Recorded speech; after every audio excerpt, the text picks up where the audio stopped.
just go normal drinks break to drink, or maybe we should. Because we've Or just passed shift. the first 45 minutes Yeah, now. we're about to. Shift one. Alright.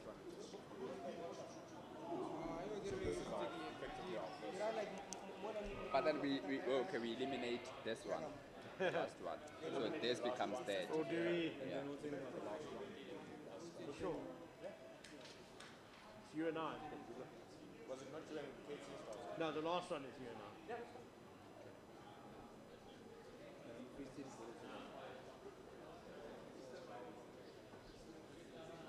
So all the timings are wrong as well. Yeah, if we just, it's probably easier actually that if we just shift everything. We just pretend we did The first day, yeah. oh no, sorry, we're not pretending, we're just shifting everything We're shutting it down, so yeah. Okay, as long as you guys are happy. Sorry, I did have us all Timed out and 3 ball by ball, 6 sessions each. that is But that'll actually it's probably fairer because Pendula, you and I do one less today, but we've got all the other. We were here the other day. Yeah, Okay. that's what we eat today.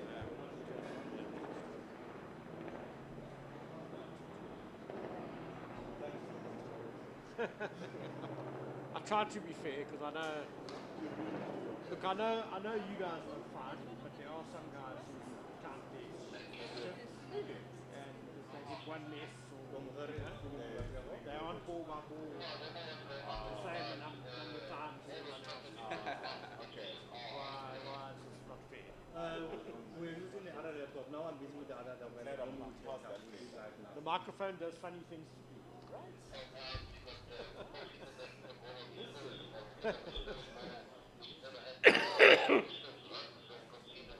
it's much more easier when there's chemistry amongst them. Yeah, it helps.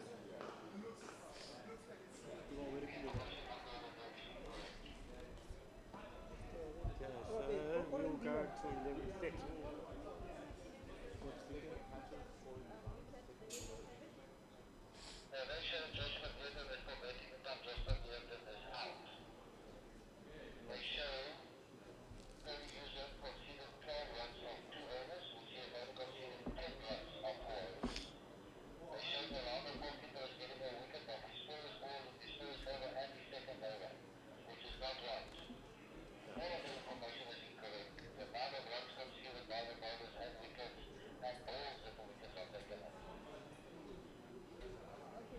The last ball is China.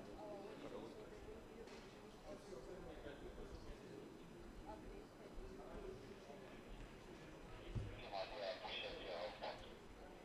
Ooh. I see Western Province have got a big new sponsor. World Sports Betting. Oh, snap. That's good. So hopefully maybe they'll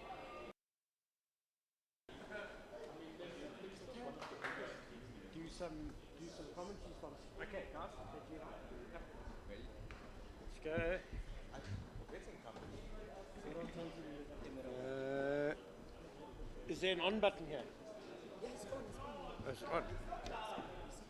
See that white thing shows is on. Yeah, that white is in the But is there an on and off? Okay, so we. Welcome to SuperSport Park for this vital Cricket South Africa 4-day series match between the Momentum Multiply Titans and the DP World Lions.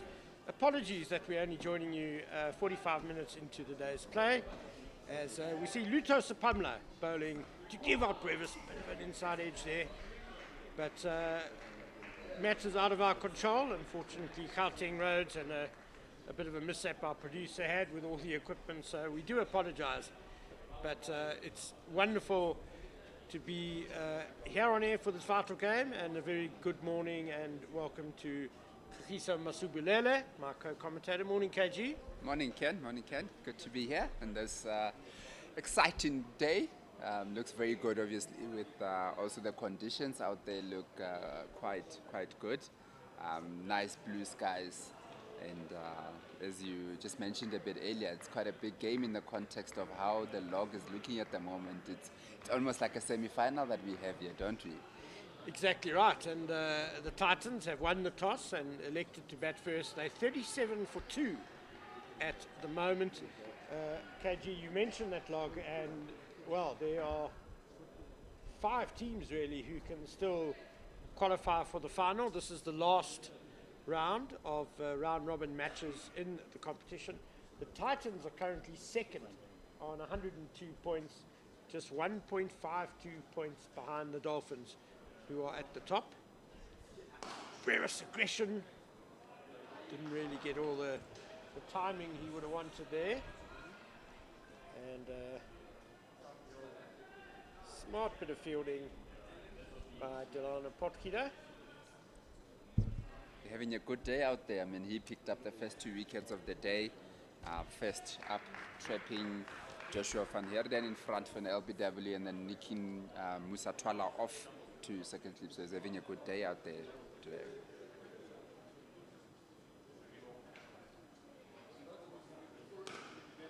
Beautiful drive, but straight to the fielder at cover.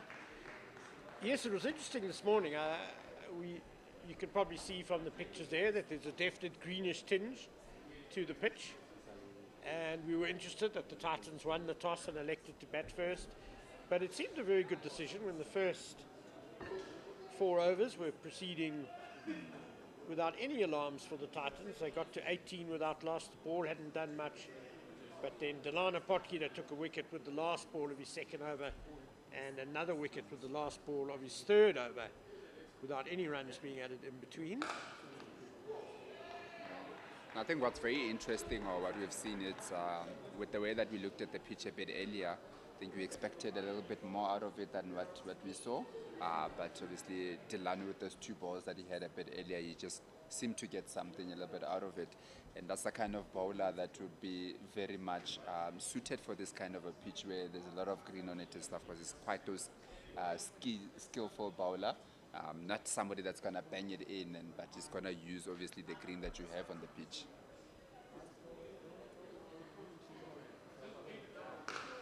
Oh, wonderful drive again by Divock Brevis, and that's past cover for his 3rd boundary, and it'll take him to 18 not out, the total 41 for 2.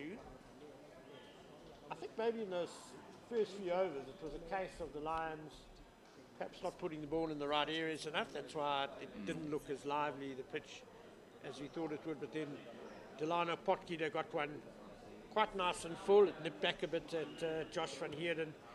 And there was certainly a suspicion that he was trying to drive wide of mid-on to quite a straight ball, and he was pretty plumb LBW, I think. Definitely. I mean, I think we'd agree that as good as a wicket can be for you, you still have to put it in the right areas, where we felt that maybe early on they didn't quite use it as much as they should have used it to get as much out of it. And thus maybe it looked a bit easier for the Titans, but then obviously Delano Potgieter brought it back. So we are going to see another change of bowling, the second change of bowling so far in the match. Malusi Samoto is coming on from the Henops River end. No doubt he'll be able to nibble the ball around a bit. He's got 3 slips. And we'll just chat about probably the second wicket after this delivery. It's a good bounce there for Samoto. Nice and carry to the keeper there. Very interesting, obviously, with Kleinveld coming into this game. He hasn't really had the best of season so far, but then last week he got some runs at Pietermaritzburg. I think today then he would be brimming with confidence after that 100 that he got last week. Unfortunately, they couldn't bat as long as they should have, but I think it's going to be very interesting to see how he goes about his innings today.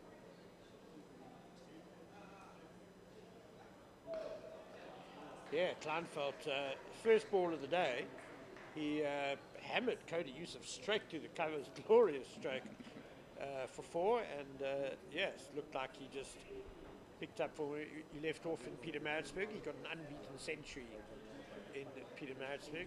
Josh van Heerden also got 100. in Pietermaritzburg in that drawn game.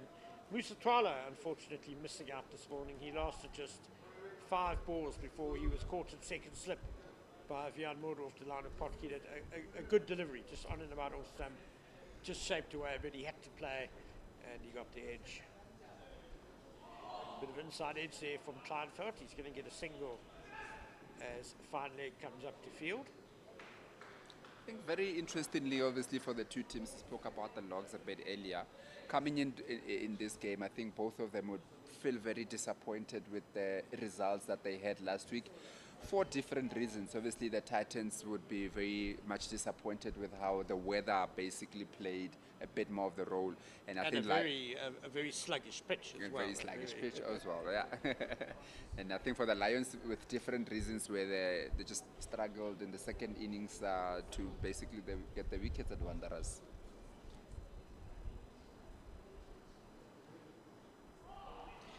Yeah, the Lions also drew their match against the G-Bets Rocks, having really dominated throughout. I mean, they were very unfortunate. Look, credit to Peter Milan, Jean Duplessis and Nathan Engelbrecht in the second innings. Batted superbly to defy the Lions on that last day, but they had to settle for a draw.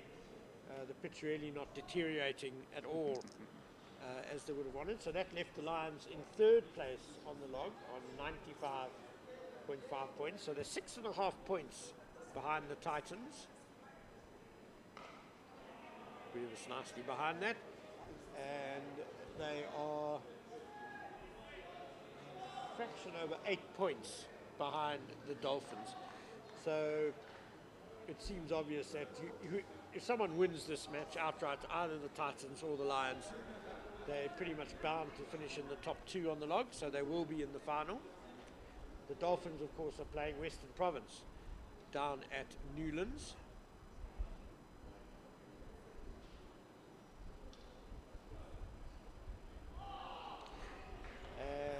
Western Province are fourth on the log with 92.5 points, so they're not out of it either. A win for them could get them into the final. And even the fifth place team, the Warriors, 84.60 points, but they perhaps have a tough task to get a result against the KZN Inland Tuskers at the Maritzburg Oval. That's if the pitch is similar to how it was last week. Yeah, no, definitely. I think as you speak about that and where these teams are standing and stuff, we have unofficial semi-finals, don't we? It's one of those that whoever wins in those top 4 gets to go through, and then the Warriors are just obviously lacking in behind them there. So, you know, they would be hoping that they actually get 2 draws and then they get an outright win, then they can go up and be contentious for that final. So it's a very interesting 4 days we've got ahead of us. I fancy it probably pitched outside leg stump, maybe a bit high as well, but decent delivery. Yes, it's a thrilling conclusion to the 4-day competition, this last round of fixtures. And isn't it thrilling as well to see Luto Sapamla back in action for the first time this season? The last time he played a cricket match was on the SAA tour to Sri Lanka in the middle of last year. Got injured in pre-season. You happy to see him back, KG? No, definitely. It's one of those prospects that we've been looking at in the last few years. A little bit leg side-ish, and I think there's bat onto pad there, so Kleinfeld will get 2 more to his total. That should take him to 19. No, umpire Jele proves me wrong. Signals leg bars. Yeah, look, as we're speaking about Luto, obviously, he's been on a couple of tours also with the Proteas, and he's been obviously identified as one of the top players. So it's really good, obviously, for the Lions and for the Proteas of Cricket South Africa to have one of the bigger prospects that has been identified to basically be part of the big setup with the bowling. So it's good to see Luto back. It's good to see what he's got for us coming back from that long layoff that he had. Nice and full from Sapamla. He's played 3 tests, 5 ODIs and 9 T20 internationals.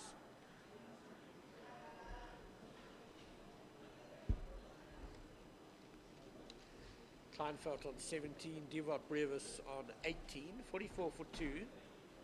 Went to the 13th over here on a glorious day at SuperSport Park. There's just one tiny little wispy cloud peeping over the main grandstand. Otherwise, blue skies everywhere to be seen.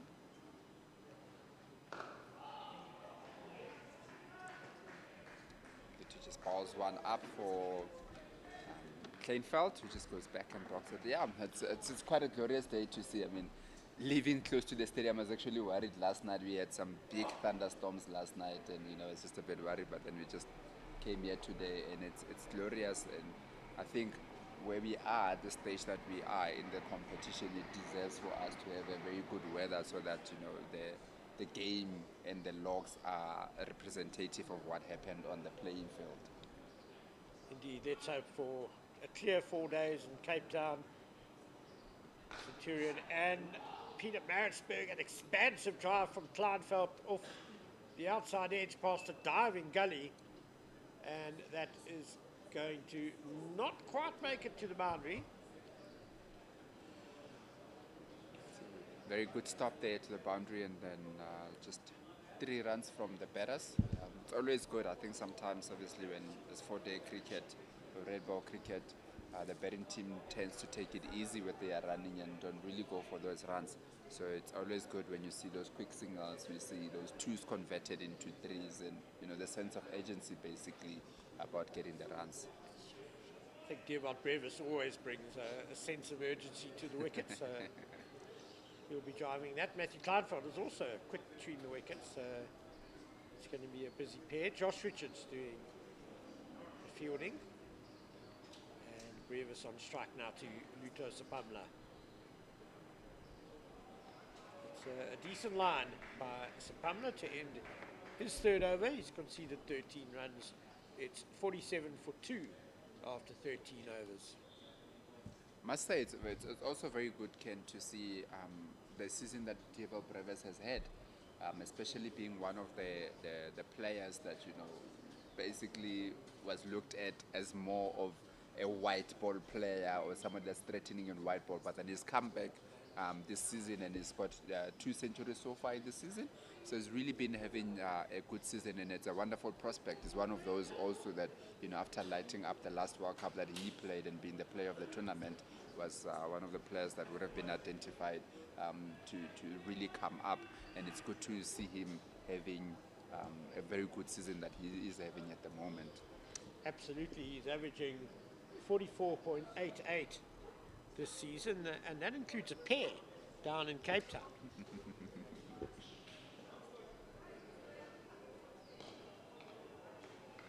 Sporto to Kleinveld. Still those 3 slips. The only fielder remotely near the boundary is Fine Leg, who's about 20 meters in from the rope.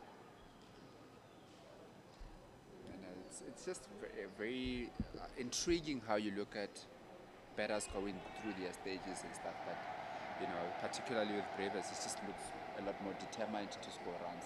That's it. Yeah, Brevis certainly loves batting, and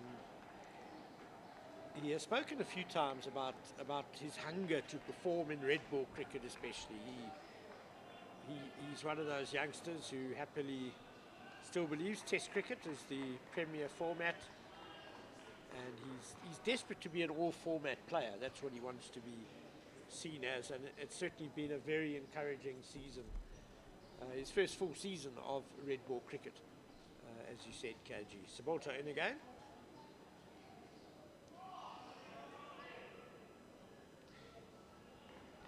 I think once again, when you're looking at that, very good probing lines and lens there from Sabolta. I think they would have maybe expected a bit more movement out of it, but it's not quite that much. And with that last ball that I saw, that the carry wasn't that high. So just one wonders that even though it's green, but I think it might be a bit on the soft side, not too hard.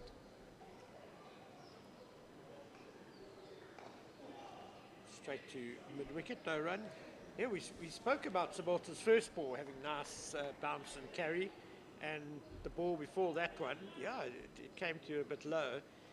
And one of the things I think the Titans may be considered when winning the toss and batting first.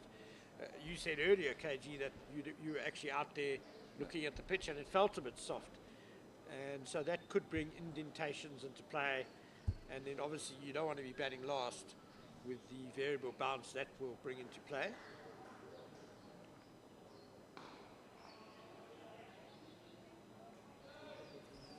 Yeah, definitely. I went out there early in the morning, just before start of play, and just felt like it looked very green and everything. But I think they'd been soft. You just expected that it might deteriorate slightly, especially having to bat in the fourth innings. Traditionally, quite a tough time to bat here at SuperSport Park. There's that nice carry again by Saboto. A very good leave by Matthew Kleinfeld to end the over 47 for 2. So just looking at those other games around the country in this crucial final round of fixtures, and we'll start off in Pietermaritzburg, where the Warriors won the toss and decided to bat, and after Martin Kamalo took a couple of early wickets to reduce them to 20 for 2, the Warriors have recovered a bit, 72 for 2, and the very talented duo of Matthew Breetska and Tristan Stubbs are at the wicket, having added 50. Luto Sapamla to continue from the West Lane end to Brevis. He looked ready, but I think something must have distracted him there, KG. Maybe a tactic just to throw the bowler off. It does happen sometimes with the batter's like, he's running in, let me just throw him off a little bit. But why would you want to make a fast bowler more angry than they already are, KG? Confidence. If I've got confidence, say, be angry. You might make mistakes when you're angry. I prefer to keep the fast bowlers happy and in a good mood.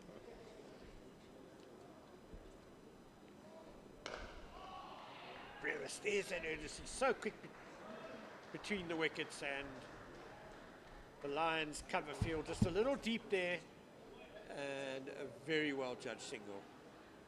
It's very brilliant. I think it's what I mentioned in the last over in terms of that sense of agency of consistently trying to tick the scoreboard going, and that another example there from Deval Brevis just dropping one onto that cover area and just going quickly for that single.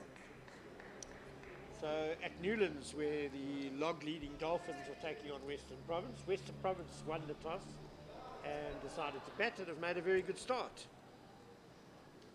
It's not such a good delivery by Sapamla. Good work by Ryan Rickleton behind the stumps. Western Province are 64 without loss. Tony DeZorzi and Daniel Smith going well there. And I know both the Lions and Titans sides, obviously with the Dolphins top of the log. We were hoping that Nandre Berger would play for Western Province, probably the informed fast bowler in the country this season, and he is indeed in the Western Province 11, along with Buren Hendricks. Wesley Bedger took 5 wickets last weekend. Kyle Simmons, the spinner, so it's a strong Western Province bowling attack.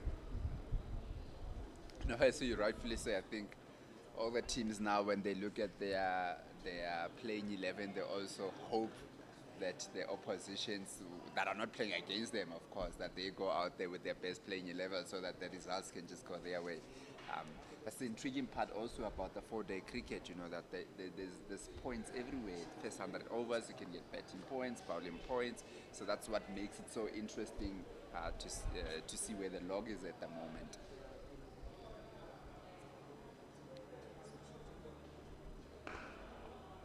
Better by Sapamla. The other game, which shouldn't affect the final at all, is the Boland Rocks against the Northwest Dragons. In Paarl, Northwest have won the toss, decided to bat, and they are 33 for 1. You mentioned the starting 11s, KG, and just looking at these two teams, there have been a couple of changes from last weekend. The big news for the Lions is that Temba Bavuma is not playing. Not sure why. He batted gloriously last weekend. And And Sapamla has really come in for Bavuma, basically. So Wandile Makwetu at the moment is slated to come in at number 3, where Bavuma batted. It's a bit sad for the Lions that Bavuma's not here for such a critical game. Yeah, that's very interesting. Obviously, we haven't had the news as to what was caused that, but having, I think the change of basically Temba not being there, bringing another symbol, has to do with how the pitch looks like today. Yeah. For sure. Here's Sapamla again to Kleinveld. Sapamla has decided to stay over the wicket to the left-handed Kleinveld, and that's going to be the first drinks break of the day. And the Titans have reached 48 for 2 after 15 overs. Their couple of changes to their team also very much related to conditions here. Second spinner Skalk Engelbrecht has been left out, as has the seamer bat bowling around Ayat Kamani, and coming in for them Merrick Brett and Junior Dala. So the Titans winning the toss, selecting to bat first, lost 2 wickets with the score on 18. Josh van Heerden was LBW to Delano Potgieter for 3, and then Potgieter in his next over had Musa Twala caught in the slips for a duck. But since then, Matthew Kleinveld and Dierwold Brevis have added 30, Kleinveld on 20, Brevis on 19, and we'll be back with you in a couple of minutes.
Welcome back to SuperSport Park. We've had 3 deliveries since the drinks break. No change to the situation. KG, that first hour of play, who do you think's the happier side? Definitely the Lions, having picked up 2 wickets early on. I think Titans would be disappointed that they lost 2 early wickets.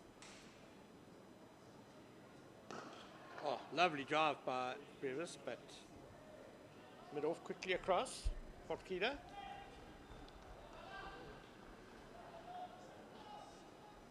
This is the thing about Deva Brevis, isn't it?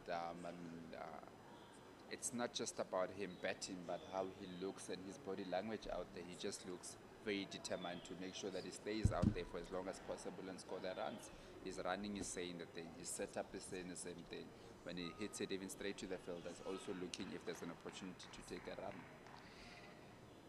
A deep backward square leg has now been put in place. And it's a bluff by Sabato because he bowls wide outside of stump. I think it's one of those things that a lot of teams have actually tried to do that with Brevis, to just get him out on the pool. So one wonders whether it will actually come through, because that has been quite successful, if you can say that, from the bowlers to try and get him out. Generally, he has had his problems with the short ball, but generally bowlers of considerable more pace than Malusi Sabato. Definitely. But Brevis really brings intent to the crease. Yeah. You can see, even when he defends, it's a positive defensive stroke. Yeah.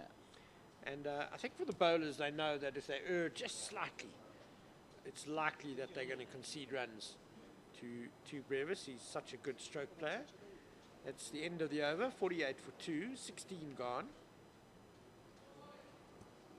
I think this is a very crucial also partnership. I think the first thing from the Titans will be to try and make sure that they get to lunch without losing another wicket, first and foremost, before we can even talk about the amount of runs that they would like to get. But I think the first most important thing for them is to go through to that lunch without losing another wicket. Yes, I think whenever you win the toss and elect to bat first, you certainly don't want to lose 3 wickets in the opening session.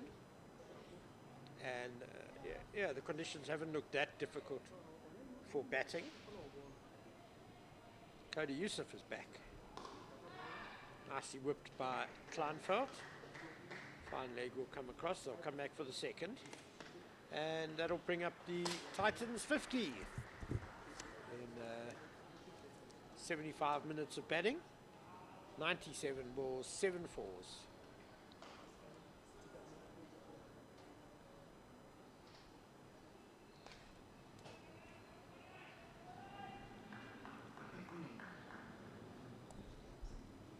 Going at quite a steady run rate, if you can say that. I think obviously having lost the 2 early wickets, it's all about stabilizing for now and see how far you can go. Just going at about 3.1 to the over at the moment.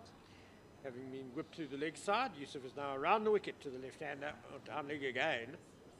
Cody Yusuf bowled very well last week, especially on the first day against the Rocks.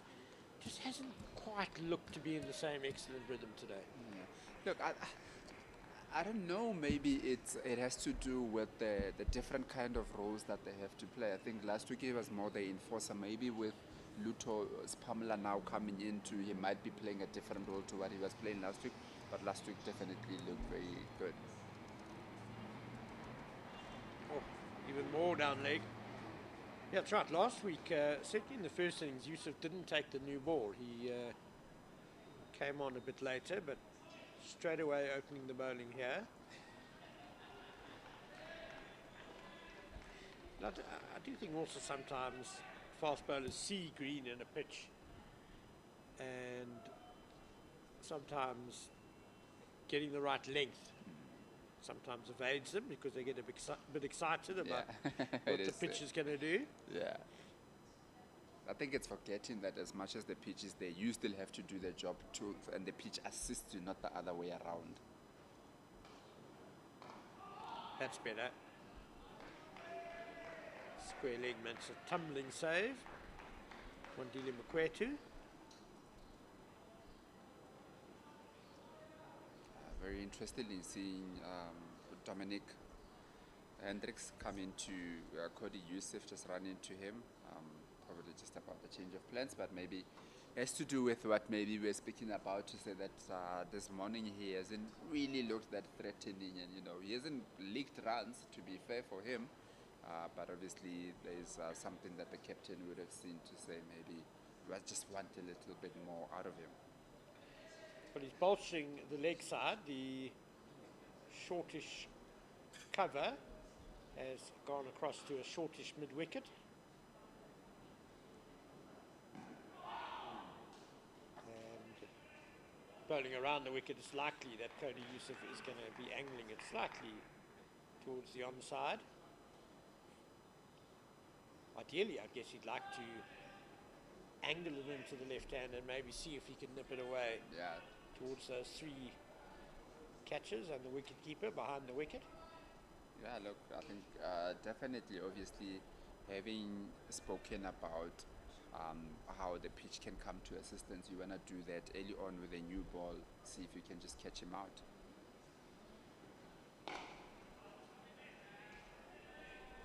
And that will end the over. 50 for 2.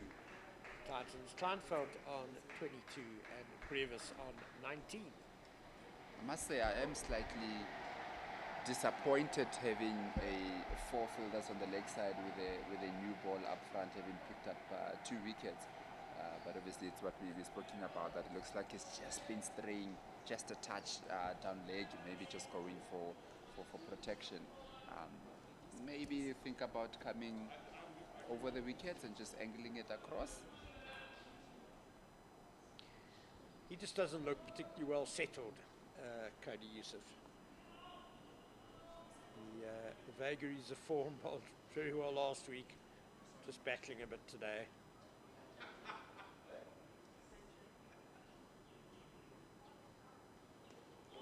Outside edge by Brevis, but soft hands to Gully.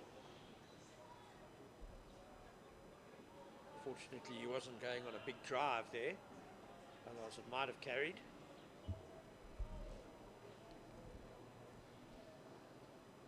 I think again it's it's very much identified this time around. He just went with soft hands, just to make sure that he doesn't get it in the air, which is quite a good thing to do. 2 fielders back on the leg side boundary again for Brevis.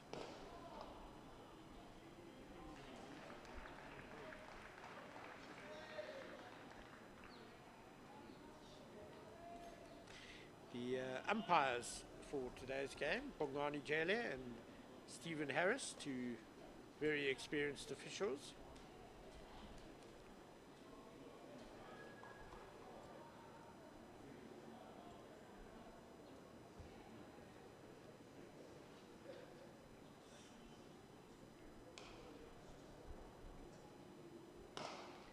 Oh, punched off the back foot, but he won't beat Potgieter at mid-off. One of the other things the Titans will be hoping batting first is that on this first day, with the pitch being a little bit softish, as you said, KG, it'll also be a bit slow. And we see that the slip cordon are standing quite a long way up for SuperSport Park. But the Titans will hope that by tomorrow morning it's sped up, and whatever it does off the surface will happen quicker as well. Yeah, definitely. I think obviously with the way that it is, we'll be encouraged to see clear blue skies. Even the cloud that you were speaking about seems to have disappeared that we had a bit earlier on. So that would help. We hope that obviously the weather plays their part in ensuring that it hardens them up, because they would expect to bowl sometime tomorrow and to get a bit more out of the pitch also.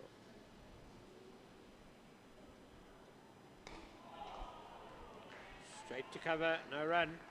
KG, you mentioned a very big storm here last night, and I must say it's credit to the ground staff and the drainage here that arriving here in the morning there was no real sign of any big storm last night. Look, SuperSport Park has also been known for one of the fields that it just dries up so quickly. You'd think that I'm lying, but things just change quickly here. There's the bouncer. And Brevis decides not to take the bait wisely. End of the over, 50 for 2. We did have some corroborating witnesses for the big thunderstorm last night, KG, so we won't question your bona fides on that. Certainly been quite a wet year so far up in Gauteng, lots of rain. As Cody Youssef will continue from the West Lane end. Kleinfeld on strike, looks like he's going to be carrying on around the wicket. 3 slips, one of them's, the third one's almost a gully to be fair. Yeah. And that shortish mid-wicket back in place. There's a point, and extra cover, mid-on, backward square leg and fine leg. Seems to be targeting the pads now, Cody Youssef. Yeah. Well, I suppose with him obviously having pushed that fielder now to almost like a catching mid-wicket, then he'll be feeling a bit more certain and be feeling more confident to go into those pads because it's one of those things. He's got a bit more protection, and if the batter looks to clip him off, then he's got an opportunity of getting him caught out.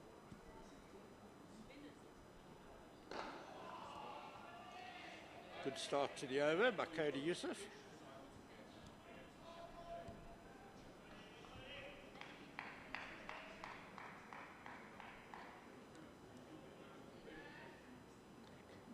Very interesting time of the season also, Ken. We were just discussing it off air earlier to say, probably this time of the season, some players need to prove themselves because, it's approaching that contracting time where they're looking to obviously keep their contracts. Full and punched by Kleinfeld. Sits up nicely for Potki though, who shies, but Brevis was well home.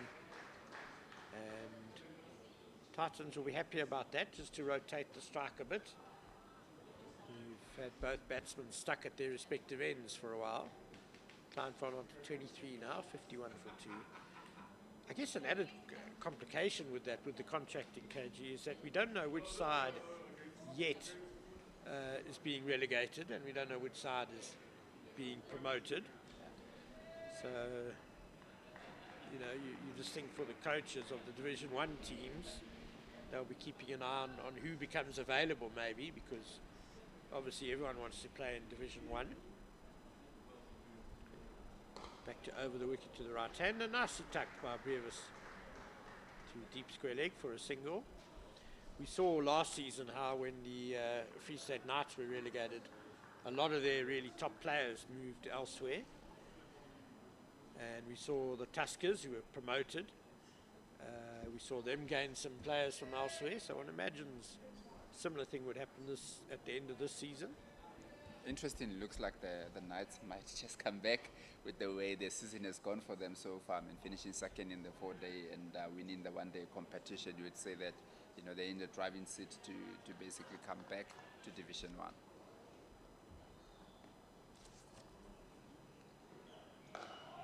That's a good delivery from Youssef. Well handled by Kleinfeld though.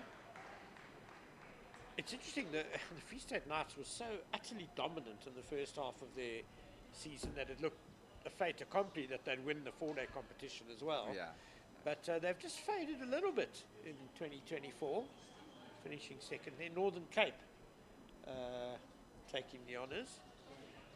And Northern Cape, of course, coached by a former Titans assistant coach, Mark Charlton, well known here at SuperSport Park. So it from looking almost a sure thing that the Knights would come straight back up, suddenly there's a bit more competition in Division 2 with the T20 Challenge still to come. No real timing there by Kleinfeld, straight to extra cover, who's practically the only man in front of square on the offside, so Kleinfeld will be a bit disappointed he didn't put that half volley away. Yeah, as you say that, probably if you look at Division 2, you look at how Limpopo have been the surprising package. Going into last week, actually, it was a matter of if they managed to draw against, I think they could be playing the final next week. So it's always so good, obviously, to see some teams coming up. Like when you speak about how the Knights look dominant, but then towards the later part of the season, the Northern Cape Heat came up, and then Limpopo also played games. I think didn't they get a win against them or a draw against them? Limpopo have been really one of the stories of the season, and one can only give great credit to their new coach, Gordon Parsons. There's Bevis on the hook, very well controlled. Couple of bounces to Makwetu at deep square leg for a single. Gordon Parsons, vastly experienced as a coach, taking up the job at Limpopo, and from a team that really struggled to be competitive in Division 2. As you say, KG, now contending for titles. It's a fantastic story. Like sometimes that's what it takes, isn't it? To have a team with potential, just to bring an experienced coach who's been there at the high level, just to come back and put some fight into them, and that's exactly what has happened with Limpopo this season in Division 2. And it's great for South African cricket because Limpopo is such a big area, and we've seen some really good talent come from there. And normally they come and play for the Titans, the land of Dale Steyn. Imagine if there's another fast bowler like Dale Steyn lurking up in Limpopo. We'd certainly want to get him into South African cricket.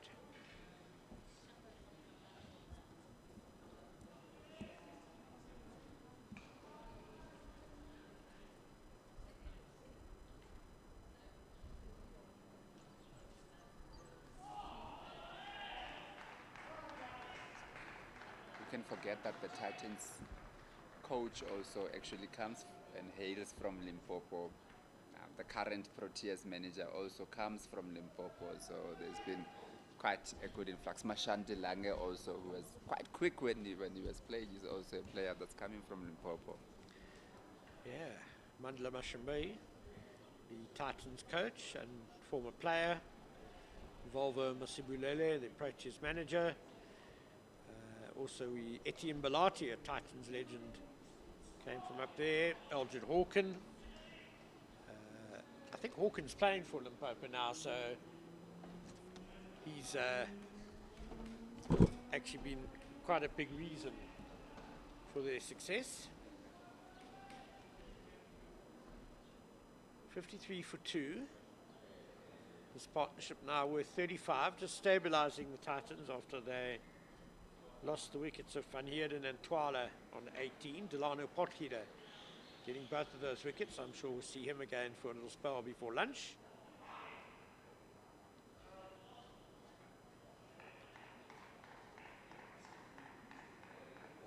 Kleinfeld on 23, Brevis 21.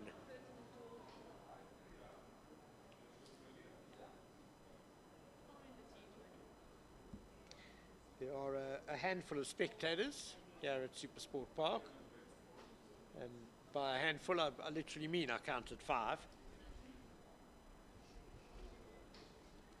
But it's a glorious day, so if you're not doing anything, come and watch some high quality cricket with a lot riding on this match. So that is the end of the 20th over, 53 for 2. We're going to have a change in commentary. Ndulo Magubani is going to join me for at least just however many balls it will be, Pendulo, until Kagiso Masibulele is back with us. He's back with us, so I'll hand over to KG and Pendulo. You wasted no time there, Ken. Mike is addictive. Wanted to come back as quickly as he can. Pendulo, welcome. Welcome to the commentary. KG, you invite us to your home here in Centurion. If anyone should know what's going on here, it's you, definitely.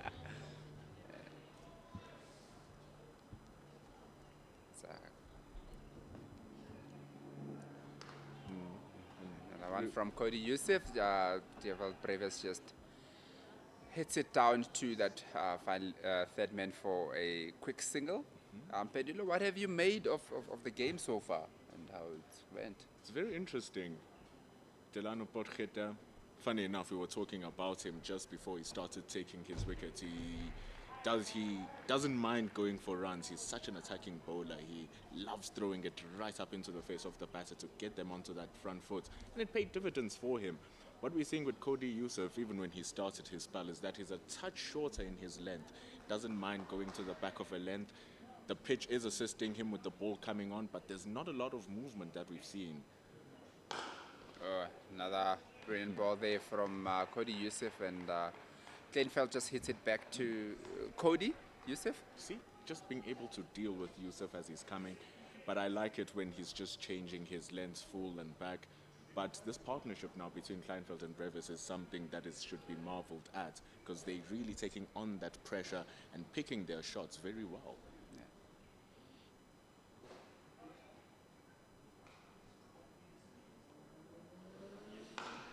Cody just goes into the pats again, and Kleinveld that hits it. Very well you mentioned that, Pendulo, because we spoke about it a bit earlier when we said, looks a bit more on the green side, and you said, interesting decision to go and bet out there. And then we said, you know what, it's one of those wickets that you just have to put the grind on. And that's exactly what Kleinveld and Brevis are currently doing, just putting the grind on. Not too worried about the rate that they're going at the moment, but, just go loss. And again, just drafts it on the up to that point area for a dot. Also, KG, you have to look at the context of the match when you are coming into bat. You have chosen to bat. It's a very high-stakes game. You win, you are guaranteed a final here. You come in and you lose Van Heerden, who scored a century in the last match. You lose Musatwala, who's been in the runs as well. And then all of a sudden, you're coming in, you're number 1 and batting with number 4. They are out there within the first 10 overs of the match. Once again, Cody Youssef just strays down, and Kleinveld just gets a nice bat on it down to fine leg for a boundary. Just straying it down that leg side, Cody Youssef. Targeting those wickets, KG. Getting a little bit too greedy on that one. Even Rick Kilton, as good as he is behind the stumps, has no chance. Definitely going to be 4 runs. And look, the partnership now is up to the 40s.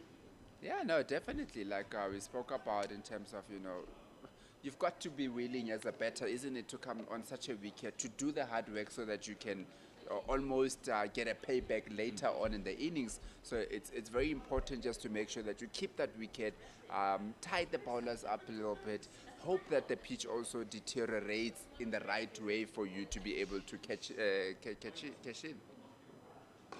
And what we've seen now is that when you are resistant and you are resilient, the bowler will eventually search a little bit too much and give you that boundary ball, which we've just seen in this over as it comes to an end now from Cody Youssef. Very well managed from Matthew Kleinveld. It's the end. It's 58 for 2. So it definitely was an interesting decision to bat first, because you look at the pitch, it's the first thing you see, green. But then at the same time, you look at the sky. Absolutely beautiful. Blue, it's going to be baking hot. So the pitch will become harder and harder in terms of surface. The grass will fade away, which is why it's so important that in this first session, KG, all the batters apply themselves. So batting at around 2.8 shouldn't be much of a problem. No, not at all. I think we spoke about earlier with Ken that the most important thing, especially after having lost 2 wickets up front, is to make sure that they're done.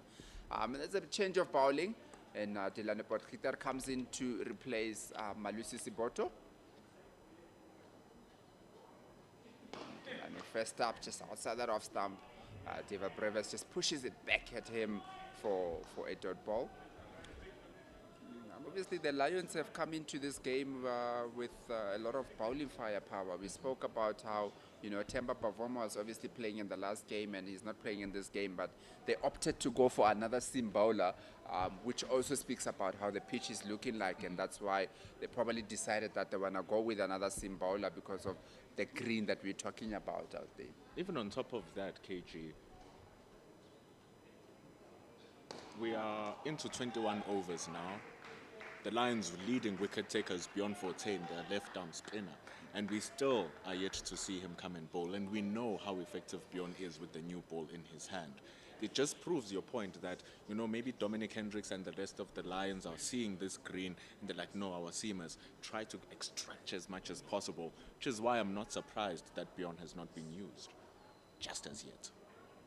Just as yet.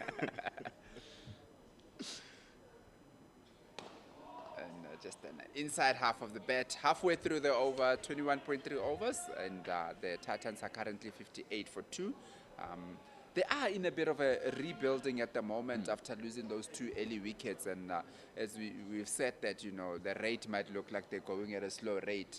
However, just looking at the match situation where they are at the moment, they don't want to be irresponsible and end up going for those booming drives and booming shots and end up losing more wickets than what they should. And the truth of the matter is the Lions have been bowling very decently. Just take a look at that. He has been the guy that has been threatening Delano Potgieter. And as you mentioned that, we haven't yet seen Bjorn Fortuin, who's the guy that, but Delano's actually, Potgieter has actually been having a good day out there, just trying to, almost trapped David Brevers there again. David Brevers seemed to have no clue about that. Potgieter is getting that movement back into the right-hander, which is very, very confusing because you look at Cody Youssef not getting much, Siboto not getting that much as well, but here's Potgieter really giving them problems. Again, he's been probing in this over here. All 5 balls have gotten the batter being interested, have gotten previous, trying to play, trying to think what's coming up next. So it's been a very probing over from Delano Potgieter coming into the attack, and it's been very good to see from him. And this is what you want. As a youngster, I was very confused when my coach used to say when I was bowling, Pendulo, make the batter play. Let's make the batter play. But that's the best way to get the batter out. He must introduce his bat to the ball.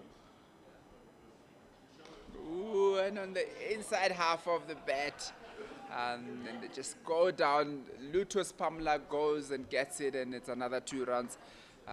Very good over this has been from Delano Potgieter, and at the end of the 22nd over, the Titans are 60 for 2. Extraordinary over from Potgieter. Even that last ball where it was the only runs conceded in the over, you saw Brevers was not really sure about what the ball was going to do. Gets the inside half of the bat, beats the man who's standing at mid-on. It was a great, well-constructed over. Even the ball that Brevers decided to leave was a ball that he should have played in retrospect. That is how well that over is from Delano Potgieter. Continuously make the batter play on your terms. Funny when you spoke about when growing up and the coaches would say that, you must make them play, but they also used to say that use the facilities. So if you see out there that it is green out there, make use of it. Put the ball in the right areas to try and make as much use of it as possible. And KG, it's not just about placing the ball in the right areas. Just look at that ball from Cody Youssef now. He's hitting the deck hard. He's charging in and really trying to extract as much as possible from the deck. Because there is a difference when you just float the ball up there just to make sure it lands in the right area, than actually bowling the ball, really charging through the crease to get it to do something off the pitch. So I think it's what we spoke about earlier with Ken, that in the last game he was the enforcer, so he needs to hit the deck hard. Again, just outside the off stump, Matthew Kleinfeld just latches on that one, hits it through the covers for another 3 runs. That's very good running from the two batters, just making sure that it's not just about the boundaries. If it's hard early on and they get that ball that they can push out, puts it in the cover for a nice 3 runs there from the batters. Very nice stuff there. That's what they need to do here, the Titans. The Lions are not giving them a lot to work with. So when that delivery to make your runs come, you have to make it count. And another thing that we can see here, KG, is how big the leg side is for the right-hander with where the pitch is actually situated. You have to hit it big if you're a right-hander to the leg side, and if you're a left-hander to your offside. So that's why those 3s and 2s are there. Once again, Cody just goes full to Diego Breves, who drives it, and wonderful fielding from Lutus Pamla to prevent that to go for a boundary. And in Pendulo, as you say that about how big the leg side is to the right hander, you can just see as to where your square leg is. It's actually not on the boundary, where else when you're bowling from the other side is on the boundary. So you can see that he's probably giving himself 15 meters in just to make sure that they can get that catch should it come. As we say, that a short ball there from Cody Youssef. Definitely there's a plan here to make sure that they use that man there at that square leg and also at fine leg. Look, KG, it's been in the conversations for a while about the only glaring weakness in Devil's Brevis' game, which is the short ball. He's gotten a lot better as time gone by, especially given the fact that he's playing so much four-day cricket. But it's still something that teams are looking to exploit. And given how he likes going for the ball, Yeah. Cody Youssef doesn't mind putting it there. That's why that square leg is out in the deep. That's in. Followed up that short ball with a nice full one where Diego Brevis just hits it out for another dot ball. Interestingly, you say that we were speaking about earlier as to how much his game, Diego Brevis, has grown this year, especially in red ball cricket, where I think when he burst onto the scene early on, anything that was short, he was looking to go for it. But there seems to be a little bit of change of the way that he's approaching that at the moment. Ooh, and just outside the off stump, he beats that outside edge. Wonderful ball to end the over from Cody Youssef. And at the end of the 23 overs, the Titans are 63 for 2. Superb bowling from Cody Youssef. That is some good stuff, because you saw the short ball pushing him back, then comes back in with a Yorker, and then that back of a length delivery, just moving away from Brevis, making him unsure. Is he going forward? Is he going backwards? That one, whether you are good on the right ball, whether you're good on the red ball, whether you It's average still a pitch of 100, a delivery. you still look at that and you say, yeah, that was a It is ball. so good, I see it nearly got you off your seat here, Pendulo. I told you though, KG, that I'm a fan of good cricket and a fan of good bowling. That is some good stuff that we're seeing here. It's actually very well balanced cricket in all senses. No, definitely. As we see, Delano Potgieter is going to continue with Matthew Kleinfeld this time around. The last over, obviously, he had a very probing over to Diego Brevis, constantly got in play. So now he's got, obviously, a different prospect into now bowling to a left-hander in this over. And that's why another thing that this partnership needs to look doing, KG. The one thing that they need to look at is taking those singles. These deliveries, try to place it into those gaps that we've been speaking about. Because when you transact those ones and threes, especially with a left-right combination, it also throws the bowlers off from their plans. Yeah, definitely. I think it's very important when you've got a left and right competition or batters batting, the most effective way is to try and throw the bowler off as much as possible. Stilano goes to Matthew Kleinfeld, just bows it just a touch outside the off stump. Matthew Kleinfeld lets that to go through. But when you're speaking about that, the importance of rotating the strike, especially in four-day cricket, it's not just about the boundaries. When you've got a left and right, you almost upset the bowlers a little bit in terms of the lengths and the lines that you want to bowl at. Last week was just speaking also about the height of the batters. You've got a taller one, a shorter one. Where you want to pitch the ball is very different to where you want to pitch to the next batter.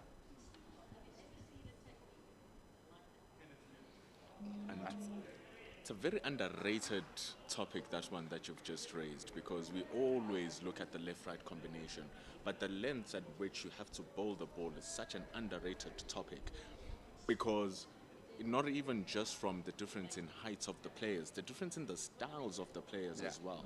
You get a more traditional player who's looking to leave everything outside the off stump like a Matthew Kleinfeld is, and then you have a Diego Brevis who doesn't mind changing a good ball into a bad looking one in just a flick of a wrist.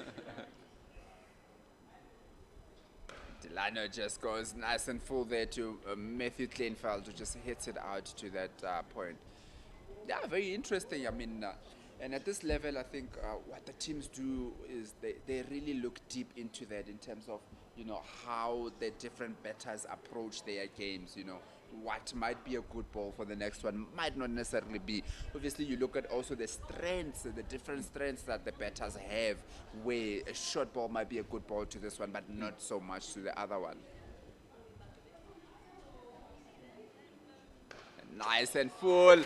And Matthew Kleinfeld wastes no time in latching onto that, hits it through that cover for a wonderful boundary in the over. He would have loved having that with the way the last 2 overs have went so far. Cracking stroke. And this is the challenge you were talking about, KG, with Delano Porchita now having to bowl to the left-hander. All of a sudden, having to adjust that line and length, it gives him a juicy half volley outside that off stump. Talking about the styles of player, Kleinfeld, very patient, waits for the bad ball, and there it was. Beautiful shot. Oops, bit of a false start. Kleinfeld, not too ready. I'm just saying to Potgieter, just pitch it up again, pitch it up again. I feel like he's still replaying the quality of his shot. It's just like, yeah. It was a good one, wasn't it? Beautiful one. Thing is, he went against Makwetu at the covers, and Makwetu was an excellent fielder. And Delano Potgieter just goes back to that probing line that he's been bowling. And Matthew Kleinfeld, as you said rightfully just moments ago, that is one of those that's a patient batter, isn't it? And then when you bowl such a good ball, which can be annoying sometimes for the bowler, because you feel like, I'm bowling too well, I should be getting a wicket here, and then Matthew Kleinfeld just lets it go and respects it, waits for you to think a bit too much and make that mistake, and that's a wonderful exhibition of batting here. And isn't that what we watch 4-day cricket for, KG? 24 overs gone, it's 67 for 2. The partnership is close to 50, currently at 49 runs, and the hallmark of this whole partnership has just been their shot selection and their scoring options. They are not forcing anything. We haven't seen a shot that is out of the textbook or them trying to throw bowlers off with exaggerated foot movement. It's just been classical batting that you come to expect in a 4-day match. Cody Youssef continues to Deval Brevis, and it goes another short one. It's a bit easier this one to leave from Deval Brevis. I'm sure Cody Youssef would have been looking at that last ball that he bowled from that last over of his and say that if he can repeat that, he's got a chance of obviously getting the batter out. Because I mean, with that one, it looked like Deval Brevis wasn't too sure whether to leave it or to play at it, and it just ends up in that no-man area. That's good. He nicks him off, gets a beauty of a ball, and Rickleton just gets a clap to it, but not enough for it to stick, and it goes down to the boundary for 4. What a jaffa. What a peach of a delivery. And that's a 50 partnership up between Matthew Kleinfeld and Deval Brevis. They get 53 runs at the moment.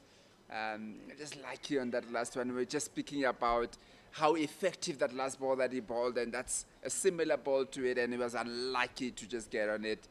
Looked like Rickleton wasn't ready for that one there. Tough one. You can see Cody Youssef just taking big breaths, trying to calm himself down. He's worked so hard to get that particular delivery, to get the edge. Rickleton thought he had it. Seemed like Dominic Hendricks at first slip might have had it onto his waist. Yeah. But goes down as a dropped catch. And it's again, it's just pushing. He's been looking confident, but in the last 2-3 overs or so, building up from that Delano Potgieter over and coming back in here. And something that we mentioned, we spoke about the other day, that the wicket ball is not always the ball that you're bowling now, but then it's the build-up to it. And the build-up into Deval Brevis not being too sure, it's because what has happened in the previous overs that he has faced. Once again, just pitches it up. Deval Brevis just pushes it down to Lutus Pamela there by mid-off for a dot. When we speak of so much hard work being put in to get that particular mistake. That's what we're speaking of. That particular point you've just made of how it is overs of bowling to a particular batter to make him draw the mistake. Cody Youssef just pitches one shot to Deva Brevis, who just decides to let it go through to the keeper. And you know, now that we are looking at it again, Cody Youssef is restarting, having to restart the ploy because Brevis has made the mistake. He has told himself he's not going to make that mistake again. Yeah. He's more wary of the deliveries that Cody Youssef is looking to bowl at. So now he has to take longer to extract that very same delivery. And that's and he grabs on it and it stays. What a wonderful bowling and a catch. For a moment there we thought that would have went through, but unfortunately for Deva Brevis, just gets one out of the middle of the bat that goes back to the bowler for a catch. Wonderful bowling and catching from Cody Youssef to end the 20. He's tight, he's still facing down. Up he looks, the ball is in his face, and what a great catch. Definitely thought he might have put that down, and how lucky would it have been for Brevis, but it's not the case. Cody Youssef saying that if you drop me, I might as well do it myself. He gets Brevis out for 28 runs, 52 deliveries for that, and it's 3 down in 25. Yeah, I think we spoke about a bit earlier how importantly the Titans would want to get to that lunch break without losing another wicket. So I think so far, obviously, with a couple of minutes to go into session, the Lions would be feeling good about themselves and having been able to take the wickets that they have. And we should say that the new batter to the crease will be the Titans captain, Sibonelo Makanya. The truth of the matter is, KG, if any team takes 3 wickets within a session, it's no longer the batter's session. Regardless of how many runs that have been scored, losing 33% of your wickets in a space of 30 overs is never a good thing for any batting team.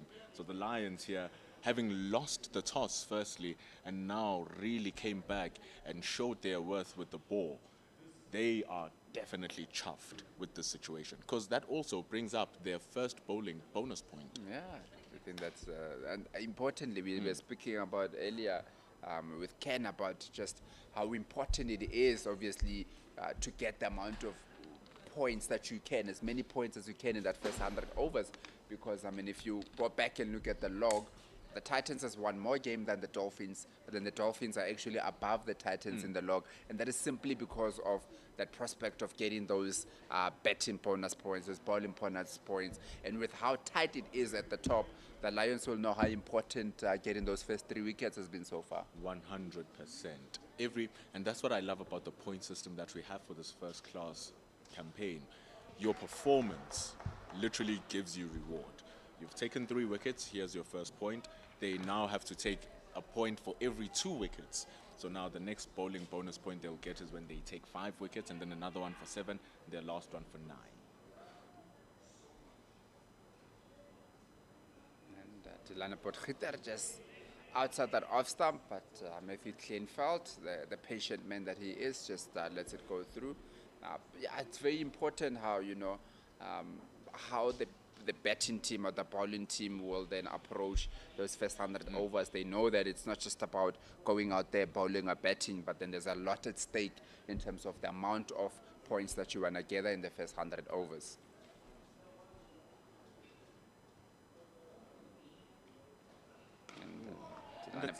And the Titans will know that bonus point story very well, because they were very hard done in their previous match against the Tuskers.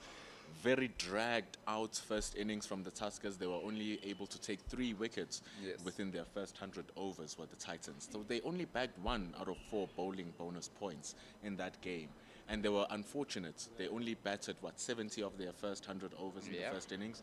So they couldn't maximize their batting points either.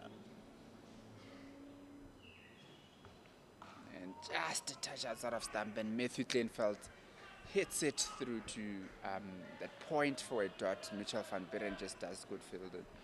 Yeah, very importantly that you mentioned how, you know, you felt hard done after the last game, having not been able to collect the maximum points, which that's the thing that the first-class cricket brings in. You know, those first 100 overs actually give you a game within a game. So you're actually playing 100 overs and then a 4-day cricket. And once again, Dilana Potgieter just strays down to leg.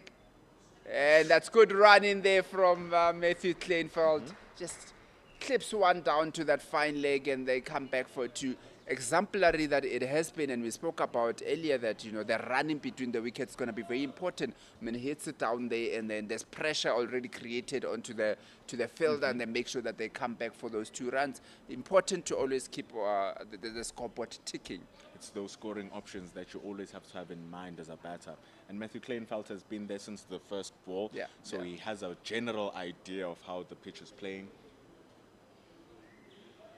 There comes a point where when you're a batter, all you see is a big red thing coming slowly at you, and you just see green all around you, and the fielders disappear. Yeah. Eventually, you get to that point once you are comfortable in your game, and it seems like slowly and slowly Kleinveld is getting to that point. Yeah, they say you get to an area where you see it like a soccer ball. It's so big, you know, you can just do whatever that you want to do with it.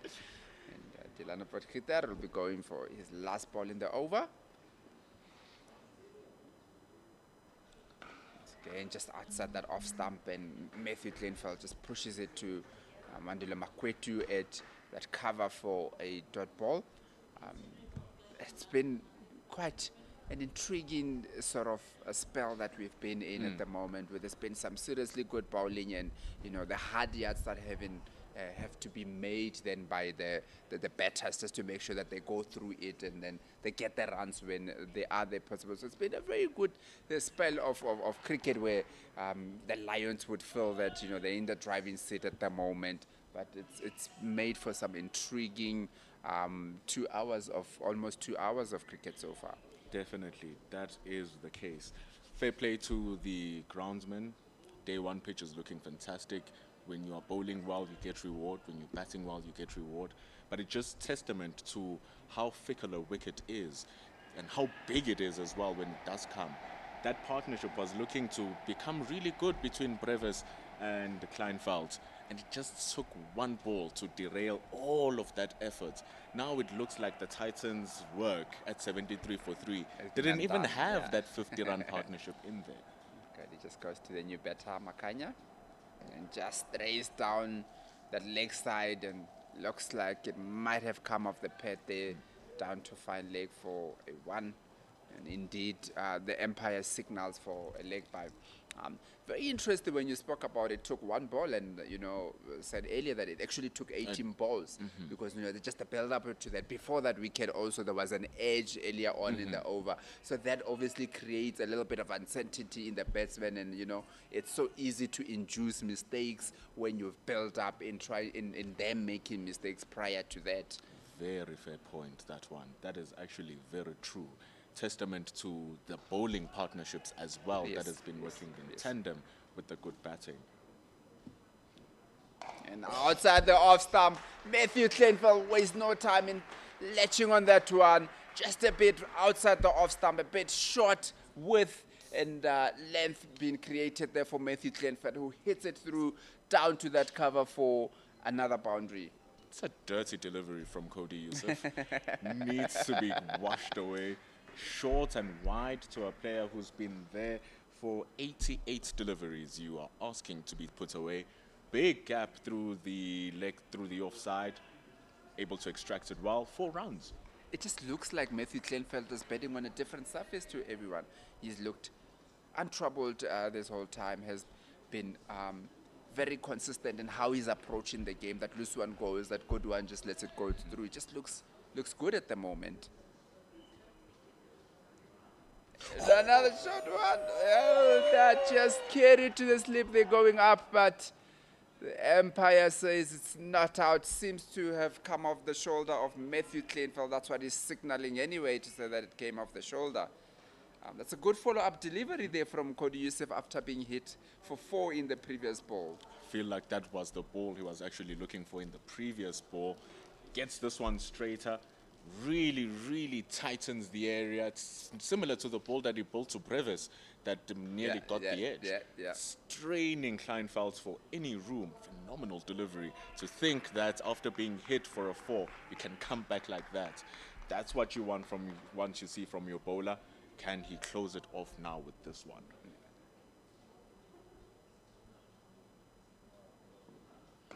Cody Yusuf just this time around just a bit fuller to Matthew Kleinfeld, who just blocks it out. I think since this innings has started, that's actually the first time we have seen Matthew Kleinfeld be in trouble. And this is what we spoke about in terms of the role of Cody Yusuf being the enforcer, because he's really used that short ball well to the batters and look to unsettle them a little bit in their innings. And the very truth is that this, to be fair, has been Cody Yusuf's season. And just a touch straighter, and Matthew Kleinfeld just takes it down to that deep square leg for a single to rotate the strike. His opportunities were not that much last season and in seasons past. You have a Lutosi Pamla, you have a Magala, who is, when he's fit, is definitely a starter in the team. Duan Olivier. You have a Duan Olivier when he comes in. Tepo Morek is a new inclusion, so we're going to leave him out. Cody Yusuf has had to deal with all of those people in the lineup who will definitely start ahead of him. And then this season,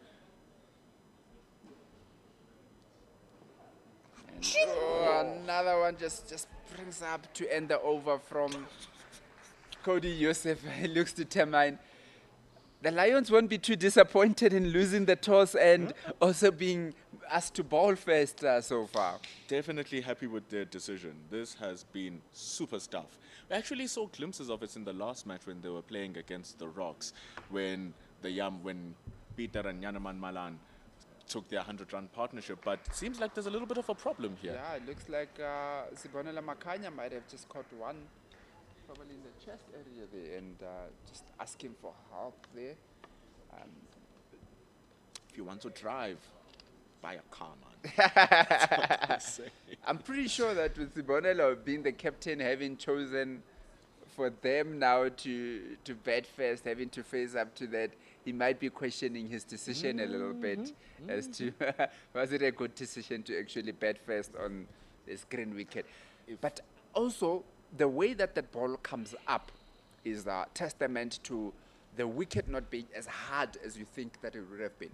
Because the effort that was put behind that ball in the way that he bowled it, and I think on a harder wicket, it might have gone up a little bit more, but because it's not as hard as it should be, that obviously stayed in that area that troubled Sibonela Makanya on that occasion.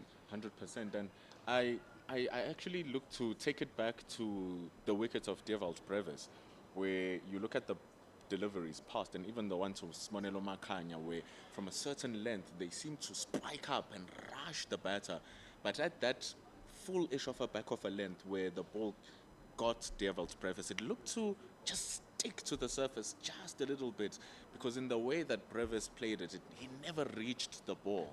The ball just sponged up to him, and it ricocheted back to Cody Yusuf on his follow-through for the caught and bowled. So maybe there are instances of variable pace in the wicket here as well that the batters have to deal with. And we've seen how lethal it is now, Makanya, just taking a big blow. And with that lethal last ball of the over, after 27 overs, the Titans are 79 for 3. You know, and we were talking about Brevis adapting to the long form of the game. Even you and Ken, even people who are watching the game on YouTube are talking about it. Core Cricket is saying glad that Brevis is adapting to the long form of cricket.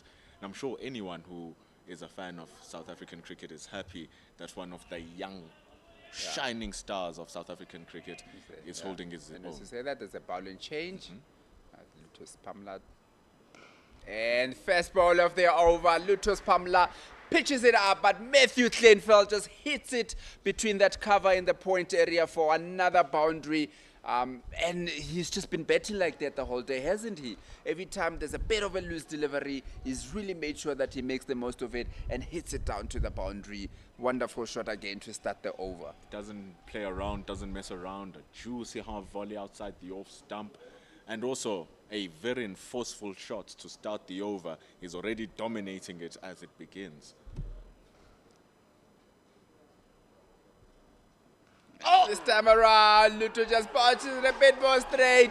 Just gets that pad of Matthew Kleinfeld, and the Empire says that's out. Wonderful, wonderful comeback there from Luto's Pamla after being driven for 4. Just goes a bit straighter this time around, and Matthew Kleinfeld just gets himself playing around that, and then that's an LBW. Wonderful ball from Lutus Pamla. Wonderful spell from the Lions as that wicket takes us what looks like it will be lunch. And after 27.2 overs, the Titans are 83 for 4, having lost us last wicket of Matthew Kleinfeld, who looked like the glue to this batting lineup at the moment. It is definitely going to hurt them, that one, KG. We're talking about 3 wickets tilting the favor to the bowling team. What does a 4th do? Especially that of your well-set opener, Matthew Kleinfeld. 45 runs, 93 deliveries that he spent over there. And now he's lost his wicket to a very good ball from Lutosi Pamla, who'll be happy for his comeback. Getting that wicket, definitely a bowler session that. Yeah, definitely a bowler session. I think at some point when we started the first 4 overs, we said, maybe it's great that the Titans batted first because they looked so good. But then after those 2 wickets, then there was a bit of a rebuild with a 50 partnership, and then again 2 wickets and 1 wicket just to take us to lunch. So the Lions will probably be looking at the groundsman and say, thank you for giving us what we've been looking for. And the thing is, they haven't used their strike bowler in Bjorn Fortuin just as yet. When it gets hotter, he will definitely be a problem. It's 83 for 4 though, KG, after 27 overs, and what a session of cricket it has been. It's been a wonderful session, and as we say that last delivery takes us to lunch, and we'll be back with you after 40 minutes.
Ladies and gentlemen, boys and girls, session number 2 of day 1. It's the final round of fixtures here, the beautiful SuperSports Park. We've seen great bowling, a little bit of resistance with the batting, a 50-run partnership between Matthew Kleinveld and Dierveld Brevis. That was broken though, and we see a situation where it's 83 for 4. Pendulo Makubane here, Cricket South Africa's YouTube channel page alongside Pitch Vision. Lutho Sipamla with the ball, and I'm with Ken Boland.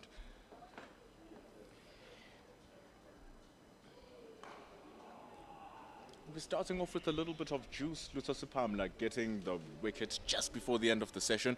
Must have been a very happy Lutho Sipamla, considering the fact that he's back after such a long time away from the game. It was a wonderful moment, Pendulo. You could see he was halfway down the pitch and just pumping his fists above his head. You know, it must have just been such a relief because the guy hasn't played a cricket match since the middle of last year. And no doubt all the hard work he's been through, all the hardship, and his first wicket back, it was a wonderful moment. Ooh, and he's certainly back with a bang. Something was in his lunch, just like whatever was in his rehabilitation course to bring him back. He's feisty, spicy. Shortened his run up just a little bit as well, it seems, and it's just so rhythmical. Just in that period, in that last sort of half hour before lunch, both he and Cody Yusuf really seemed to find their rhythm and their straps, and both bowled really good spells just before lunch, which saw a couple of quick wickets fall in quick succession. And it's the areas that they've been bowling that have been so exceptional. Donovan Ferreira, the new batter for the Momentum Multiply Titans, definitely wasn't planning to be out batting so early in the morning or so early in the match. No, you win the toss and bat first. You lose 4 wickets before lunch. It's not ideal. And especially since they had a partnership going, they seem to have weathered the storm. And to be fair, the pitch hasn't done a huge amount.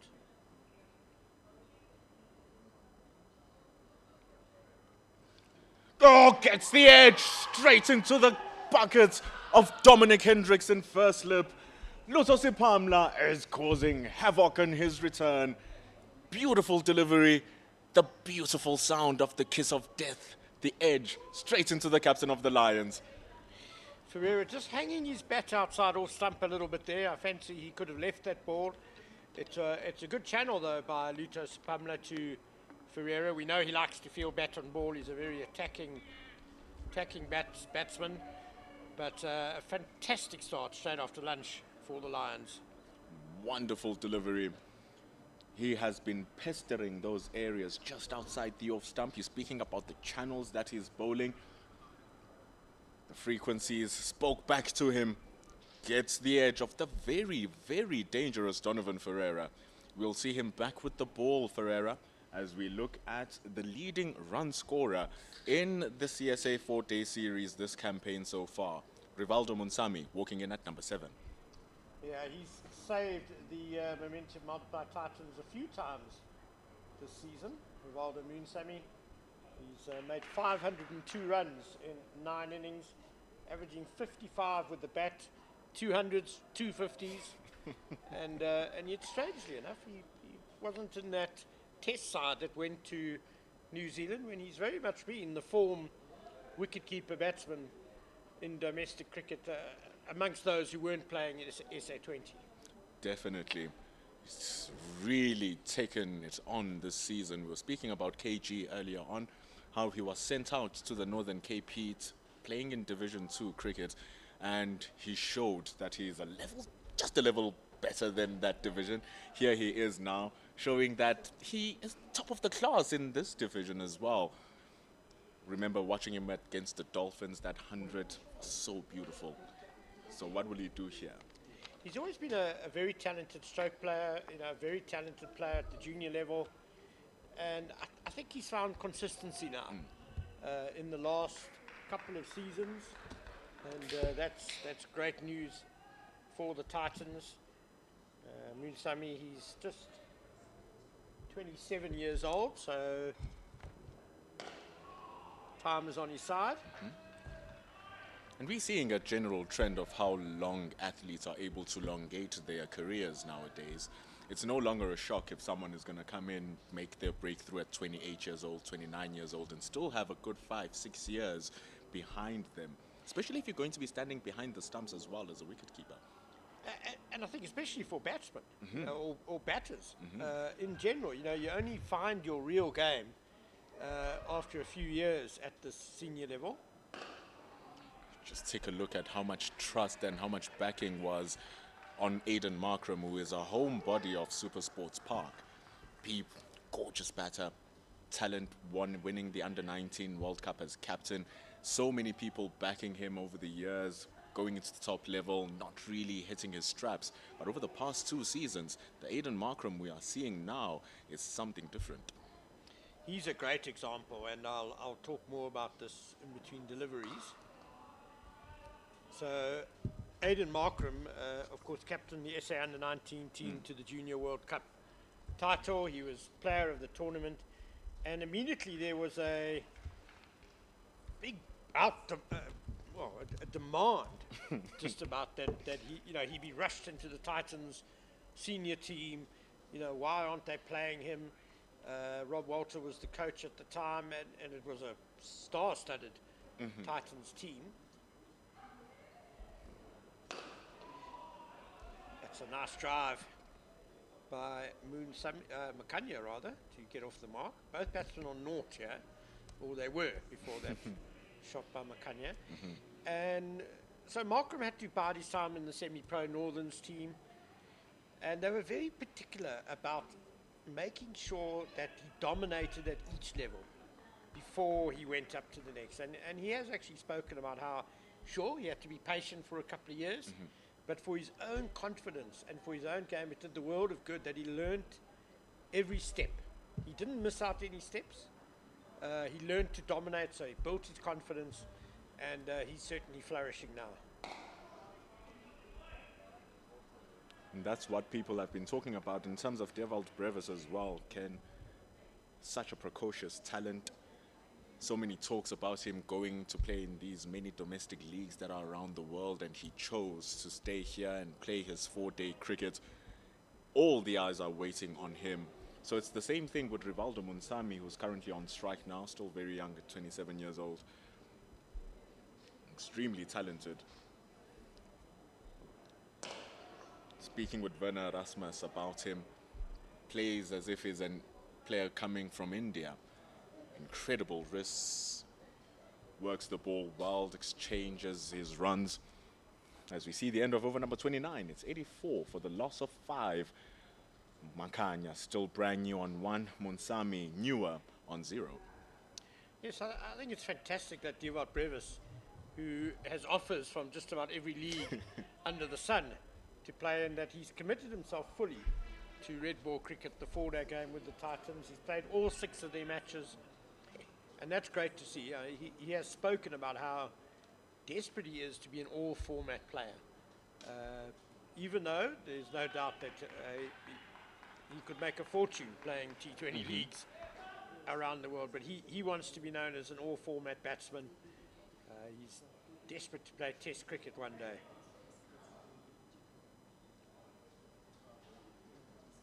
Here comes Lotso Sipamla, just goes straight onto the pads. Easily worked by Sibonelo Makanya. If there's one thing we know about Makanya here, Ken, is that there will be a lot of running between the wickets. Incredibly busy batter. Exactly, that's the word, busy, isn't he? He's a very attractive stroke player to watch when he gets going. Got a bit of an opportunity in the SA20 with the Joburg Super Kings, and I thought did pretty well in a batting lineup that was really struggling in the first half of the season. Remember that 41 he scored batting with Moeen Ali in the SA20. In terms of the 4-day competition, he's made a couple of half centuries in his 10 innings, but that average of 24.6 does not do his talent justice. What a perfect opportunity for him to increase that average. What a perfect opportunity for Sipamla here to just continue riding his rhythm as well, because he really has found a song that is perfect for his tune. Yeah, he's bowled nice and accurately into his 6th over now. He's got 2 for 20. The Titans really do need a captain's innings from Makanya, 86 for 5. And let's not forget what an important game this is, an absolute crunch game, basically a semi-final. The winners will more than likely go through to the final. For the losers, more than likely that's the end of their season. And the Lions have just earned their 2nd bonus point for bowling. So they've now closed the gap to just 4.5 points between them and the Titans on the log. Must have been painful for the Lions. Last match in the DP World Wanderers Stadium, you talked about it with KG earlier on about the pitch just not deteriorating, the pitch holding very true, thus making it so easy for the batters to score runs. Ooh, those deliveries were not coming at the Wanderers, but they are here because Lutosi Pamla is here. Man, is he bowling well. Beautiful delivery, just that little bit of extra bounce that you often get here at SuperSport Park. Great line, great length, drawing Makanya forward, and I guess it just straightened the touch off the deck. That was a wonderful delivery. Yeah, the Lions, I mean, if they had won that game against the Rocks, and they were very, very dominant for 90% of it, those extra 16 points, they would have been top of the standings coming into this game. And it's such a big feature that a big win guarantees you that number 1 spot. And if you are number 1 at the end of all 7 fixtures, you are hosting that home final. It's in your ground. It's such a major advantage going into a 5-day game on top of that. But it's 30 overs gone here at SuperSport Park. It's 86 for the loss of 5. You say home advantage, but I have a tiny feeling that maybe the Lions won't mind not playing at home because both them and the Joburg Super Kings have kind of struggled this season to really understand their pitch. I know Stephen Fleming spoke about it a lot at SA20, that just about every game the pitch brought up something unexpected for them. And raging conversations regarding pitches and setting them up in recent years, actually. All starting off with India and saying, oh, they're doctoring the spins, the pitches for their spin bowlers. A couple of years later, you have a 640 ball test match in Cape Town. Same thing in Gqeberha last week, just bludgeoning of wickets. And then an exorbitant amount of runs when you go to Pietermaritzburg, Potchefstroom, and then in the Wanderers.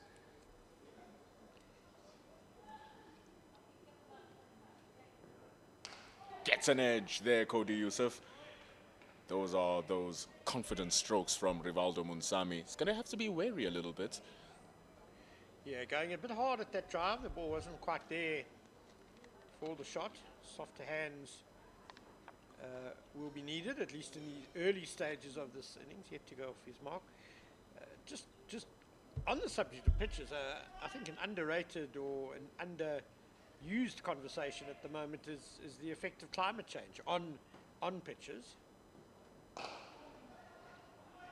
So quick single into the covers, gets Munsami underway for his innings, 87 for 5. And groundsmen have spoken about it here in South Africa, that the weather in general has been a lot hotter than what they are used to. And so it's been difficult for them to prepare pitches.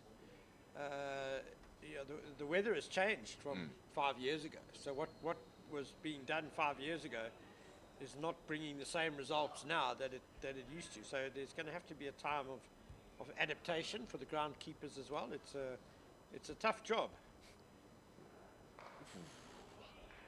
It really is, and the way that the game of cricket is set up, where the slightest changes in conditions can make such an exorbitant difference in terms of the game. You think as a groundsman, I'm setting up a pitch, it's gonna dry up as time goes by because you understand the patterns of the weather historically. And then all of a sudden, history doesn't pan out the same way as you expect it to. And especially when you have to make a pitch for 4 days.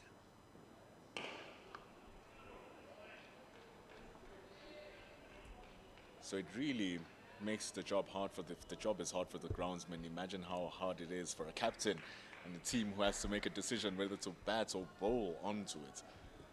Oh, that's easy. I mean, you just win the toss and bat first 9 times out of 10, don't you?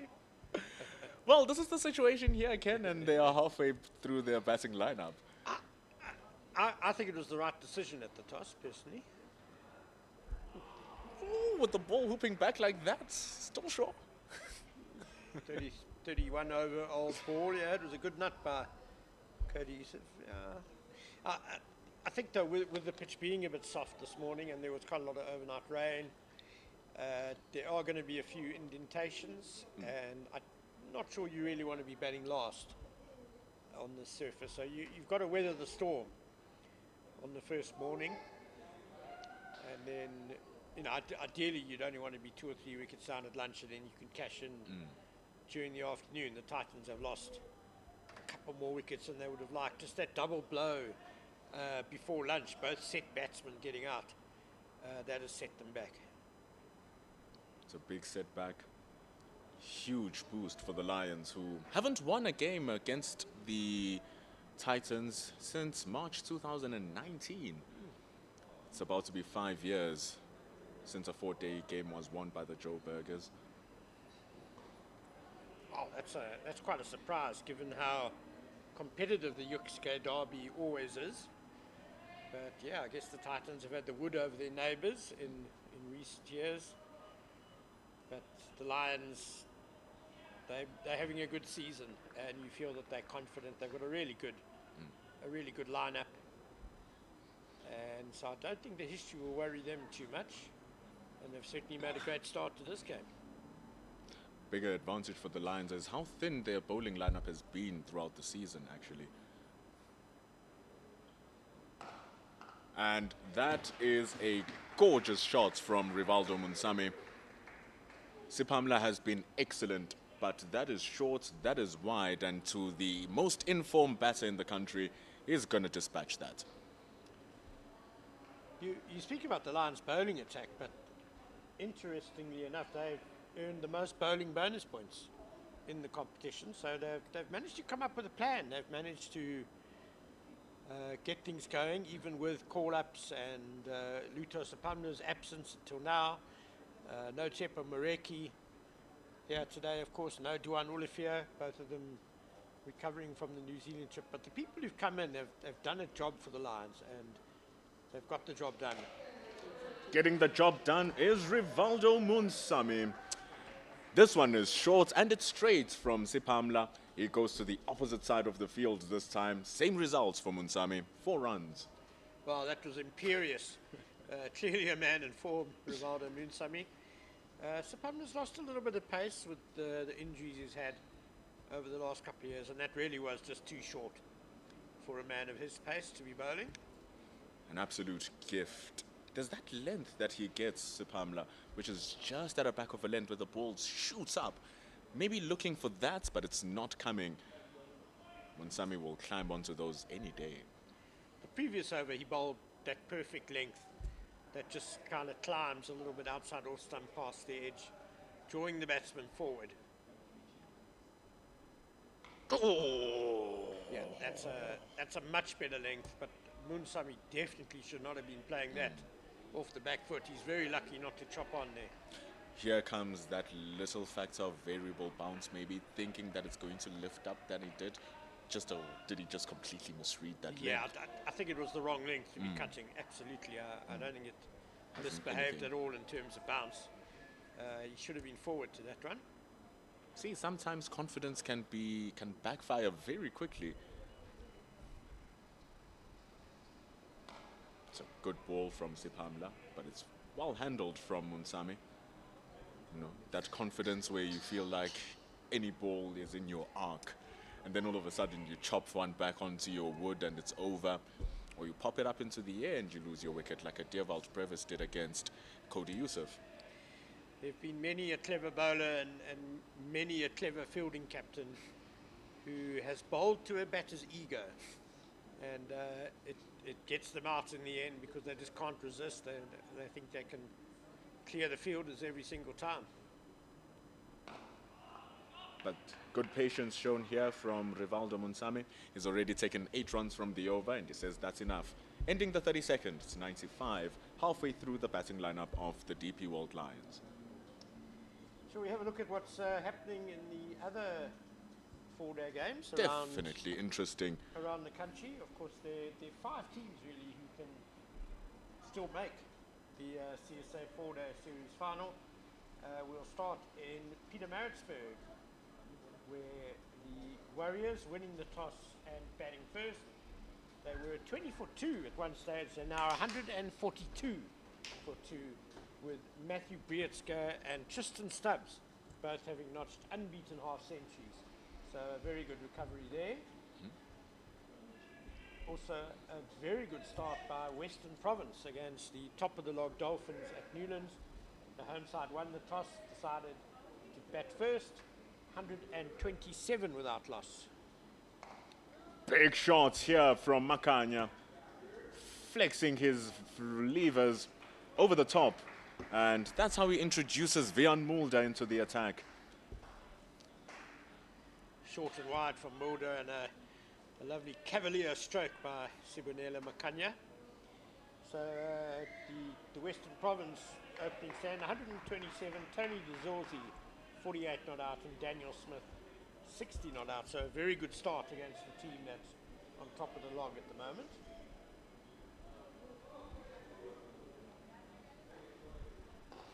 Pops it up into the air, there's a chance. Delano Porchetta is too square, drops in front of him.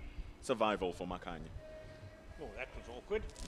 So the other match, which really has no bearing on the final, is the Rocks hosting the Dragons, and Paul Northwest won the toss and elected to bat first, and they are 122 for 1.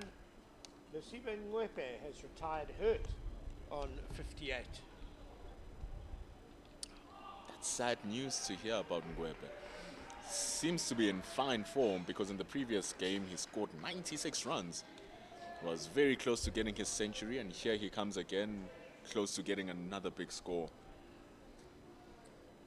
Many players seem to have found their rhythm. Aviu Mgijima also just seems to have clicked something for the G-Bet Rocks. Munsami here. No surprise for Zubair Hamza, who leads the scoring for the Lions. Unfortunately not available for the Lions. So a whole host of players who've really raised their hands this season and said, I can take it on.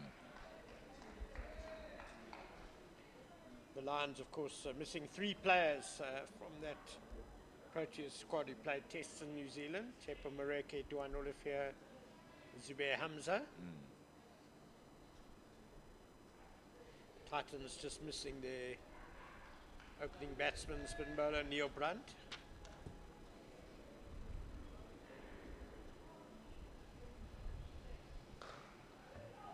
Great fielding that. Mitchell van Buren standing at backward point. It's quite sensational at that position. But that little single that they take brings up 100 runs for the Momentum Multiply Titans. 5 wickets down now, they won't be happy with that. The run rate pretty much bang on 3 runs to the over, so that's a decent rate.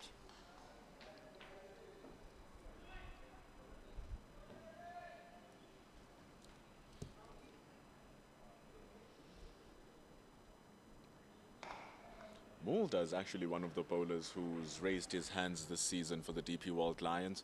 Brings the end of over number 33. Scores 100 for the loss of 5 for the Momentum Multiply Titans. Vian Mulder, just to show how thin the batting bowling lineup for the Lions has been, there's been instances where he's had to open the bowling alongside Cody Youssef. And it must be said, from the 4-day series perspective, he's been quite respectable and decent in terms of his bowling.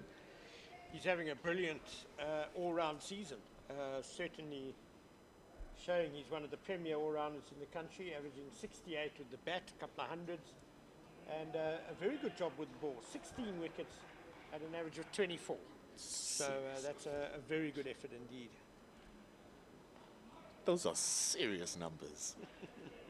24 runs for each wicket is some bang of a numbers, especially if you're going to be averaging 68 with the bat.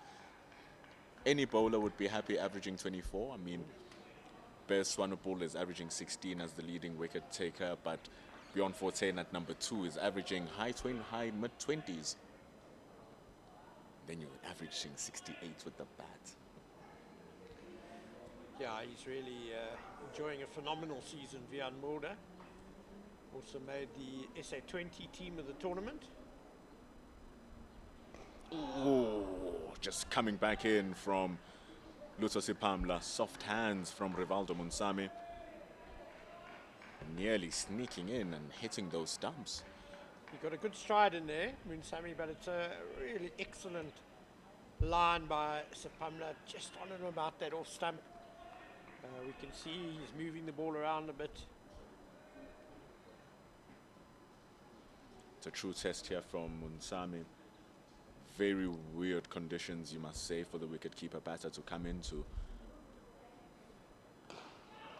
But Well, he's confident. Well, I think he's actually been doing it a few times this season. Coming in at 5 down without a whole lot on the board for the Titans. He's dug them out of trouble several times. And what I love most about Rivaldo Munsami, when you look at his career statistics, he's a wicketkeeper batter, comes in lower order, not because of he's not a good batter, it's just where wicketkeepers bat, navigating the new ball as well. He averages 41 batting down in the middle lower order, which is quite exceptional when you really take a look at it. Yes, and I think the struggles of the Titans batting lineup is shown by their averages. There are only 4 of them who average over 40. One of them is Corbin Bosch, who's a bowler. Bevis averages 44. Dean Elgar 60, but he's now retired.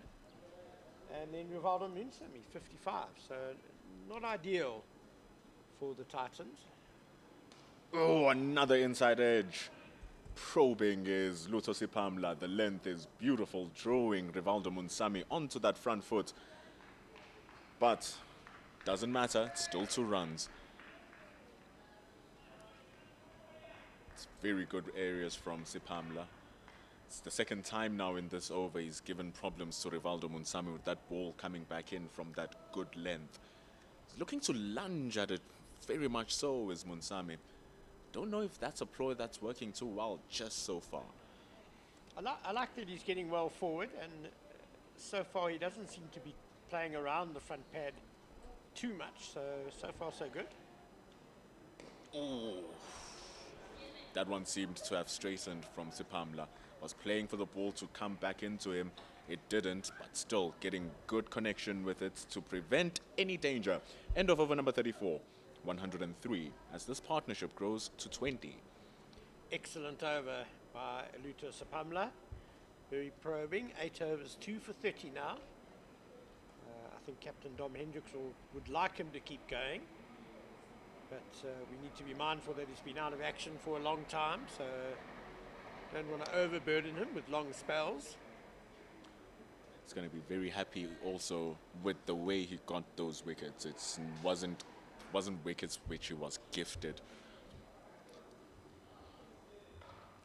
Just like that gift from Vian Mulder to Smonelo Makanya. Very short, right into his arc, and he swivels around for a boundary behind square for 4. Lovely shot by Makanya. Mulder just hasn't quite found his length here yet. Rolling his second over. He's been excellent with the bat. Mulder score comes back from a quick fire 141 versus the G-Bet Pal Rocks. Hey, Vian, you have the ball now, buddy. That was a scintillating innings by Vian Mulder, building on the 100 by Dom Hendricks and wonderful half centuries by Ryan Rickleton and Temba Bavuma. But now it's Makanya who's showing that he too has the goods. In front of square this time, pulling it in front, and it's 4 runs again. He's very strong on the pull, is Sibonela Makanya, not the right place to bowl to him. That was an incredible shot from him. You were speaking about how he hasn't had the greatest red ball season so far, the Titans captain. And I don't think there's a better platform to try and making your statement than this situation that the Titans are in right now. Oh, get a juicy delivery. But we saw this at the Wanderers as well, Ken. No balls and no balls from Vian Mulder. It's a pity because that delivery really stood up excessively outside off stump. Cody Youssef bowled a couple of those as well in his excellent spell just before lunch. So perhaps there's a bit more life in this pitch than the Lions showed in the first hour of their bowling.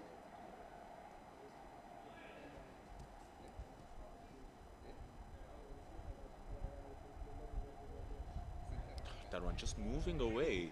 Definitely still seems to be something out there, Ken, as you mentioned. And it's becoming much better also with the slight breeze coming across now. We cannot say and underestimate the effects that has on the ball's travels trajectory. But it's going to be a grind for the bowlers to keep finding those areas because it seems like the margin of error is very fine between Makanya and Munsami.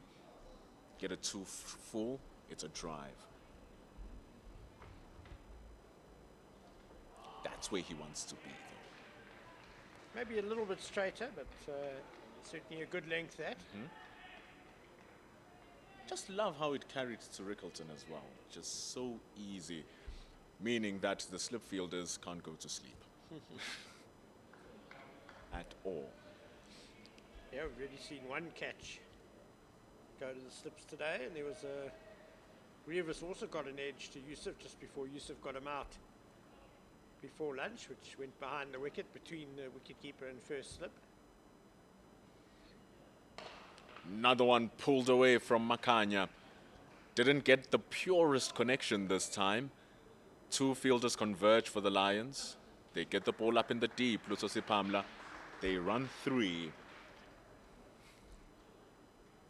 They're now 35 runs away from that 115. That's when they get their first batting bonus point. Remember, those first 100 overs in each team's first innings is when those bonus points count. 150 runs gives your first batting bonus point, and each run thereafter counts for 2% of a point. So literally every run counts once you reach 150.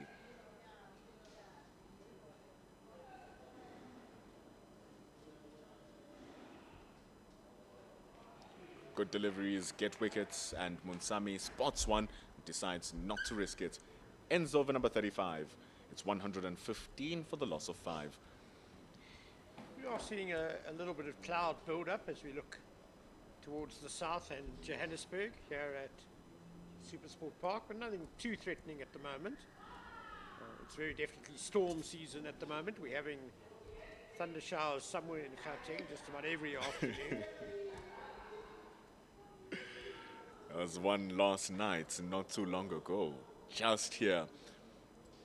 Then we are back. The sun is baking hot today. Hopefully the rain stays away. We don't mind uninvited guests like you coming and just watching the game here in SuperSports Park. We already have fans standing in the embankments, some in the stands. The rain is not such guest.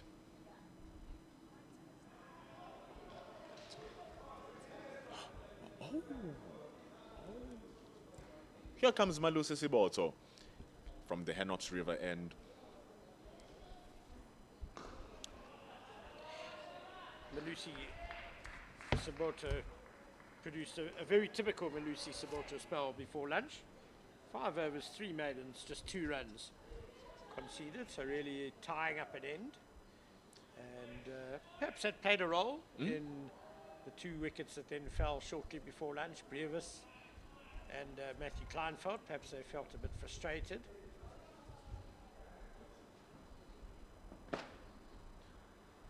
This is something we spoke extensively about with KG, over the fact that a wicket delivery is not a once-off ball. Sometimes it is, luckily enough, But more often than not, it's a long setup that the bowlers work in tandem. It's you tying up an end, the batters want to see can we score off the other end, and in that pursuit, they then present those opportunities. So definitely can take his props, Malusi Siboto. Coaches these days do talk a lot about partnerships, the importance of them, and it's not just in batting. Bowling partnerships, as you say, very crucial as well. A team's not going to do very well if one bowler at one end is leaking, 4 or 5 runs per over. It just releases all the pressure. So you really want both bowlers to be exerting pressure at the same time. It actually helps as well that Malusi Siboto knows SuperSport Park very well. Oh, gets the outside edge. Mitchell van Buren dives for his life at backward point. He can't stop that. Joshua Richards is pretty fast across the ground. So is Mitchell van Buren backing him up. 2 runs. Malusi Siboto, a very experienced cricketer. He's playing his 96th Division 1 game. Started in the Free State, joined the Titans, then moved down the road to the Lions, but he's had a stellar career. 255 wickets at an average of 28. A really highly respected, very reliable seam bowler wherever he's gone. Extremely dependable.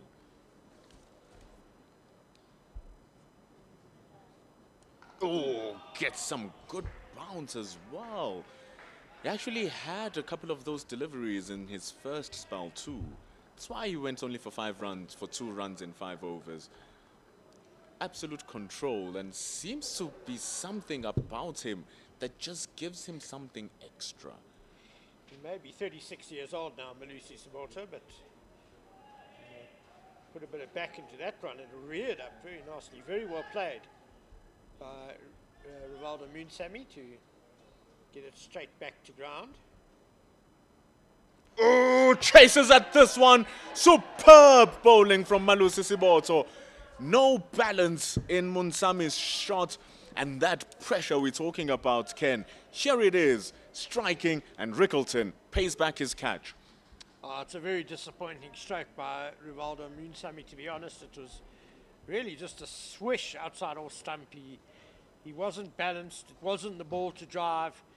And I think just a bit of a brain fade there. Perhaps the previous delivery getting into his head a bit. Beautiful bowling from Malusi Siboto. On his day, he is such a problem. And man, does it smell like Siboto day to day. Bowling superbly. Takes the wicket of Rivaldo Munsamy, who is the most threatening bat in the country. He walks it back into the SuperSport dugout for just 11 runs from 20 deliveries. What a situation that the home team find themselves in. Yeah, 118 for 6. And I'm a bit surprised that Corbin Bosch has come in ahead of Dayan Khalim. Khalim averages 24 in first class in Division 1. Well, I'll say I'm surprised. Corbin Bosch averages 40. A few not outs though. He's had 13 not outs in his 34 innings. 7.5 centuries, and Khalim has 3. So, okay. I'm surprised because I'm wrong. So. You know what we acknowledge? We acknowledge the accountability and just accepting that indeed we are also just human.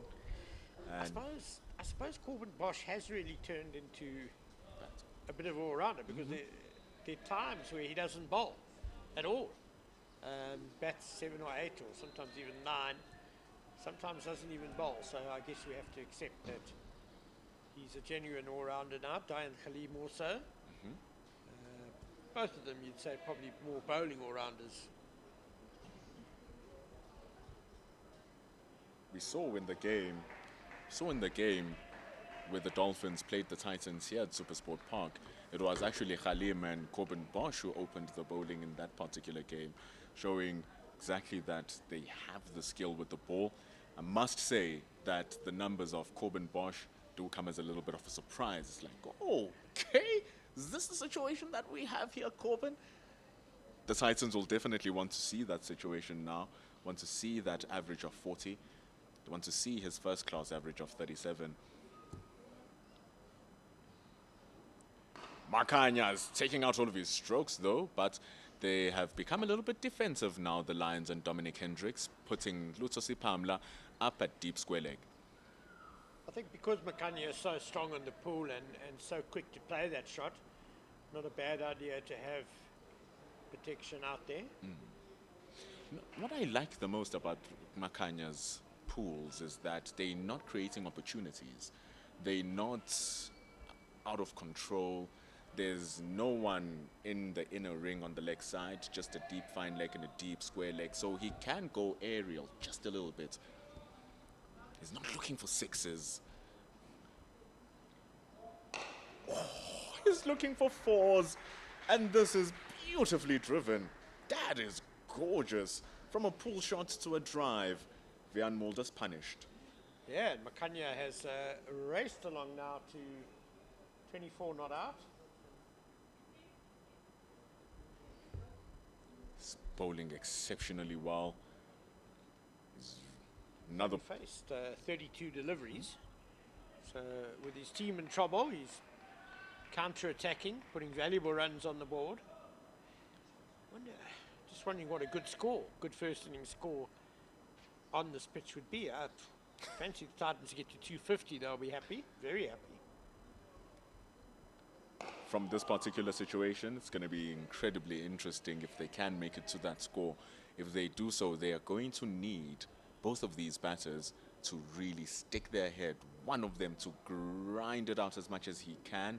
Seems like Sibonelo Makhanya is getting his eye in.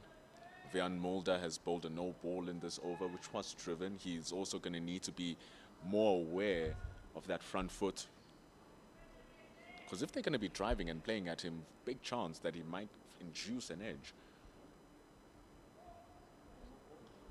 As he bowls another one. Effort ball, the bouncer from Mulder, just overstepping. It was a pretty wretched bouncer as well. It's just very short and very wide. It might actually have been called a wide if it hadn't been a no ball first.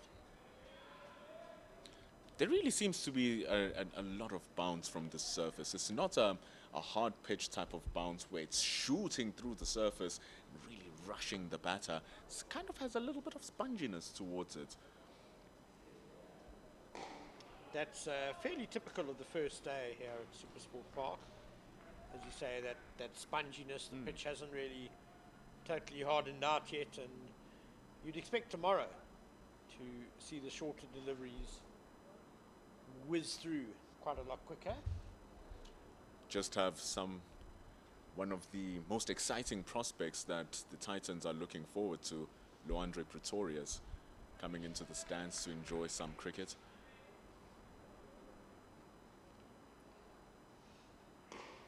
One of the standout players for the South African under-19 team. I'm pretty sure we'll see him opening for the Titans in the T20 Challenge in a few weeks' time. That follows the four-day series final.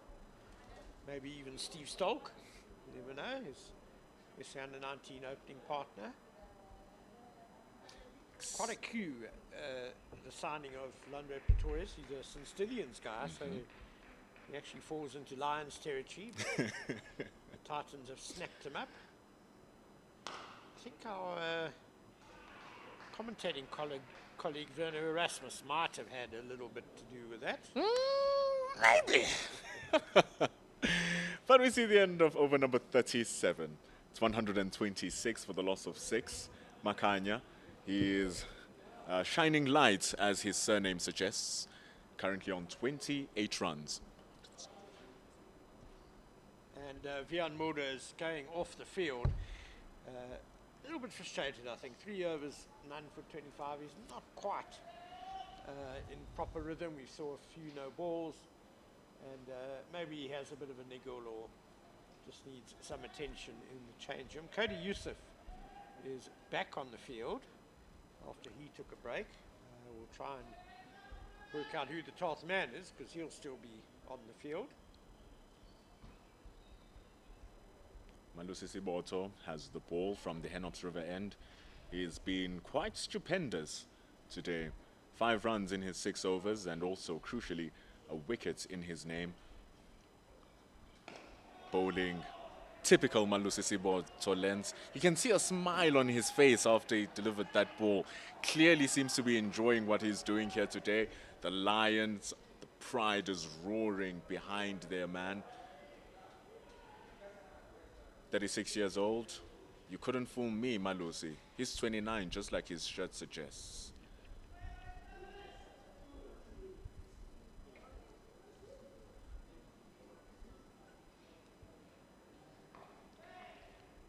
And his areas of operation, subtle changes to his lengths, because on that back of a length area where he's pushing the batter backwards, he's getting that little extra bounce. And then when he goes a touch fuller, it's not as full as you'd think. So he's still extracting that extra bounce, causing so many problems for the batters. It's exactly how we got Rivaldo Munsami out. Previous ball jumping up at him, he had to climb up towards it. He under-edged the next one trying to cut it. But even there, Makanya's going onto the front foot. It's nearly hitting the splice of his bat. That's the right length for SuperSport Park, because you want to draw the batsman forward, but there is that extra bounce, as you say. So it's not comfortable for the batsman, but they kind of have to come forward. And that's the thing, is it? They have to, because if they don't, what if it doesn't pick up? And if they don't, it looks as if they played it on the wrong length. There, Siboto looking to draw the drive from Makanya. Makanya scoring freely, scoring runs, looking for his fours, his boundaries. Makanya, he has 2 slips to worry about in Makweto and in Dominic Hendricks. Joshua Richards is at gully, so Siboto luring him to the drive, saying, can you take it? The slips are always in the game here at SuperSport Park. There it is, Ken. What a beautiful delivery that is. It's beautiful because of how he's setting it up. Defend, push it wide, you leave it. Are you going to leave it again? Okay. Are you going to leave the next one? Is the question now.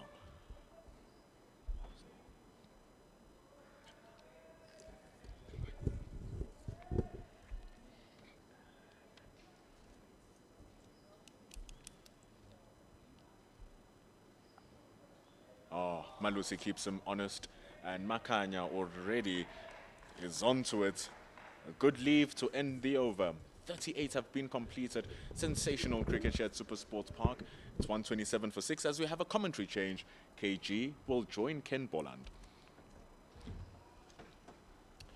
With the Lions in firm control, 127 for 6. They lost the toss, had to bowl first. They won't be too upset with that because they've got 6 wickets. As we see, it looks like Delano Potgieter is going to make a return to the attack. He's bowled mostly from the Henops River end today, or if not exclusively, but he's going to give it a go at the West Lane end. And welcome back, Kagiso Masibulele. Thank you, Ken. Good to be back in commentary.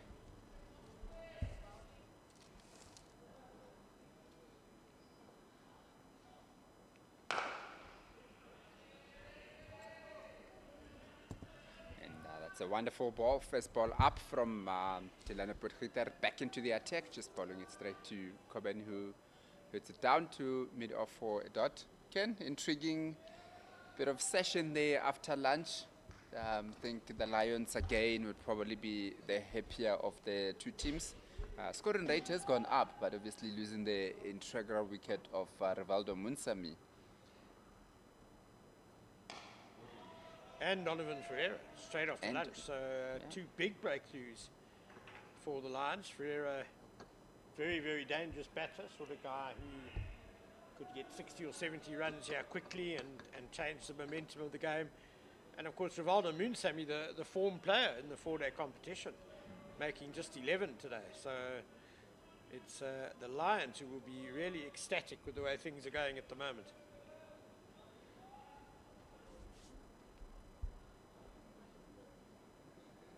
Just another dot ball. As you say that, obviously, me and Pendula spoke about earlier about how long will it take until we see Bjorn Fortuin into the attack. But I mean, the Lions have bowled so well, the seam bowlers, that we have actually not needed him to bowl going into the 39th over of the match. Yeah, with 5 seamers, the all-rounder Vian Moerders has bowled a bit now. That's right, they can just rotate their seamers at the moment. It's still pretty much a seamers pitch. Again, Delano Potgieter is looking to be bowling straight and threatening those stumps and those pads, and just trying to get something happening there.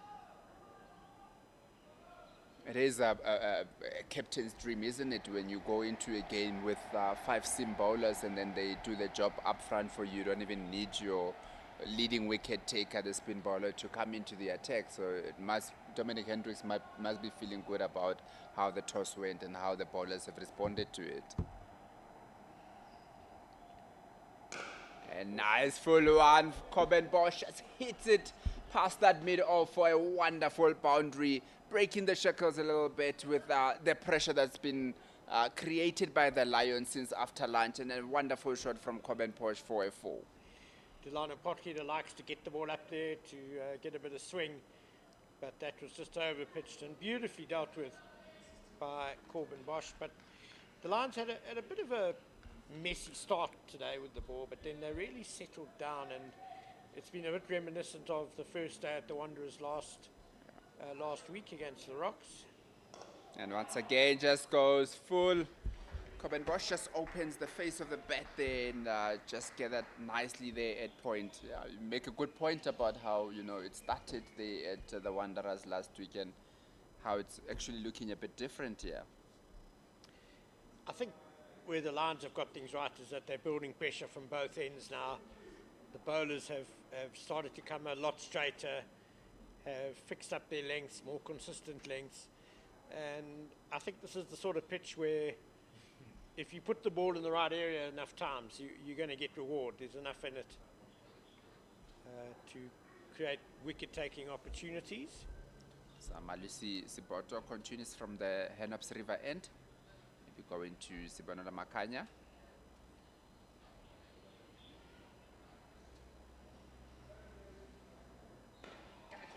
Just a nice full one straight to Sibanola Makanya. Our co-commentator just getting excited on the other side with the game.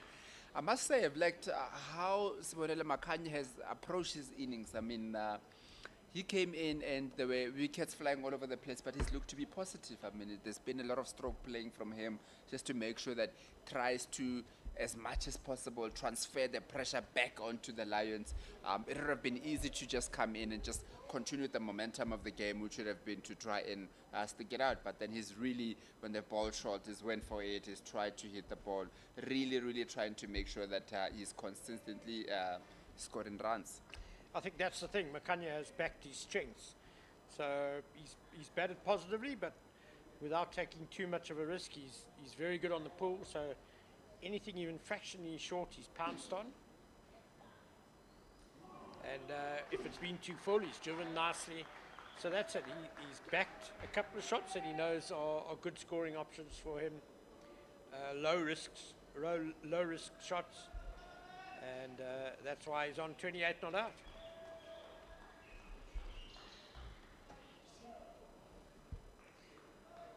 I think Pendulo must be one of those guys that if you put him on a golf course, he'll shout, "Get in the hole," when the guy tees off on a par 5. Just strays straight there, and Sibanola Makanya just manages to get it off for another single down to bring Coben Bosch on strike. Yeah, I mean, Pendula is like the entertainment when he's even sitting on the other side,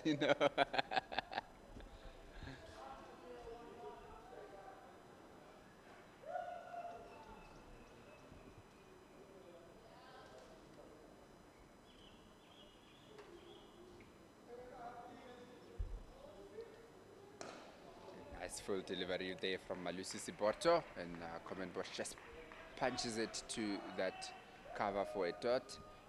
Very interestingly, I heard you guys earlier speaking about the average of the batters and how Comenbosch is actually averaging 40. I think with the way that the innings have went so far, that average will come in handy for the Titans.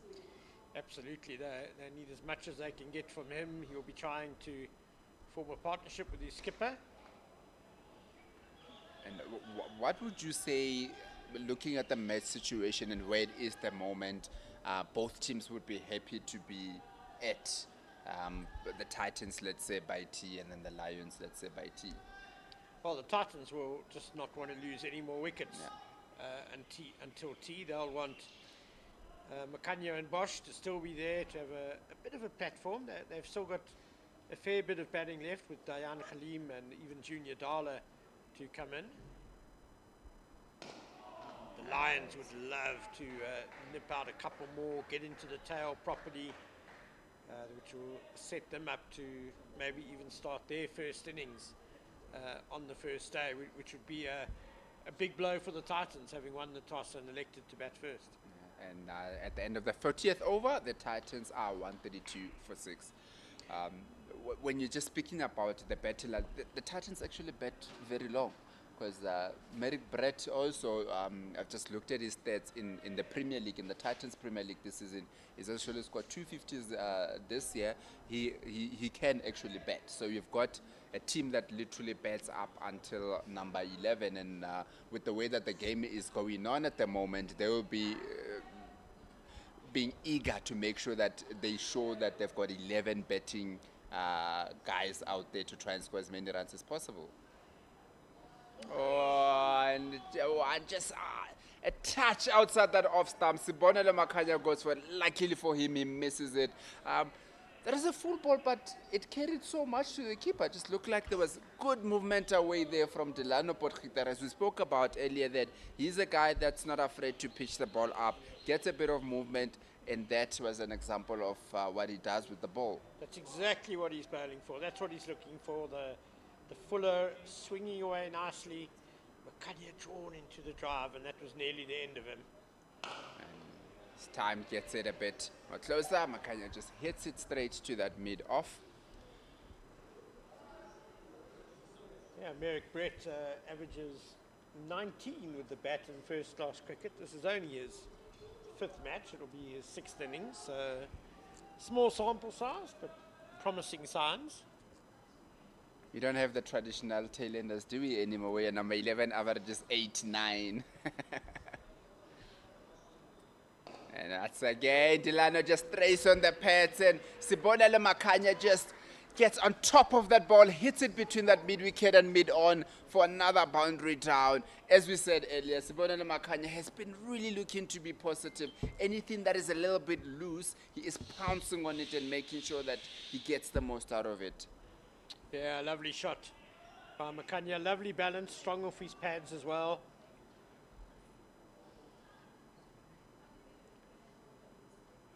And in that shot, the balance is very important when you want to execute such a shot. It's again, Delano Potgieter just goes outside that off stump, and Sibonelo Makanya say that I just got a boundary the previous ball, can't let this one go through.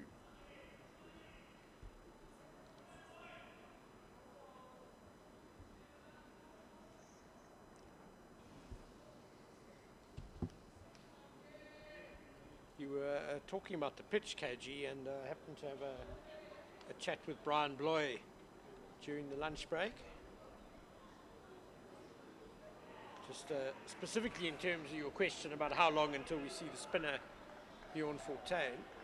And Brian was saying that he reckons with a few days of hot sun predicted, certainly in the second innings there could well be some turn, just to add to the challenges for the batting sides, and he agreed that batting second would be a tough challenge, which is one of the reasons the Titans elected to bat first.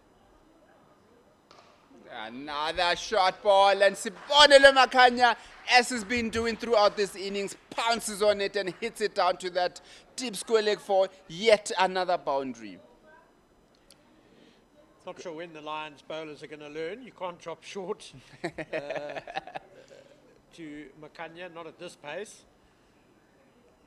Yeah, definitely, especially when you say not at that pace. And I think Delano Potgieter, with the kind of bowler that he is, will be very disappointed that he hasn't pitched the ball full enough for Sibonelo Makanya to try and use the pitch and get him out. Very interesting what you speak about with your conversation, obviously, with Brian Bloy, the curator here. And obviously, the Titans have actually went into this game with just a solid spinner.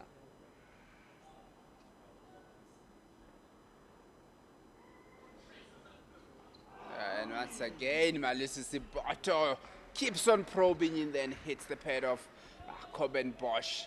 No one really went up for that. Malusi, the consistency that he's just been bowling with, he's just been putting the ball out there, getting the batter to try and play each and every ball that he's bowled so far. That's his strength. Mr. Consistency, Malusi Siboto can bowl over after over. Generally does not concede many runs. He's only conceded 7 runs, and he's into his 7th over. Yeah, the Titans don't really have a frontline spinner. I know Donovan Ferreira's had a lot of success with the ball this season, but he's a batsman who bowls spin as his second string, if you like. Dewald Brevis got 4 wickets last weekend with his leggies. Also, he's not a frontline spinner. Matthew Kleinfeldt bowls a bit of part-time off spin as well. Funny enough, Rivaldo Munsami also bowls a bit of off spins. When he's not keeping wicket. When he's not keeping wicket. I think he's taken about 4 first-class wickets. I was just going to ask. KG. Yes. Let's have a look. No. I think he, in Division 2 when he was at the Northern Cape Heat. Division 2. Let's go find those reports.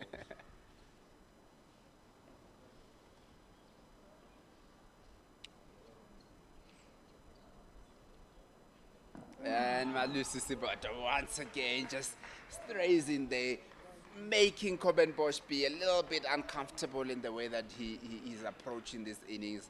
Very good bowling going on here from Malusi Siboto, consistently trying to hit those wickets, consistently playing on the pads of Coben Bosch.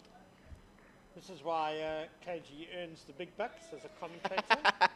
100% correct. 4 first-class wickets for Rivaldo Munsami. Excellent average, 23 and a half. Not bad for a wicket-keeper. Yeah.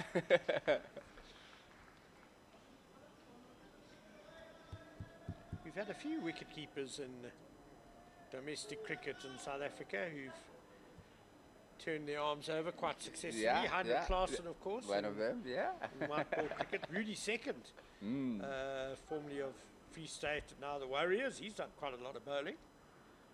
And a wonderful ball from Malusi Siboto just to end that over. After the 42nd over, the Titans are 140 for 6, in a bit of trouble here, looking to rebuild their innings. In about a decade ago, there was a wicketkeeper for the KwaZulu-Natal Dolphins, Darren Smith. Yes. As we see Hashim Amla walking around the boundary, they would have played a lot together. Darren Smith, very good gloveman, wicketkeeper batsman, but also, particularly in white ball cricket, very useful as a leg spinner. Yeah. It is good when you've got a player that can play multiple roles in the team. You know, sometimes you just need the guy to just get a bit of a rest for your main bowlers, and then it's good to have people that can come in and just tend their arm a little bit. Donovan Ferreira keeps wicket as well. Yeah. He kept wicket for the Joburg Super Kings and recently competed SA20. And Tristan Stubbs, same thing. He bowls in T20, he keeps wicket, bats superbly.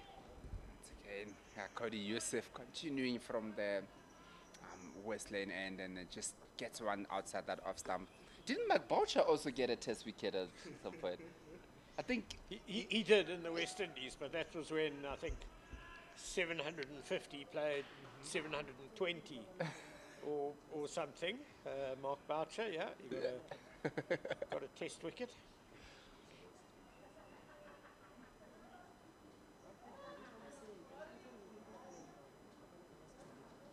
again, Cody Youssef on that pattern. Sibonele Makanya once again just clips off that pat, hits it down to that mid-wicket boundary for yet another boundary. Very, very, very intriguing batting from the captain. He's really, really looking to dominate this game and he's really looking to take the ball by its horns here. Well, speaking of the West Indies, there was a touch of the Caribbean about that shot. Cavalier, Yeah. Cavalier flair, the hands were high, the bat just, he held it a bit at the top of the swing. Beautiful shot by Sibonele Makanya The West Indians would be saying, baton, brother, baton. with a flourish, beautifully done. And Cody Youssef just goes outside that off stump. Very, very good ball to follow up after going for that boundary. Sibonele Makanya is currently on 41, nearing very closer to that 50 that the Titans would be happy if he gets through to that, as he has played a very big role in building up the innings, and the scoring rate also at some point it was 2.6, but now it's going at 3.4. That's better from Cody Youssef. I think for the Lions, they really need to stay away from the leg side when bowling to Makanya. They can't allow him access to the onside because he is so strong there, as he's shown. So can't drop too short because that'll allow him to pull, and they certainly can't get too straight onto the pads because he's put those deliveries away as well.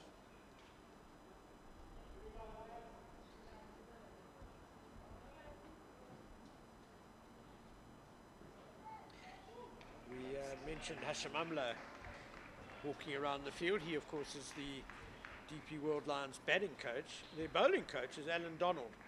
So it really is the most star-studded coaching lineup. Garnet Kruger also. Yeah, part of Garnet that. Kruger helps out, Setup. former Proteas fast bowler. Russell Domingo, the head coach, former South Africa, former Bangladesh coach. So between all those coaches, there's a wealth of experience and knowledge. And once again, good ball from Cody Youssef just to end that. And with their 43 overs gone, the Titans are 144 for 6, and it will be drinks. Interestingly, Ken, just before the start of play today, I actually had a chat with Hashim Amla over there, and we are just speaking about, how they're settling in and stuff. And, as modest as he has always been over the years, he just said, look, at the end of the day, we can have a star-studded coaching and whatever. It's just about how the players are responding to us, and that has been the fun part about coaching this group of players, is that they've actually been responding to us and what we are trying to do with them. Yep, we mentioned what a fabulous season Vian Mulder is having, and he's been very rich in his praise of both Russell Domingo and Hashim Amla, just saying that they have helped him so much with his batting game, which has really flourished this season, as we saw in the SA20, and he said he loved playing for the Durban Super Giants just to get the input of Lance Klusener and Heinrich Klaassen as well, down there helping him a lot with his game. So it's a wonderful coaching staff that the DP World Lions have got, and Hashim, as you say, being typically modest as to his contribution. And then with that, ladies and gentlemen, with the drinks break, we'll see you after 5 minutes.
with Malusi Siboto to continue from the Henops River end. He will be going to Kobenbosch.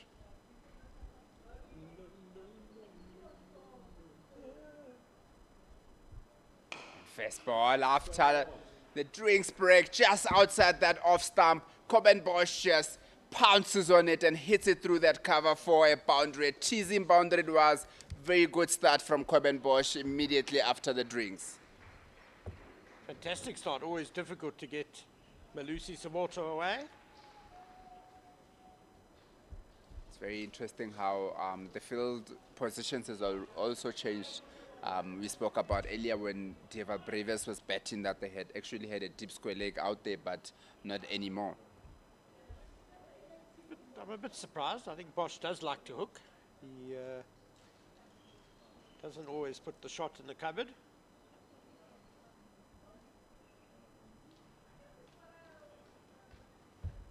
Once again, this time goes a bit straighter to Kobenbosch and just that ball.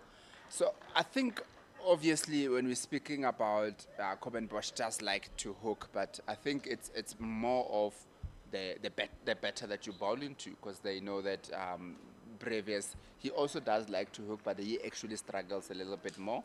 And then obviously with Bosch, the plan is not to bowl short balls to him.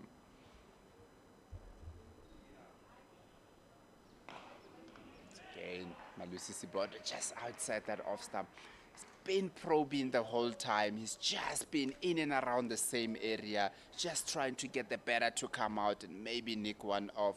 He's really been bowling a very good spell. I mean, he's into his 10th over and he's only gone for 11 runs and also has a wicket to show for it. It's perhaps a more natural game plan for the medium pacer. Siboto have a ring of fielders, catches behind the stump, so just keep it outside the stump. And there comes the bouncer.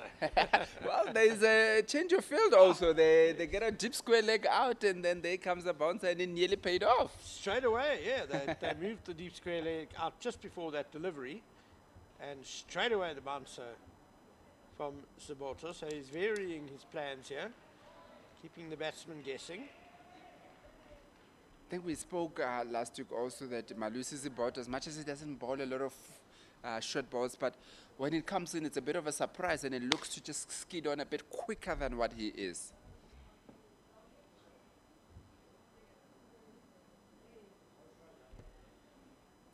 Goes back to that full length and Kobenbosch just lets it go through. See Hashim Amla just taking a walk around, getting his steps in. Not that he ever really needs to do steps. He's always been a very fit man, Hashim Amla. Look, to score 311 in England a couple of years ago, which is still the record for South Africa, you have to be fit. And this time around just comes into the body of Kobenbosch, just manages to get back on it down to that deep square leg for one. To finish off the over, the Titans are 149 for 6 after 44 overs. And just a bit of a recap of what happened a bit earlier with Matthew Kleinveld earlier going out for 45, Josh van Heerden going for 3, Musa Twala getting a duck, Deval Breves 28, and Donovan Ferreira got out for a duck, Rivaldo Munsami got out for 11, and we currently have Makanya on 41 not out and Kobenbosch on 10 not out. And 2 wickets apiece for Delano Potgieter and Luto Sapamla, but it's been a good all-round bowling effort by the Lions. And Cody Youssef just outside that off stump. Seems to be generating a good of pace out of it, just judging by the carry that he's getting to the wicket keeper behind. He's the quickest of this Lions pace quintet. I suppose if there's one criticism of this Lions pace attack, maybe is that they lack a bit of outright pace. Cody Youssef is the briskest of the lot. Yeah, definitely. I think something built up to what we spoke about last week, that with the absence of obviously Duan Olivier, They had to find some sort of an enforcer, and I think Cody Youssef is the one that's taking the responsibility of being the enforcer. Because if you look at the spells that he's bowling at, also he's just bowling short, quick, best spells. Try to get the most out of him and try to break partnerships and get wickets. And that's another good ball from Cody Youssef into the pads of Coben Bosch, who comfortably just hits it to mid-on for a dot. Halfway through the over, the Titans are still 149 for 6. Yeah, I would guess Chepa Mareki is now the fastest of the Lions' regular bowlers. Cody Youssef, he bowled a great spell just before lunch here. Really got the ball talking, put a lot of effort in, made it particularly awkward for the batsman. Oh, and once again, Cody Youssef goes into those pads and Coben Bosch just manages to get some bat on it. Very good ball from Cody Youssef. He's been quite unpredictable in terms of the lines and the lengths that he's been bowling. It really hasn't been one-dimensional where you say that it's going outside the off stump. There's been a couple of balls that is pitched up very, very full to challenge the batsman even more. It's like what you said, KG, that it's as if he's been given the role. We want you to take wickets. We don't mind if you go for a few runs. The other bowlers will build pressure around you. As you say that very full ball gets followed up by a short ball.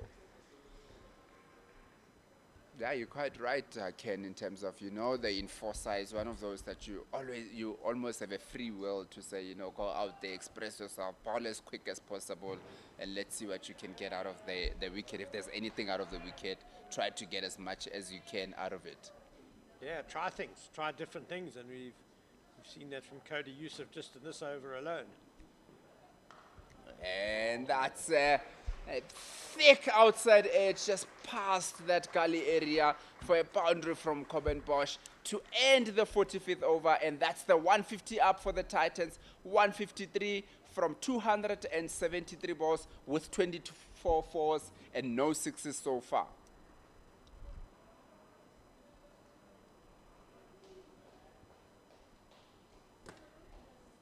So that's the quickest 50 runs of the innings so far we've seen.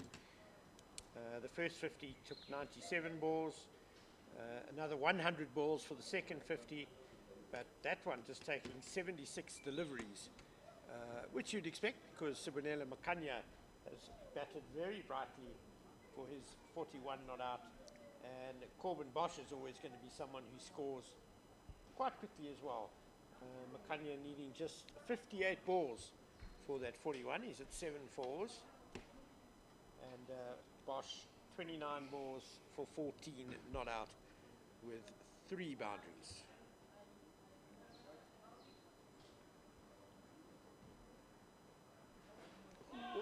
Malusisi Bato just outside that off stump.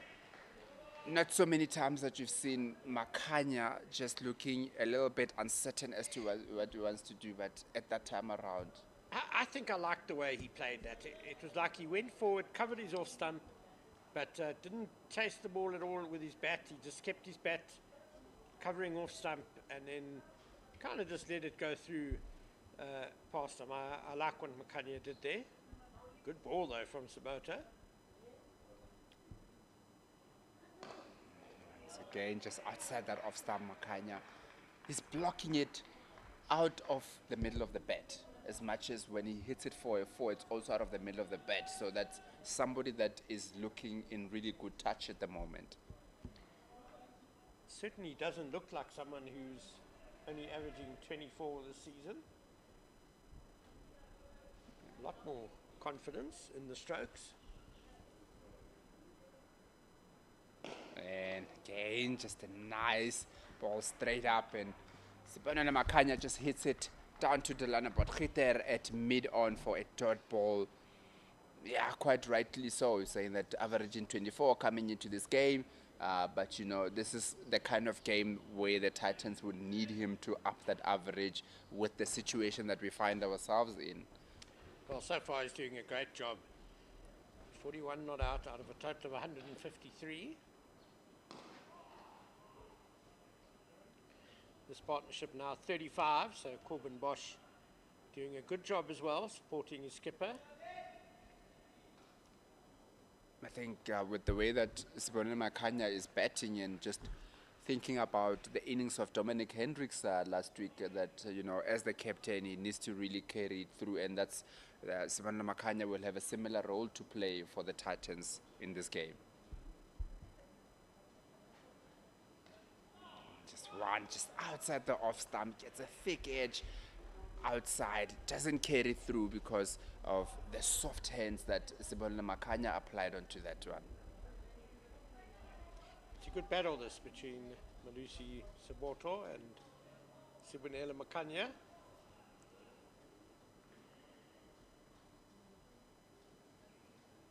Former teammates, of course, here at the Titans. Yeah. Makanya played for the Dolphins before moving up country. Just to end the over, and the 46th over, the Titans are 153 for 6.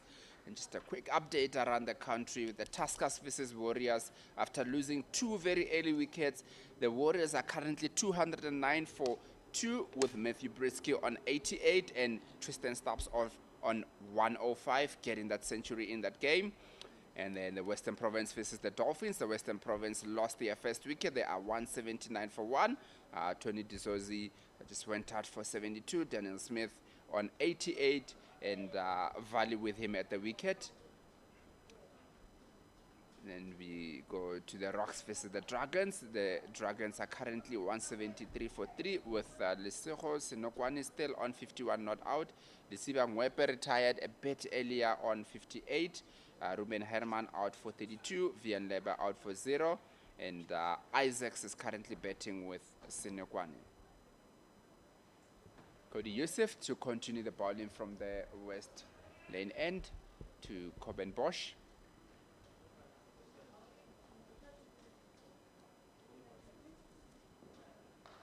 One just outside that off stump, and Coben Bosch throws his hands at it, and a chance created at that gully area. Came on a bit too fast and just hits it over. It goes again for a boundary. Coben Bosch will be feeling that he got a bit of luck there, and Cody Youssef, we will feel that he should have gotten a wicket here, but he'll also be encouraged to see a better trying to play such a shot. Youssef gets that big bounce outside off stump again, and a fantastic effort by Josh Richards leaping in the gully. He got both hands to it, I fancy, but it couldn't quite hold on.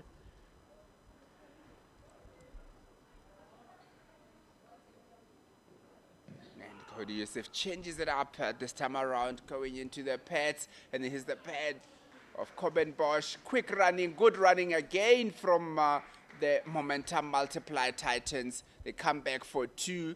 It looks like a bit of low energy there from Lutos Pamla to retrieve that ball and allowing the batters to come back for 2.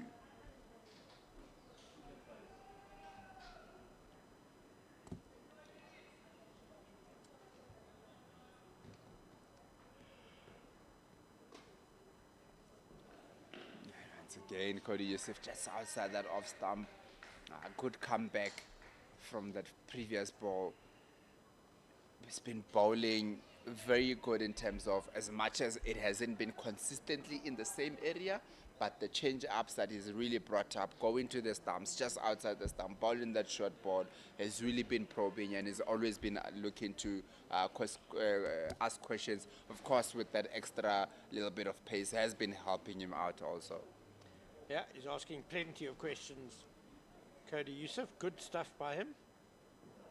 And just outside the off stump, and Coben Bosch throws his hands at it this time around, just goes straight to that point for a dot ball. Again, I say that Cody Youssef won't be discouraged with what he is seeing. I mean, in 4-day cricket, you always want to see the batters throwing their bat at the ball, and you know that they are creating opportunities for you as a bowler. Just that previous shot just got me thinking that Bosch may be just trying to be a little bit too expensive. I mean, there's a lot of work for him still to do with his skipper here. Just another one down to mid-wicket for a single.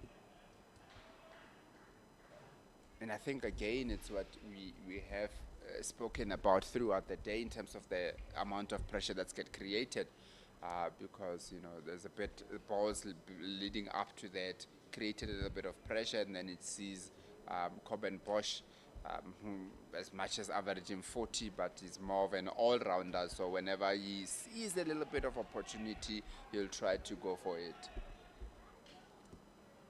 Yeah, naturally aggressive with the bat, Corbin Bosch.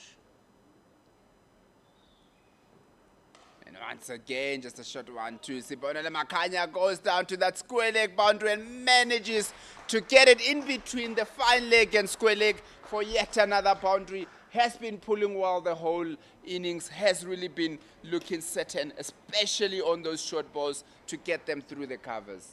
I mean, through the fielders. Malusi Saboto just going with the one hand there on the boundary and the ball evading him. Won't throw Cody Yusuf too much. Be asking of his partner to say, when you are bowling, you obviously expect a lot from us, and then please just give us the same. But again, Sibonela Makanya so good on the pool, split the two fielders on the leg side there. Looks like we'll have a bowling change from the Henops River end, with Lutos Pamla coming back into the attack to replace Malusi Siboto after bowling a wonderful spell for the Lions. Lutos Pamla comes back. So far he's bowled 8 overs, has went for 30 runs, and of course got 2 very important wickets.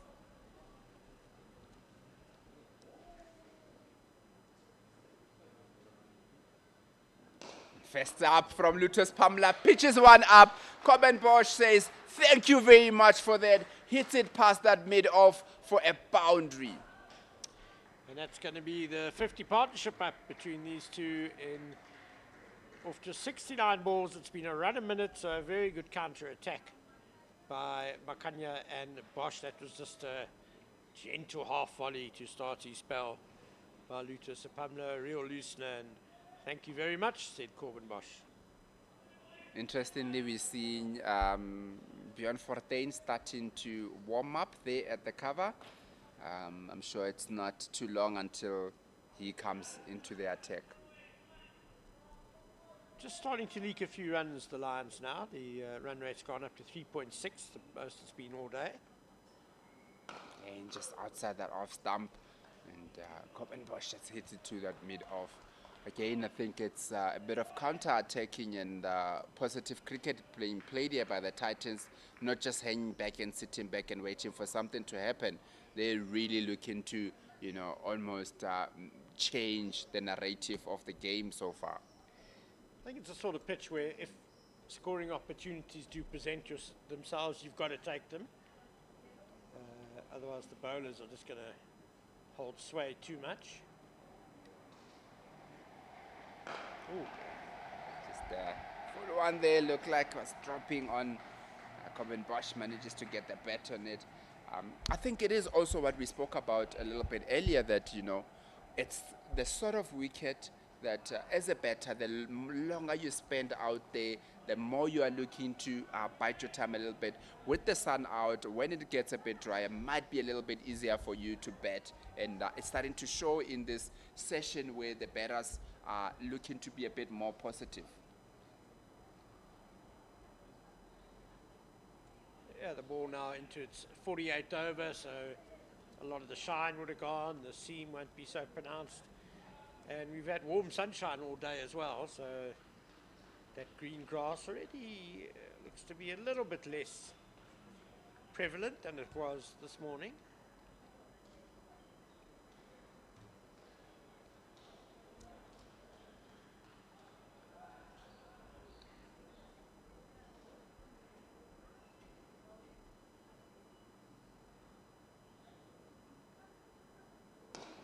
Again, just bows it nice and full to Coben Bosch, who just blocks it out. Yeah, you make a very valid point in terms of how the pitch is looking compared to what it was earlier on in the day.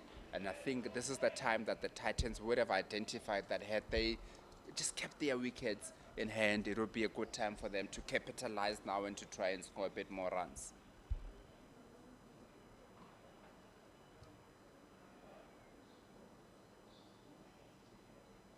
One just outside that off stump, Coben Bosch. Feel a little bit disappointed that he couldn't get that through the covers for a 4. To end the 48th over, the momentum multiplier Titans are 168 for 6, with Coben Bosch on 23 and Sibonile Makanya on 45 not out. And the 12th man has just brought a helmet onto the field for wicketkeeper Ryan Rickerton. So we are indeed going to see the spinner, Bjorn Fortuin, come onto bowl from the West Lane end. It's going to be a very critical time of the game, I reckon, with a time where you felt that, you know, the batters were starting to feel a little bit more comfortable with the seam bowlers, and obviously the Lions would have identified that and decided that it's time to bring in the spinner to see if we can change the momentum a little bit, because I think in the last hour or so, the momentum has been swinging towards the Titan side, and then the Lions will probably, will be looking to bring their leading wicket taker so far in the season to try and break this partnership, which is growing and looking to be threatening. I think it's a good move, yeah. Bring some spin on, give the two batsmen something else to think about. They've added 50, they're going well, and this will just be a fresh challenge, a different mode of attack by the Lions. They'll need to suss out what the pitch is providing the left-arm spinner. I fancy he could get some bounce at the very least. Yeah. There may be turn on day one. There's a bit of grass there. And of course, that dangerous arm ball of his. Yeah, absolutely, yeah. So the two Titans batters will just have to take stock for a bit. First ball up, pitches it up. Sibonile Makanya just hits it out. Like you rightfully say, Ken, they just have to take stock a little bit and just look to see how much turn and bounce he's going to be getting out of the wicket. He does have a slip, does Bjorn Fortuin. There's a short cover in place, a deep backward square leg for the sweep. He's got protection on the cover point boundary as well, and mid-off is 3/4 of the way back to the boundary. You say that, Sibonile Makanya just goes back and hits one down to that deep point for a single. He's been looking very confident about his stroke playing, Sibonile Makanya. He's really taking in it as it comes, doesn't look to rush anything, but then when it's there for him to get a bit of runs, he's been doing that. He's been running very well also, so it's not just about getting those boundaries, but also just making sure that, you know, you rotate the strike when the chance presents itself.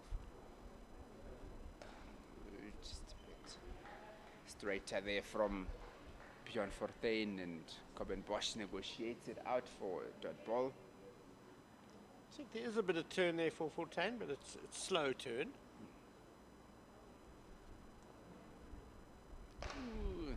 Looked like it was that arm ball that time around, just getting it through. It's one ball to go in the over.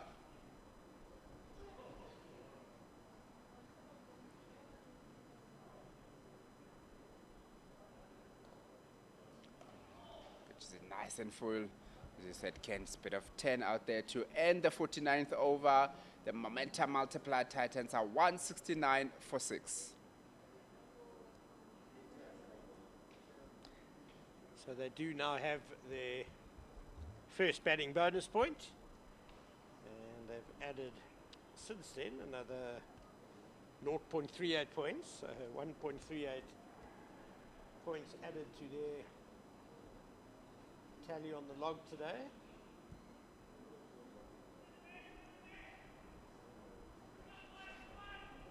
So 4-day cricket, there's a lot of mathematics also involved in first-class cricket, isn't it?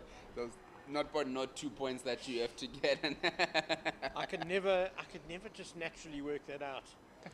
Thank goodness for calculators.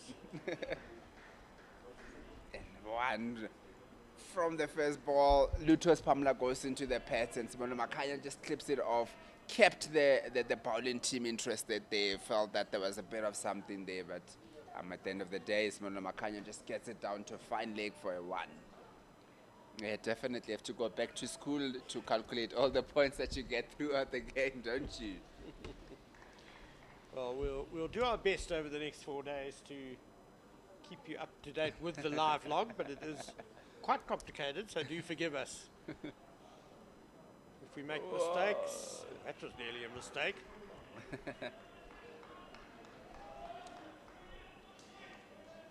Luto Sapamla has consistently just been getting a little bit of movement. Mostly back into the right-handers, but he has taken a couple away, so they'll need to be watchful against him. It's been a good return to cricket, I feel, for Luto Sapamla. After having played for such a long time, to just come back and get those lines and lands, get a bit of movement out of the wicket. Oh, this time around, he balls it nice and full and straight. And as we're talking about the comeback, and he hits that off stump, and that's the end of Kobenbosch for a well-played 23. Very, very, very good bowling from Luto Sapamla. As we've been saying, he's been probing in and around that area, and then he gets the result that he's been looking for. Beautifully bowled by Luto Sapamla, nipping it back, as he said, to the right-handers.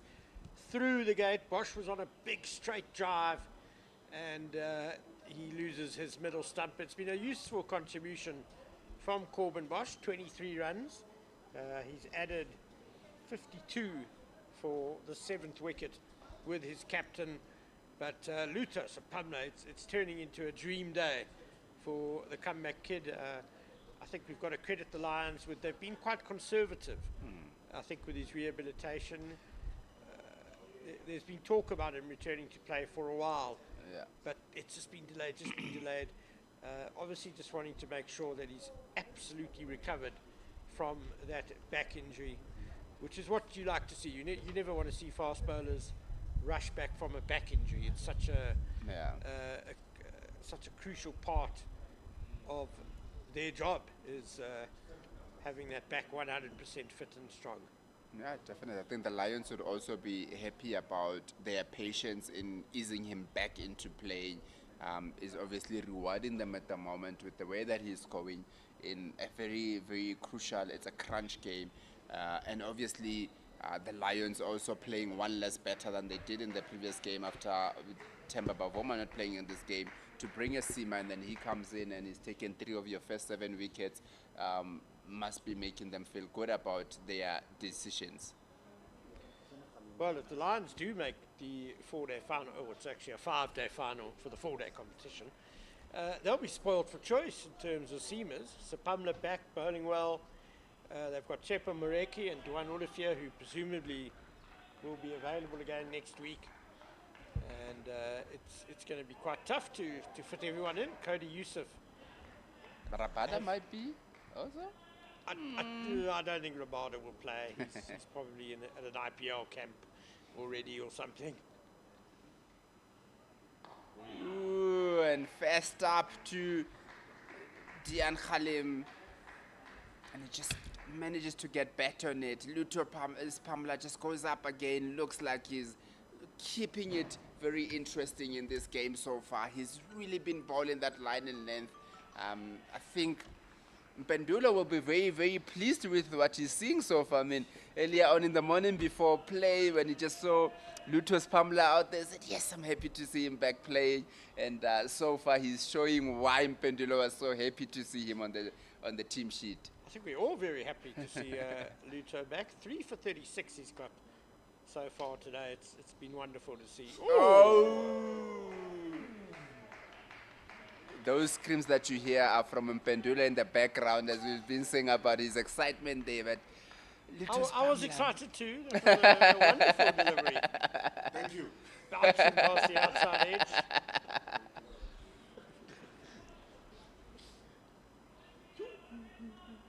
Anyway, we'll have Pendula back where he belongs, behind the microphone after this delivery. He'll be joining KG. Keep listening, it will be entertaining. And just outside the off stump, Sibonile Makanya just gets one loose one and he hits it down to that third man for a boundary, and that brings his 50 up. A very important innings that Sibonile Makanya is in the middle of right now. That is his 19th first class 50 and a timeless one, as the Titans really need to get as many runs as they can get currently. And as we say that, that's the end of the 50th over. The momentum multiplier Titans are 175 for 7. And Pendulo joins me back in commentary. Whew, what a situation. Losing yet another wicket are the Titans. What a good bowling stint here from Luso Sipamla. I'm indeed very happy to see him bowl. Such a young, talented player, touted as the next big thing from a very young age, and here he is now, coming back from a long injury, long outage from the game, and you'd never say so the way he's bowling here today. 3 wickets, and finally, after 50 overs, KG, we have a change of pace. Yeah, we've been saying that how long will it take until the Lions bring Bjorn Fortuin into the attack? Is their leading wicket taker, very attacking bowler. Last week was so instrumental versus the G-Bet Rocks in that draw, but took his fair share of wickets. 4 in the first innings, is now on 26 wickets for the entire season. Second leading wicket taker is here at the moment. Bear Swanepoel, he's the one who's taken 7 of those, or 27 of those wickets. He's number 1, Bjorn Fortuin on 26. There's 3 more remaining here for the Lions to take in order for them to bat. Oh, maybe those 3 are going to come very quickly if Fortuin is bowling like that. Now, I'm as excited as you were when Lutos Pamela was bowling a bit earlier, but we've been saying that Bjorn Fortuin has just managed to get some 10 out of it. This has truly been a great wicket for everybody. The pace bowlers have got something out of it. There's a spell where the batters dominated, and now the spinner coming into the attack, also getting something out of the wicket. 100%, and it's going to be a new test now for Sibonile Makanya, who seemed to deal with the pace pretty well. Now it's going to be a question of what can he do against Bjorn Fortuin, and we know that Fortuin has the tendency of getting some extra bounce from the wicket as well. Oh, he gets the edge again. The ball is drifting from Bjorn Fortuin. The ball is turning. The ball is bouncing. And it's causing some problems for Makanya. We definitely have an exciting day of cricket here so far, where we've seen a little bit of everything. And, Bjorn Fortuin coming into the attack and just continuing with the excitement that we have been able to see so far in the day. Bowling it quicker this time, and indeed the variation of the deliveries as well. It's something you talked about with Cody Yusuf earlier on, that he's so unpredictable in his bowling. Comes in with this, and then next time it's that. Bjorn Fortuin, master craftsman of what he does, really getting into the peak of his powers with all of his wicket-taking prowess. Ends over number 51. It's 176 for the loss of 7. I'm very intrigued to see Lutos Pamela bowling while you commentating. Look, it's like this. When you were growing up, and when you were a player, you were a spin bowler. So you are calling for Bjorn Fortuin, and you are going ooh and ah, and you're saying Bjorn Fortuin. Fair enough. Huge fan of fast. Love myself a fast bowler, especially when they're doing well, like Sipamla. Just look at those areas. Such a good length, good line, forcing Dayan Khalim to go onto that front foot and play it. And even when he does so, it's hitting the higher end of the bat. Such a tricky length to face. Yeah, no, definitely. I think Lutos Pamela has found what this wicket has, and he's really made good use to it. And I mean, it shows with currently being on 3 wickets that he's really found the magic that's needed out of the wicket. Kills a little bit shorter. A prancing shots from Khalim, looking really good.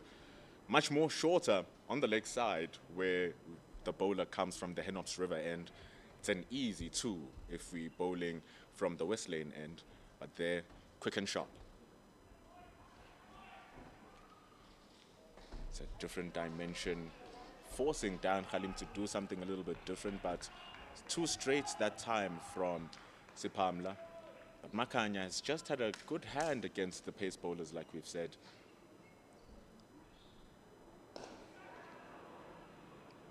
It's a good delivery, but even then, Makanya is able to deal with whatever Sipamla's dishing out.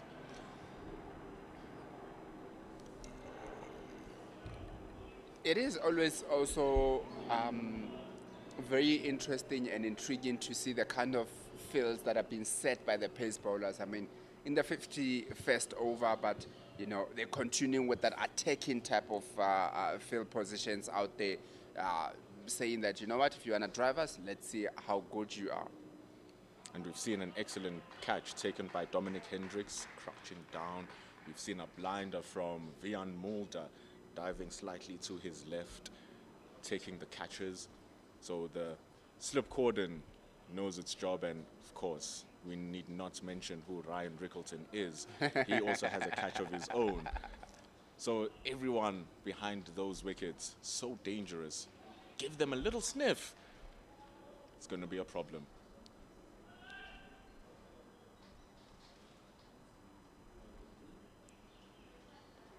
Goes down to the leg side this time. Cody Yusuf has to use his legs, uses them well. Just 2 runs. Sipamla just straying off his lines a little bit there. You can forgive him with the spell that he's been having. Obviously, you can forgive him to just stray down a little bit on there. But he's been very important. I just said with Ken a bit earlier that having lost a batsman in Temba Bavuma from the last game to bring in a bowler, and then he basically repays you with the faith that you put in him. Could have easily just went for another batter, but then they went for a bowler, and it's working out well for them so far. Gets the top edge. A brave shot from Sponelo Makanya, but his bravery is paid off. Over the slip cordon for 4 in the 3rd man boundary. What an end to over number 52. Makanya's not going to sit back and allow Sipamla to continue doing as he pleases. Goes for the attack, and it ends the over at 183 for 7. And that's how he is betting Sibonela Makanya in this innings, hasn't he? He hasn't really looked at letting the bowlers settle in as much as Lutus Pamela has been bowling very well. But if he gets that sniff of a ball that he can hit to the boundary, he's really taking off. And the bravery is also paying off for him. I mean, the previous one just went over that slip cordon, but because he was so sure about what he wants to do, he threw his bat in it, and he just got enough on it to take it over that slip cordon for another boundary. You know how they speak about KG, when you say something, it can be wrong, but if you say it well enough and with conviction, it sells. You know, that's the exact situation when it comes to some of the decisions you take in batting. Yeah, yeah. You just go for it. If you said, I'm going for this, you don't hesitate. The game repays you for that bravery. Yeah. They have a short extra cover in the form of Dominic Hendricks. That extra bounce, that turn. The players looking to drive might create that opportunity with that short extra cover in Dominic Hendricks. Goes straight, and it's a sharp opportunity for Bjorn Fortuin. Umpire Jele was already crouching down, guarding his head. But the hand of Fortuin must sting, but it is a chance put down. It is a chance, a difficult one. It's not easy to blame the bowler for getting out of that one, but, a chance at the end of the day, and Bjorn Fortuin did try to catch it. Was just hit a little bit too hard back at him. He also won't be too disappointed to see Khalim currently on 3 and already trying to come down, already tried to do something that just shows the pressure that's been created, that, the batsmen are trying to find a way to get out of that pressure and score the runs. 100%, exactly what the Lions want in Dominic Hendricks and Bjorn Fortuin. And with those catches, KG, it's those ones where they either stick or they don't. Yeah. Fortunately, it just didn't. And just drifting that one down the legs. The only place you don't want the ball to go to when you have a 5-4 field. You have all of this pressure down that offside, which is forcing mistakes. Actually, I have a 6-3 field at the moment, so 6-3, it's even worse than I thought. Even worse than I thought. Sibonelo Makhanya has worked himself to get protection out in the deep. There's a deep cover. There's a long off who's standing fairly few meters out off from the boundary.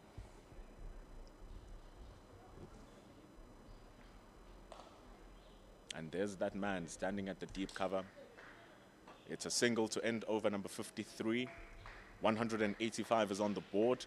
Like you said, there's going to be some joy in Bjorn Fortuyn's heart seeing Khalim going on to the attack. Chance gone down though difficult, it ends the over. Do you think that we are at that point of the game where Sibonile Makhanya feels that, you know, he has to be on strike as much as possible, or, you know, continue just to trust the guys that are coming after him? We said earlier with Ken that the Titans actually have a very long batting lineup, so, you know, I'm just not sure with the way the game is going if Sibonile Makhanya will currently be looking to keep the strike as much as possible, or just continuing to play the way that he's been playing. It's an actual very interesting situation there, because Dan Khalim can hold his bat. Can bat really well, can Dan Khalim, but also at the same time, Makhanya's batting at a level higher than any of the Titans' batters right now. So it's not a bad ploy to allow Khalim to settle himself just on the crease on the other side of the strike, and for him to preserve his wicket as much as possible, get himself into the game. And with Makhanya batting the way he's batting, there's no pressure on Khalim to go and score runs per se. So here, supporting Makhanya until you have your eye in, and then you can use your bat as well, it's going to be important. So I don't mind the idea of Makhanya being on strike, rotating the strike and scoring runs. But Khalim, when he's on strike, which Makhanya seems to be giving trust to, he must just preserve his wicket for now. Look, I think Makhanya also would know how Dan Khalim bats, and you know that you can trust him a little bit. He does bat number 3 for his club, Harlequins, in the Titans Premier League. 100%. So he is somebody that can actually bat, hold the bat, can score some runs. So I think you know, Makhanya will be looking to, you know, put some faith into his partner so that he doesn't take all that pressure on himself. You see, he is looking to get back onto strike though, looking to rotate it, due to the fact that the Titans are underscored for the amount of wickets that they've lost. 7 wickets gone, that's already 3 bowling bonus points for the Lions out of the 4 that's possible, shows the dominance that they have. So Khalim here, it's important for him to just calm down, because there is still some little bit of demons in the track. Yeah. Patience, patience, patience. But it's very nice that Lusosi Pamla and Bjorn Fortuyn are not allowing them to just leave the ball and to just get themselves in, forcing him to play constantly. Yeah, that's very important, isn't it? That the more you can get a batter to play, the more you can induce some sort of mistakes from them. So, you know, it'll be one thing if they just feel comfortable leaving the ball, but when they constantly have to think about the next ball because you're constantly getting them to play at almost every ball that you're bowling. Like you said, Khalim averages in the high 20s, averaging 26, 27. So he's out here batting at number 9. And you ask yourself, what does the team need at the current moment from its number 9 player? More often than not, when a number 9 comes in, they come in a situation where there's 250, 300 on the board, and they're just there to play a cameo and get whatever runs they can. But in this situation, there needs to be a little bit more. Like you were singing the song, patience, patience, patience. Yeah. Still so much of the day remaining. But it's good, persistent lines and lengths from the Lions. Ending over number 54. It's 186 for 7. And as you say, you rightfully put that you might just need a little bit of a difference in the way that Khalim bets, because he's normally quite an attacking batter. But you know, it's one thing coming on and your team is already on 300 runs, but then when you come on and you're in a bit of trouble on 170 odd, might need to change his game plan a little bit. You know, betting with his captain who's looking very confident on the other side, and just knowing that, you know, he just needs to bite the time as much as possible, because they're going at a straight at a quite good rate of 3.4. They've actually taken it up, so you know, the captain will be saying that, hang on with me in here, buddy, and then let's see how far we can take these innings. With the bounce, spin and turn that Fortain is bowling and getting, it's going to be important to see how these two are able to deal with the threat of Fortain. And it's important to note that he's also bowling with a lot of confidence behind him, is Bjorn. Yeah. Like, I think when we said earlier that, you know, the Lions would have looked at last week's result and felt that, you know, in the second innings they didn't bowl too particularly well, and would be looking to bounce back and make sure that they can get a win in this game. And if they are to do that, as we said, Bjorn Fortain has been their talisman this whole season, and they'll be looking for a lot from him to try and get them to the bowlers have the seam bowlers have done their job, taking 7 wickets before tea, and I think Bjorn Fortain is actually bowling at exactly the time that he needs to be bowling at to continue the momentum that the seamers have had in this game so far. Normally you'd see him come in just before lunch to push the overs, change the pace of the game, change the rhythm of the game, to see if he can break something just before the teams go back into lunch. But there was no need for that. Yeah. Sipamla did the job for the Lions, taking the 4th wicket, which induced lunch.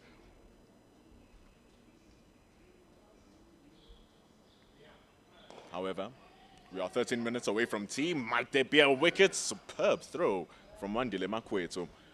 Sometimes you have to rub your eyes twice to see that he's not in his wicketkeeper gloves. Such a great fielder.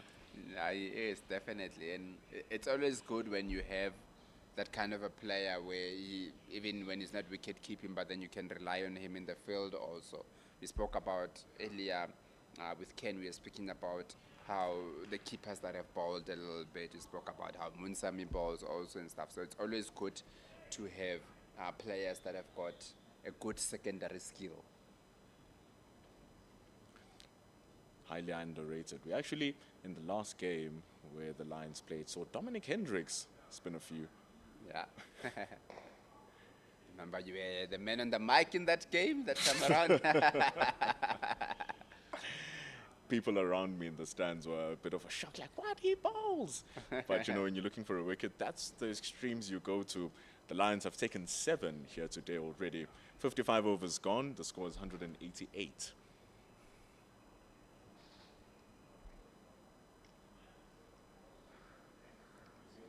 Cody Yusuf coming from the other side. He's been one of their marquee bowlers. We've been speaking about the idea of him being an enforcer, so much so that his best for the season, or his best for his first-class career, comes this season. It was down under in Durban, making it sound like it's Australia. I was about to say.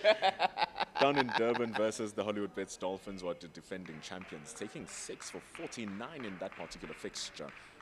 Has played so much cricket this season as Cody Yusuf. Confidence he's bowling at. His numbers don't justify his work rates.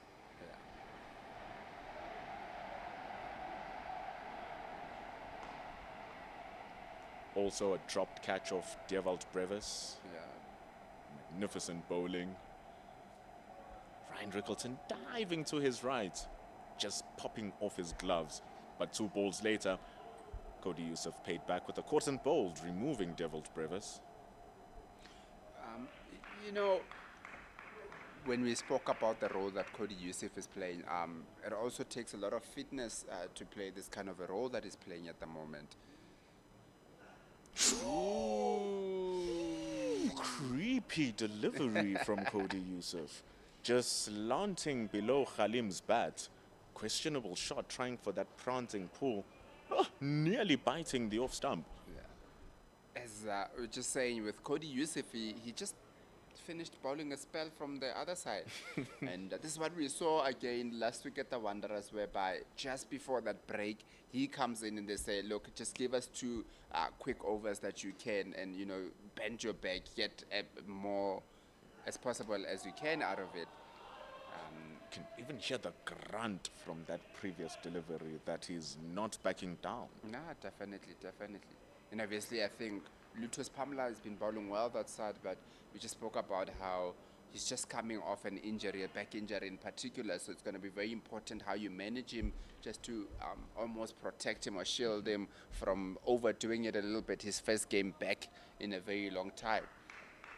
He's already bowled 12 overs as Lutus Pamela. 3 wickets for 48 runs as Cody Yusuf is in his 16th. Goes fuller, much fuller. Sipamla, even though he's not bowling, is asked to do some work in the field, asked to do some running and some throwing. 2 runs. Partnership now into its 20s. There's been a lack thereof those partnerships for the Momentum Multiply Titans. Those are what get the team going. Just breaking the spirits of the bowlers as well when you're constantly bowling to the same bowlers or to the same batters rather, over and over and over again, quite literally, and you can't get them out and they're just there. It's the same name.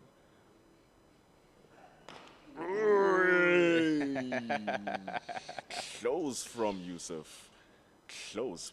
Wicket to wicket. You miss, I hit. Yeah, definitely. I mean, that's what we were speaking about a bit earlier on in terms of the bowlers just making sure that the batters are always thinking what they need to do, because every ball, almost every ball that they're bowling at is asking a question of the batter.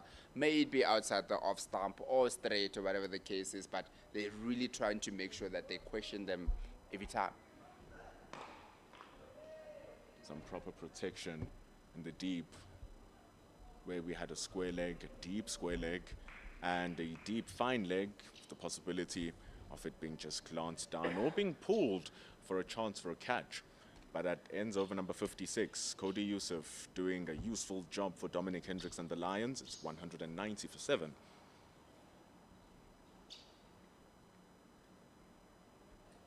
I just wonder if there's a bit of temptation.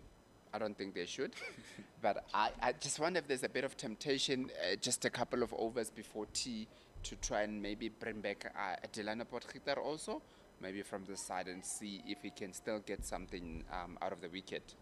And Delano Potgieter, like we were talking about, he's unafraid to throw that ball up there and to test out what the wicket still has. For his efforts, he's taken 2 wickets, going just under 4 runs to the over, suggesting his attacking nature. Don't mind going for runs if I take wickets. Bjorn Fortuin, though, is currently in operation in his 4th over, his 5th over rather, still gone for 6 runs. I'm sure both teams, obviously, the Lions would be happy if they get another wicket, and Titans not so much. So everyone in the Sky Blues just watching, biting their nails, hoping Makanya continues lighting it up here at Centurion, staying in as long as he possibly can. He's looking very good. Dayan Khalim, he will want to turn his momentum from yellow to green till he starts getting his runs into. Yeah, definitely. I think, again, this partnership and the wicket of Sibonile Makanya is looking to be of paramount importance if the Titans are to get as many runs as possible in this innings. Ooh, good stuff. Good stuff from Bjorn Fortuin. The wickets are flowing for the Lions. They are not flowing down under, though.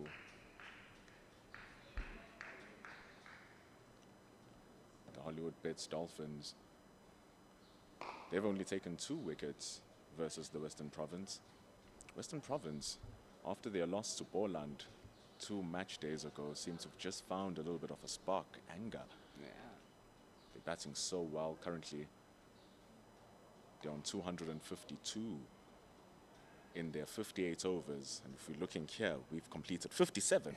And It's 191 for 7. I think it's obviously the lock positions that we spoke about a bit earlier, where Western Province knows that, they've also got a very good chance to make it to the final come next week in that 5-day. And it's very encouraging for them at the moment to try and do as well as possible, to try and get as many points as possible. We did say earlier that, these are unofficial semi-finals, so to put it. So it's very encouraging for everybody in the top 5 to get as many points as they possibly can. So important. It all comes down to this.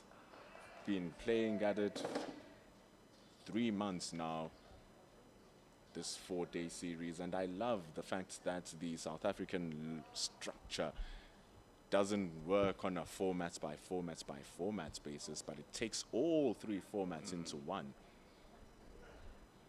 So you truly are getting the best team winning the title of being South Africa's number 1, because we've completed the ODIs, or the 1-day series.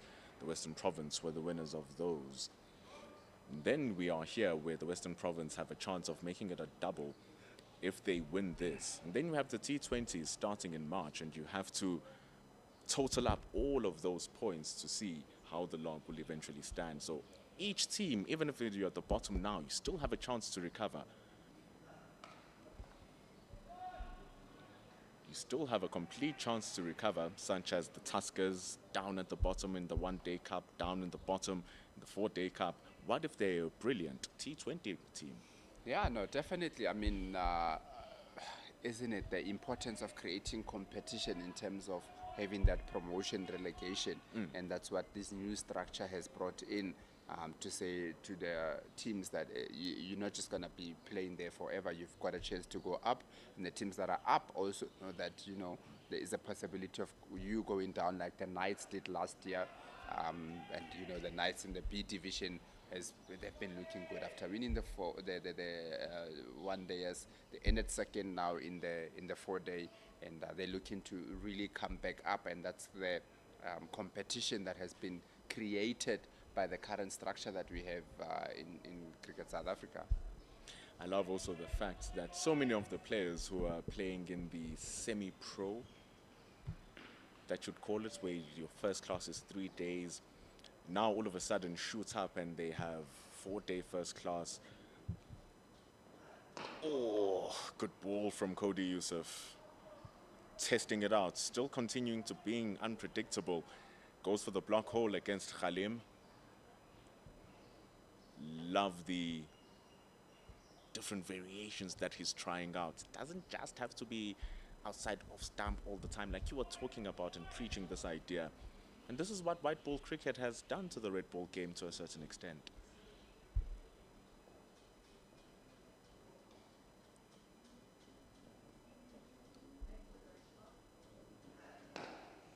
Oh, glorious. Goes straight. This time it's slightly shorter, giving a juicy half volley all the way for 4. The top order batsman shot, isn't it? Yeah, but like I say, I don't think Cody Yusuf is too worried, or the Lions are too worried, because of the role that he is playing in this game, being the enforcer now. He can be allowed to go for a bit more runs, but then he needs to be out there searching for that wicket, and he won't be too disappointed with that, while Tian Khalim will obviously be ecstatic with that shot. Phenomenal shot. Good cricket between the two. Comes back, dropping it a little bit shorter. Dian Khalim is able to deal with that delivery, and the delivery has been given right on time. It's 3 o'clock here in Centurion. SuperSport Park is hosting this Northern Cape or Northern Gauteng derby. It is Gay derby. But it brings it to the end for session number 2. The Titans, after losing 4 wickets in the first session, they lose 3 in this particular one and go in with 196 on the board. don't know if it's something that they're happy or sad about. The Lions will definitely be smiling. Yeah, look, I do think that the Titans would feel that they've lost a little bit too many wickets. They would have probably been liked to be on 3 or 4 down at the most where they are at.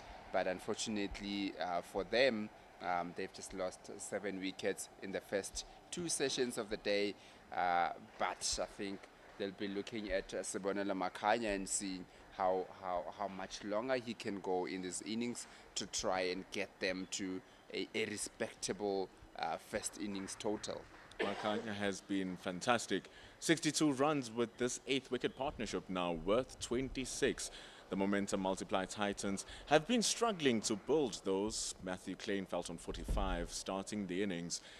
Deerwald Brevis tried a little bit with his 28, but it's the bowling that has been exceptional. Lutho Sipamla striking at the end of session number 1, striking in the middle of session number 2 with 3 wickets.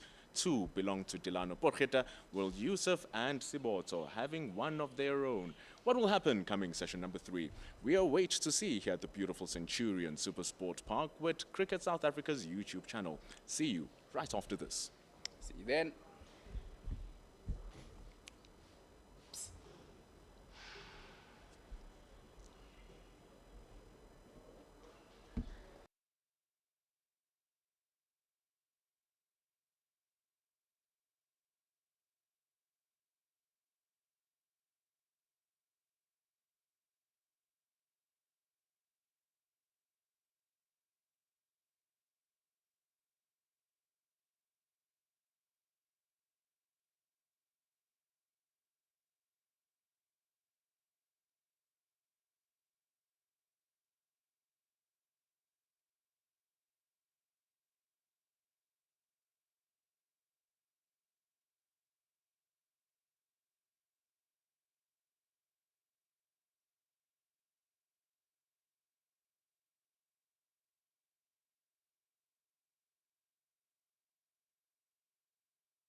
Welcome back to SuperSport Park, day one of this vital Cricket South Africa 4-day series match between the Momentum Multiply Titans and the DP World Lions. I'm Ken Borland, and it's a great pleasure to be joined by Pendulo Magabane. Titans 196 for 7. It's been a fascinating day's play, hasn't it, Pendulo? Ebbs and flows. Incredibly so. Bjorn Fortuin takes up the attack after tea to Sibonela Makanya, who is playing a real captain's innings here. 62 not out. He's rescued the Titans from, at one stage, they were 118 for 6. There were stages where the possibility of a 250 looked like a far cry of a goal, where way that the Lions were consistently taking wickets, but all of a sudden, because of this innings from Sibonela Makanya, has just been able to wrap it together. Oh, and that one bounce from Bjorn Fortuin, and Makanya shaping to cut, and it just got big on him, just past the diving slip fielder. So we've seen the seamers get a bit of assistance from this pitch, and Bjorn Fortuin is enjoying the bounce on offer there. 100%. It's come in, 6th over, it's gone for only 7 runs. Over pitched, but he has protection on the cover boundary, so it'll just be a single. It's a good looking shot from Sibonela Makanya. That's why they have that protection at the deep. He's been looking to go, just accelerate the innings for the Momentum Multiply Titans here. Dayan Khalim has no such protection in the deep. Makanya, the set man, and he's played a wonderful innings. He's looked pretty much in control throughout. Very strong on the pool, driven beautifully off his legs, a couple of lovely cover drives.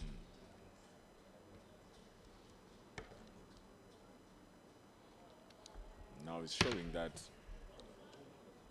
can control an innings, run, play well with the middle order. Such a vital skill to also be able to play with the lower order of the batting, understanding when it's time for you to contain the strike and farm it, understanding when it is okay to let it go to your non-striking batter. If ends over number 59, it's 197 for 7. Makanya came to the wicket just before the lunch break when the Titans were 71 for 3. They'd won the toss and elected to bat first. Started well enough, 18 runs in 4 overs, but then 2 wickets in quick succession for Delano Potgieter, removing Josh van Heerden for 3 and Musa Twala for a duck. There was then a useful partnership of 53 between Matthew Kleinfeldt, who made 45, and Dewald Rivers 28. But from 71 for 2, the Titans crashed with a flurry of wickets either side of lunch to 83 for 5 and then 118 for 6. As Malusi Saboto is continuing from the Henops River end, and straight away a nice little single through mid-wicket for Makanya.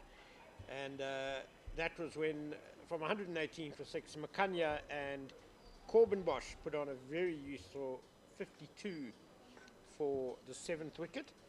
Since then, Dayan Khalim has helped his skipper add another 26.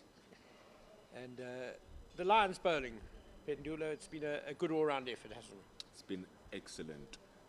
Malusi Saboto, the one we're watching now, Minister of Finance, controlling the economy rates magnificently. Just gone for 13 runs in his 11 overs. You can see now, just constantly preying on that area. And it's been the story for the rest of the day for the Lions, really. Hitting their areas consistently and persistently. 3 wickets for Lutho Siphamla on his comeback match. Everyone who supports the Lions, everyone who supports South African cricket is happy to see such a talented player come back and make an impact upon his return. And the fact that the Lions got 7 wickets without the usage of Bjorn Fortuin as their leading wicket taker just tells the story of how good they've been. Watchful by Dayan Khalim, trying to play himself in after lunch. He's the last of the recognised batsmen, I'd say. Junior Dala still to come. He can bat a bit. He's made some useful contributions for the Titans, and Merrick Brett is probably one of the better number 11s going around. But this partnership is crucial, and you do feel that having won the toss and elected to bat, the Titans will want to post at least 250 today. He's got that away through the covers for just a single. And there's still 39 overs remaining scheduled for the day's play, which means it's more than enough time for the Lions to get that new ball into their hands. It's 60 overs that we're watching now. It's 20 overs away until we get that new ball on over number 80. And with the seamers bowling so well, that's where the struggles might come. I dare say the Lions would have wanted to wrap up the innings before the second new ball. They'll be mindful of just a couple more wickets here, and, well, Titans will be 9 down. They'll be on the brink of being bowled out, which is not what you want on the opening day of a game, having won the toss and elected to bat. Sibonela Makanya fights on, 64 not out. And again, the Lions dropping short term. He has not put a foot wrong with the short ball all day, Makanya, and that was a very nicely controlled hook, straight to ground and rolling to the deep backward square leg. 200 up for the Titans off 363 deliveries, and it's coming up for 4.5 hours at the crease. You can hear the claps coming from the dugouts of the Momentum Multiply Titans. 200 runs also signals their second batting bonus point here. They'll want to pile on a little bit more than that, because whatever points that these teams are exchanging is a direct contest, because it's number 2 and number 3 versing each other for those top 2 positions. Fontaine continues, and the Lions, of course, have their third bowling bonus point already, so they're closing the gap on the Titans. Bjorn Fontaine, much the same field as he's had for all his half a dozen overs, a slip and a short cover, who fields there. Deep backward square leg for the sweep. Long off, about 15 meters in from the boundary.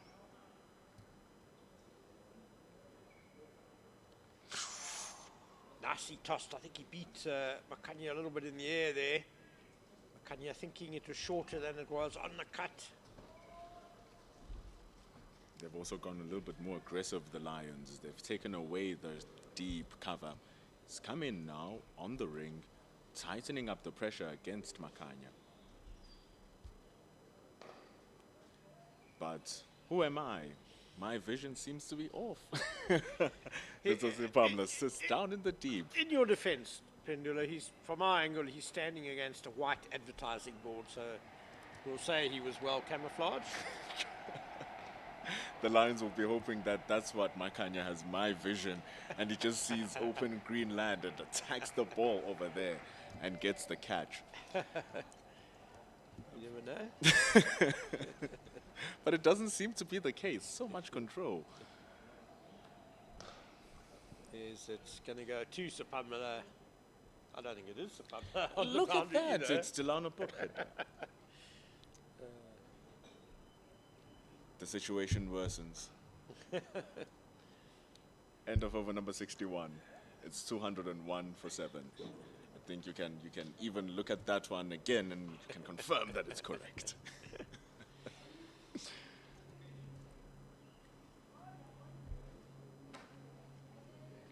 But it has been a game of just one side here, the Lions, really taking it on. But if you're looking at it individually, Makanya's right up there in terms of just pure performances in what the game has given us so far in the 61 overs. Malusi Siboto is equally up there in those top performers too. So this is going to be a fascinating contest between what Lions might be their most economical bowler and their most consistent bowler, because hasn't done wrong outside that off stump, and will be bowling against what seems to be the Momentum Multiply Titans' best batter in this game. They had a good tussle before tea, Samoto and Makanya. Makanya was suitably watchful against Siboto, who's always probing. Tricky customer, nicely driven that, but straight to it off. You can't help but feel like some of these deliveries being played the way that they are, that they're going to be hitting the outer or the inner part of the bat. Just have a feeling with the way Malusi Siboto is bowling, with the areas that he's hitting, that it's so uncomfortable for the batters driving on the up. Oh, what an absolute beauty from Malusi Siboto, and he has his man. Oh, it took off from a good length. It seemed back at Makanya. He was taken by surprise. He was prodding at it. Oh, it was a fantastic delivery. Finds the edge.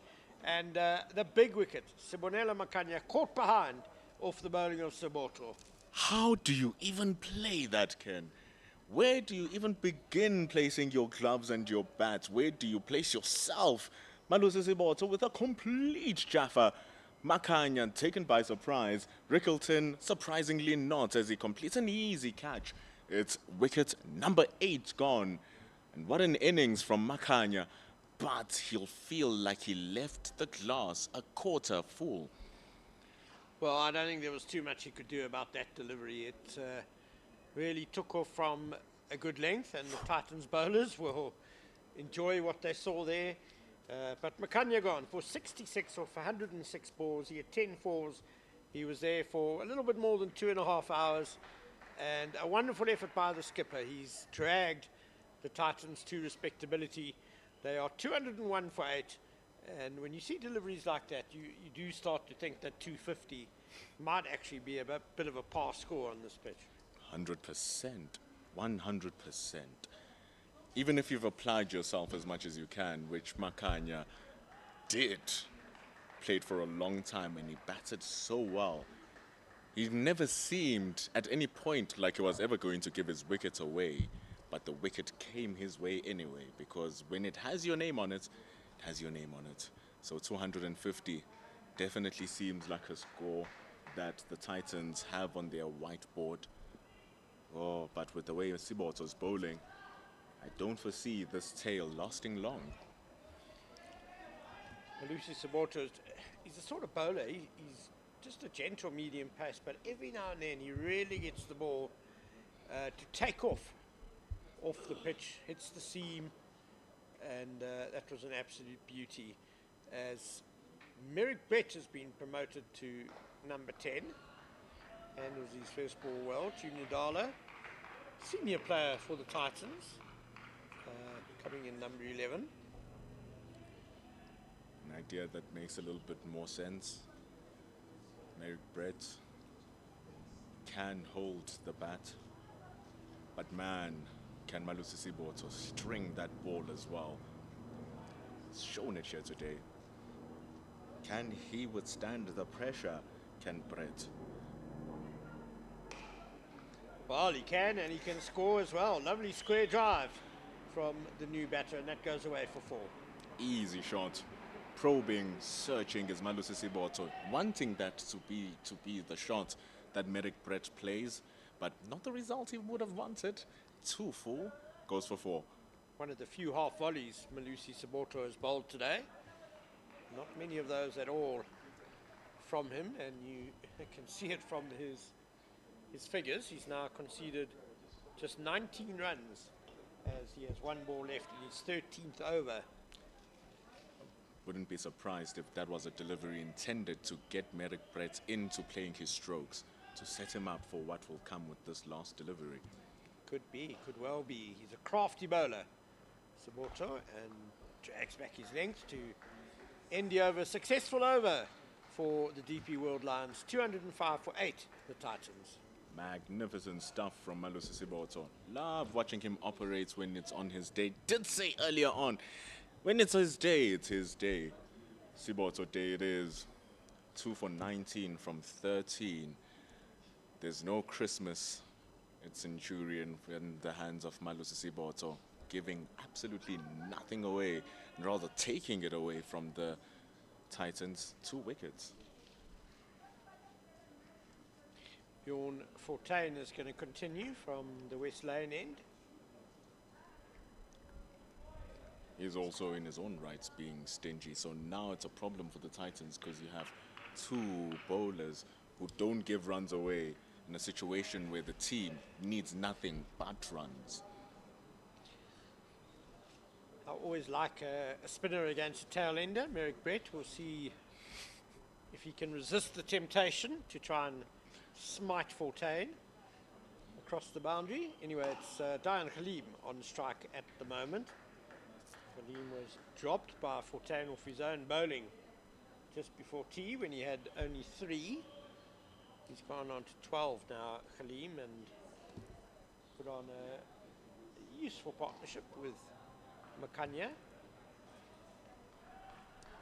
Partnership of 31 for the 8th wicket. Those could prove to be useful runs if this is going to be a low-scoring game. Both teams certainly want a result. Obviously bowled by Fortuin, but well left by Khalim. Both teams need a result, Ken, because you don't want to leave it all in the hands of the other game that's happening across the country, and then you find both yourselves out of the contention. Flatter and quicker by Fortuin. Yeah, they're great rivals, of course, the Lions and the Titans being neighbours. But I think there's an understanding between the two of them that let's make sure at least one of us is in that final. So someone has to win this game. Down the wicket. Nice controlled push to that deep mid-off for just a single.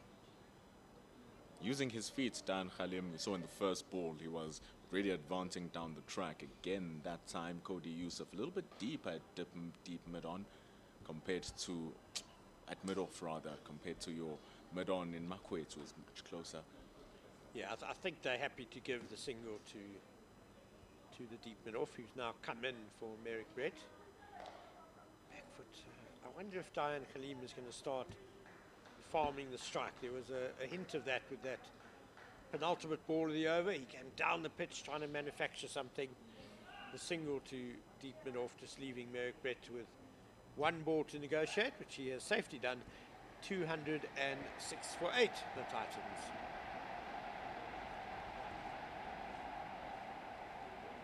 Gautrain just passing by. It's a beautiful view that we get to see exactly from where we are positioned at Centurion. See the hills wherever they are, greenery, people coming back from work. Some of them might slip by to the SuperSport Park. Yeah, well, there's still 36 overs to be bowled today, so plenty of action. That's nicely bowled again, my Malusi Sabolto, just hanging it outside off stump. Khalim beaten. You were talking about action, Ken. Ha! Definitely a lot of it here.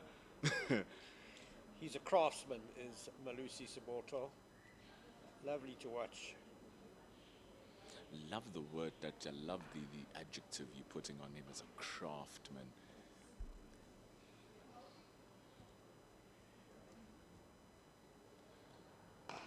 He's one of those bowlers whom, when they get it right, it's nearly impossible to throw him out of your rhythm.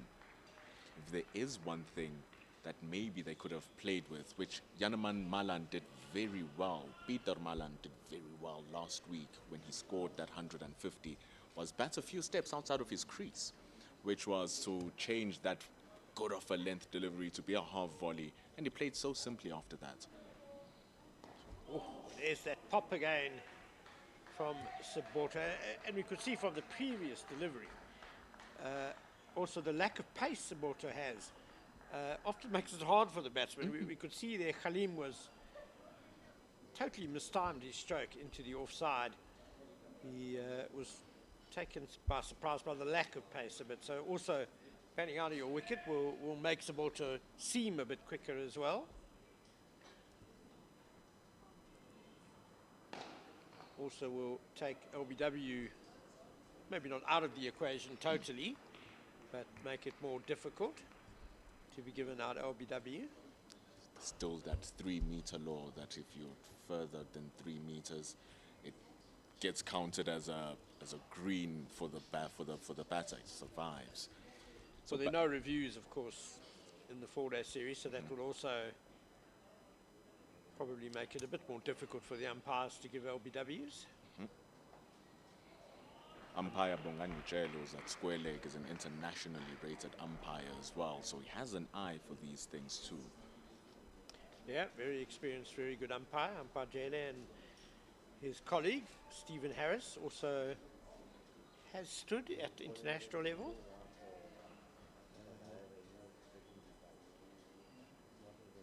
An umpire who is perhaps more at the earlier stages of his career than Umpire Jele, but also plenty of experience at this level.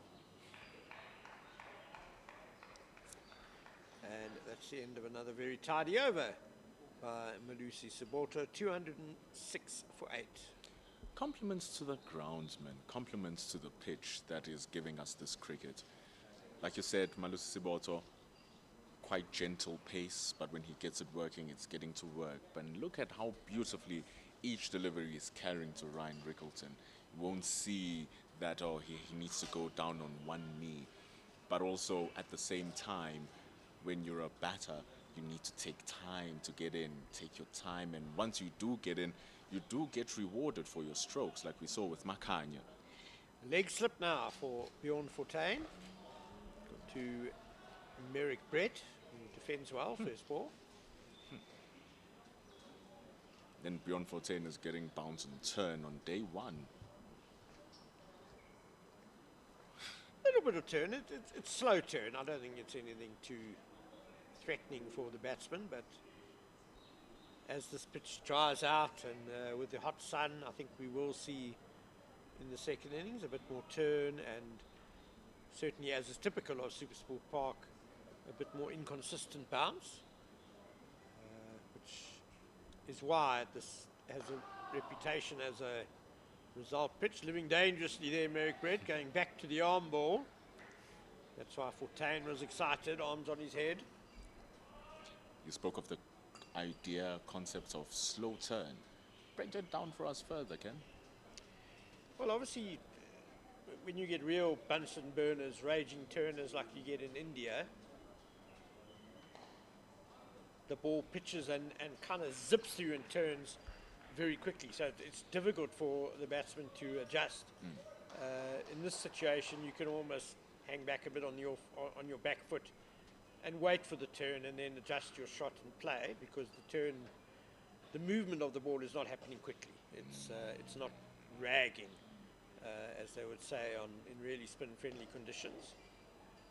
So it's giving the impression that after the ball has pitched, it slows down in its speed. Much when you look at the Indians with the sharper zipper turn, it's as if it quickens up. Exactly. So we learn something every day when we're watching red ball cricket. It's the end of the 65th over, 206 for 8. Khalim on 13, Brett has 4. A few more clouds over SuperSport Park now, but nothing threatening. Just cooling things down a bit. And looking at the other matches around the country, as we said earlier, the top 5 teams on the log all have a chance of making it to the final. And down in Pietermaritzburg, where the Warriors are playing the Tuskers, the KZN Inland team.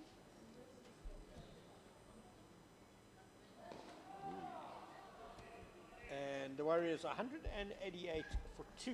No, I think that's a very old score we have there. See, that's at odds with... okay, the scoreboard is frozen a bit, but I can tell you the up-to-date score in Pietermaritzburg is the Warriors 277 for 2. So both Matthew Beertke and Tristan Stubbs have centuries, 2 of the brightest young talents in South African cricket.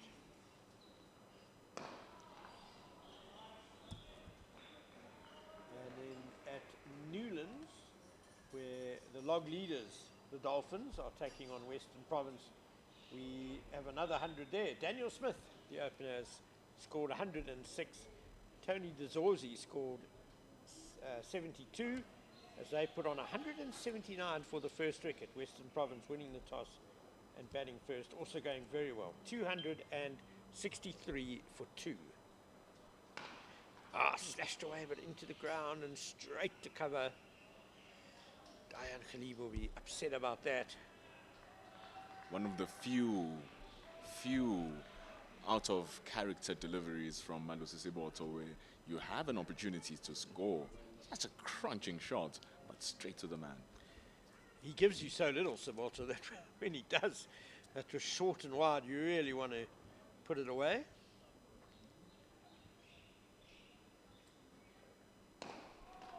Driven on the up by Khalim. He walks after the drive, a bit like a golfer after he's made his putt, knowing that it's going to go into the hole, and in this case, the hole being mid-off, straight to him. Fun fact, I don't think I've ever hit a golf ball with a golf club in my life before. I thought you were going to say, I don't think I've ever hit a golf ball where I was aiming it, which would pretty much sum up my golf. Mid-off in business again.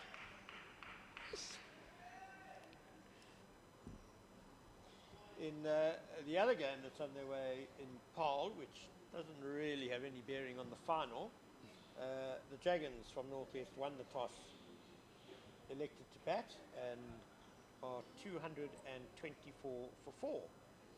Sejo Senokwane, 91 not out.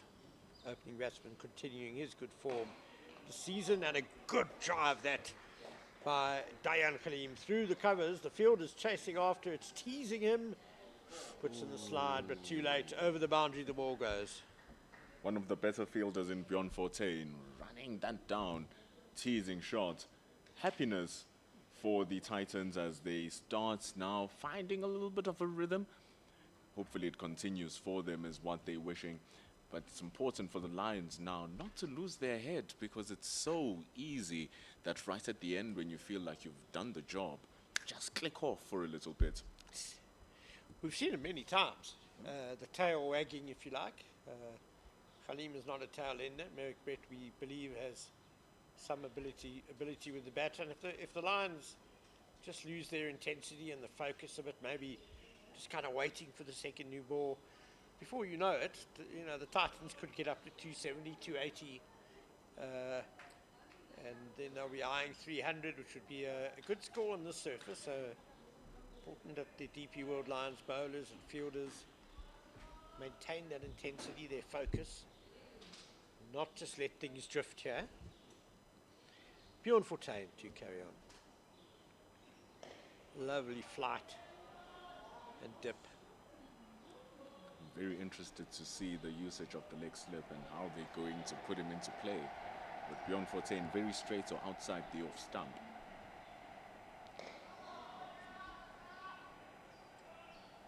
He does, of course, have a lethal arm ball, Bjorn Fortuin, which perhaps an inside edge.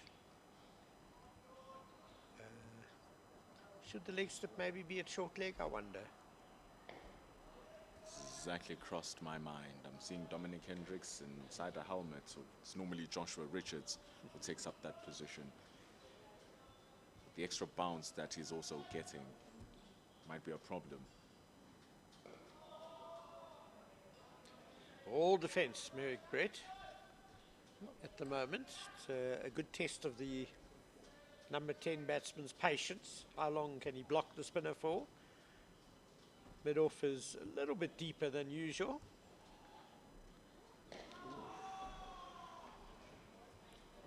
Dare I say, Ken, given how comfortable he is on that front foot defense, put two men under the helmet on either side of the pitch. Prevent him from just feeling comfortable.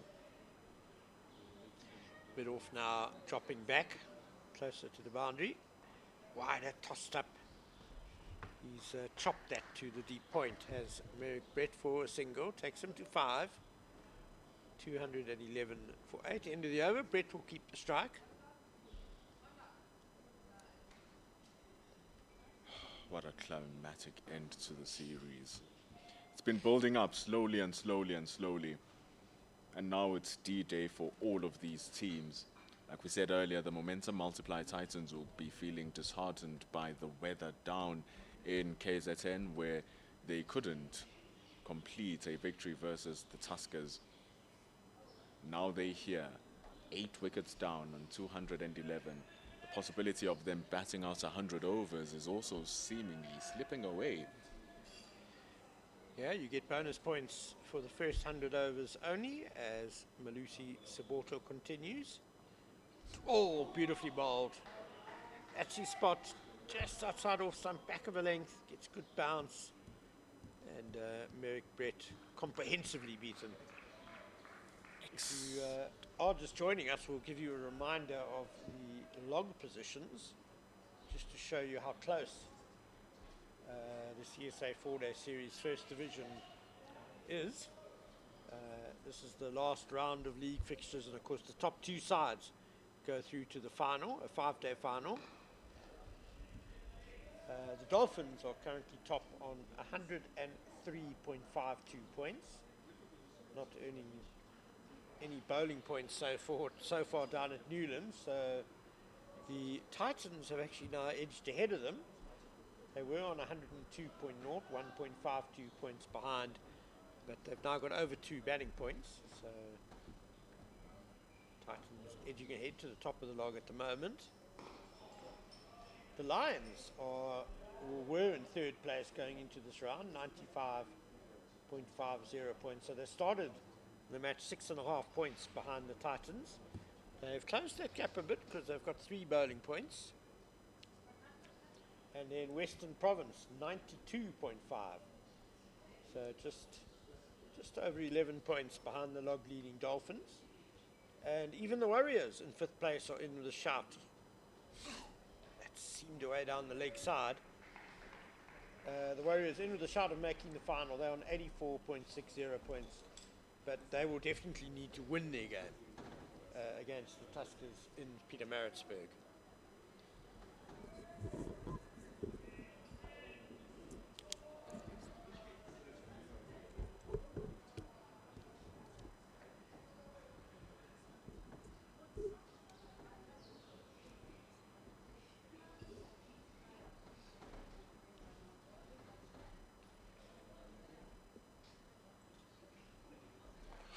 Oh, leaping in the gully. Malusi Saboto trying that surprise short ball again, and it really wasn't well played by Merrick Brett. He kind of steered it behind the wicket, and Josh Richards leaping like a salmon to his left, and he just couldn't get a hand on it. So a very lucky 4 runs there for Merrick Brett. Oh, a salmon that couldn't make it over the hill. As it's climbing over against the flow of water. If you know National Geographic, you know what we're talking about. But what an excellent delivery from Malusi Saboto. Getting the top shoulder off the bat. Joshua Richards, one of the better fielders, even he couldn't get to it. He's quite close in there in the gully. And that ends the over. 215 for 8. He took a sensational catch at gully against the Tuskers in the first innings, the Josh Richards, taking it against Yasin Valley of the Tuskers, leaping down to his left, an extraordinary catch. So those are not foreign to him, but the ball was just in a distant land, couldn't make it up. But that is testament to Malusi Saboto's persistence. He keeps finding that extra on the pitch that the other seamers don't seem to have found just as yet. I think we've seen a few balls take off. I think the thing about Saboto is that short ball is a bit of a surprise ball because it really takes off. So it's the contrast between the short ball and his stock deliveries. Down the wicket, nearly takes out his batting colleague, does Dayan Khalim. Merrick Brett had to duck very quickly there, and that's a very nice boundary for Dayan Khalim, takes him to 21. Excellent shot from Khalim. Again, we've seen he's not afraid to use his feet. His feet worked for him well there. What would have been funny is if the ball ricocheted on Merrick Brett. If it did ricochet, then it was caught. Well, I don't think anyone from the home side would have found that funny Pendula, least of all Merrick Brett, who might have been concussed even if they did him on the helmet. Yeah, you had to get the head down very quickly there. very quickly. Oh, beautifully bowled by Fontaine. Dragging back the length, and Khalim, again, just in great discomfort just outside that off stump there. On the back foot, cramped. But again, the ball evades slip. Magnificent areas from Bjorn Fortuin. His mark has been found. Can he stay there? Just remain there the whole day. Shaping to come forward there, Khalim, and then stays in his crease, but Fortuin is not deceived.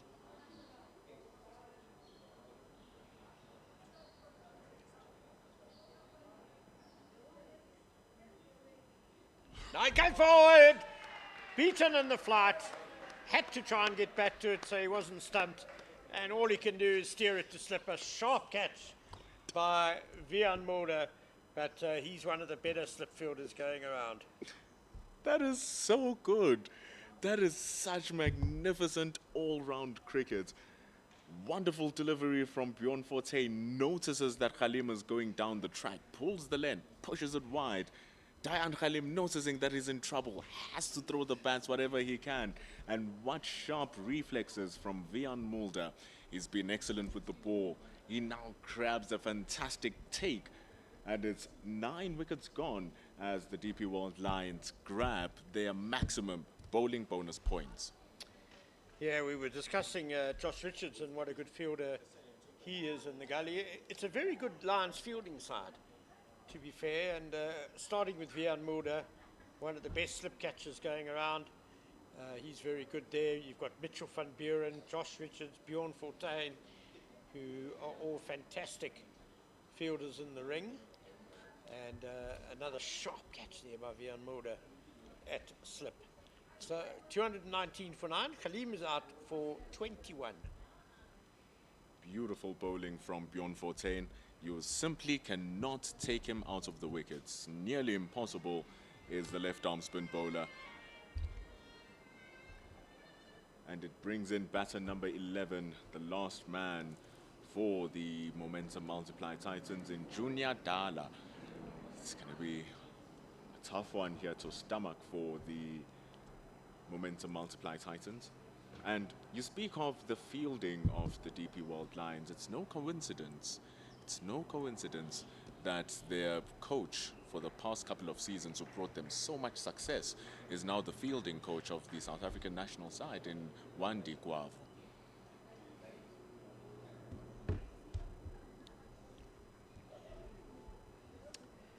So, Junior Dala, the last man. He's got Merrick Brett for company. I don't think they'll be hanging around too much here at the end. It'll be a case of trying to hit out. To be honest, there's no more time for high elbows, defense, and leave. The people to do that have been dismissed. It's now time to see how many runs can we add on to the score. Just swing for the heavens. Get as many runs as you can. If you lose your wicket, come back and pay back by getting wickets of your own. The leg slip is back in place. But the ball goes to mid-wicket. You know, it would be a different story though, Ken, if we still had a set batter in maybe a Makanya there. And even if Khalim was still there. Your role as the number 11 changes a little bit. You're like, okay, let me preserve my wicket. But now you're batting with a number 10. The bowling is definitely having the upper hand here. Just play with freedom. It's not your job, after all, to bring the runs in the team, even though the team appreciates it. 69 overs gone. 219 for the loss of 9.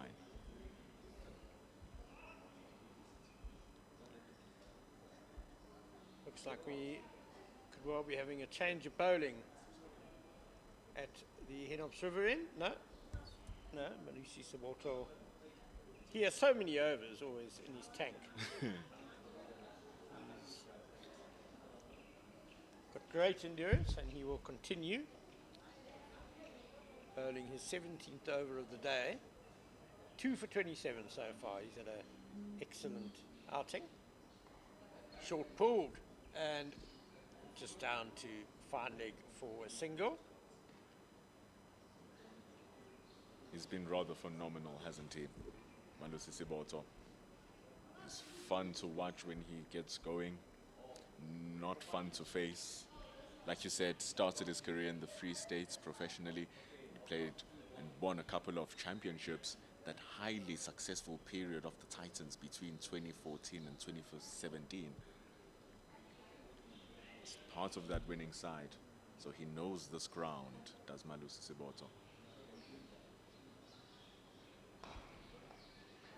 Integral part of the Lions' success as well. He's considered their banker bowler, really.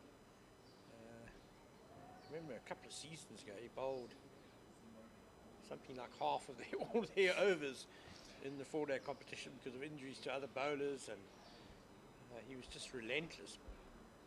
Carried a very heavy workload, so much so that he was given the Player of the Season award at the end of it, deservedly. So that's off the inside edge down to fine leg for a single. Junior Dollar off the mark. He's a true ambassador of the domestic game here in South Africa. Malusi Siboto, the likes of Tsepo Moreki, the likes of Dominic Hendricks, staples in South African domestic cricket.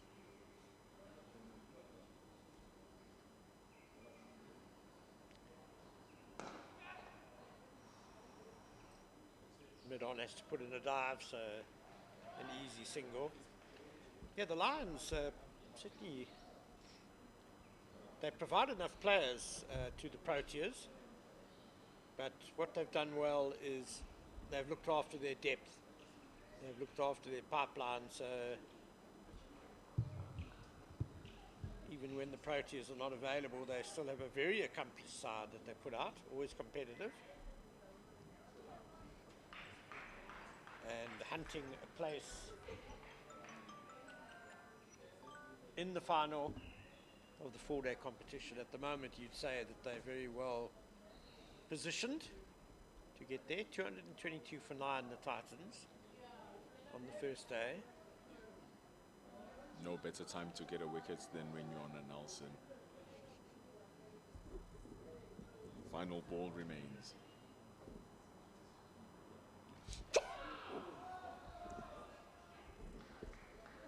Nelson nearly showing his creepy head one more time. Just short of second slip.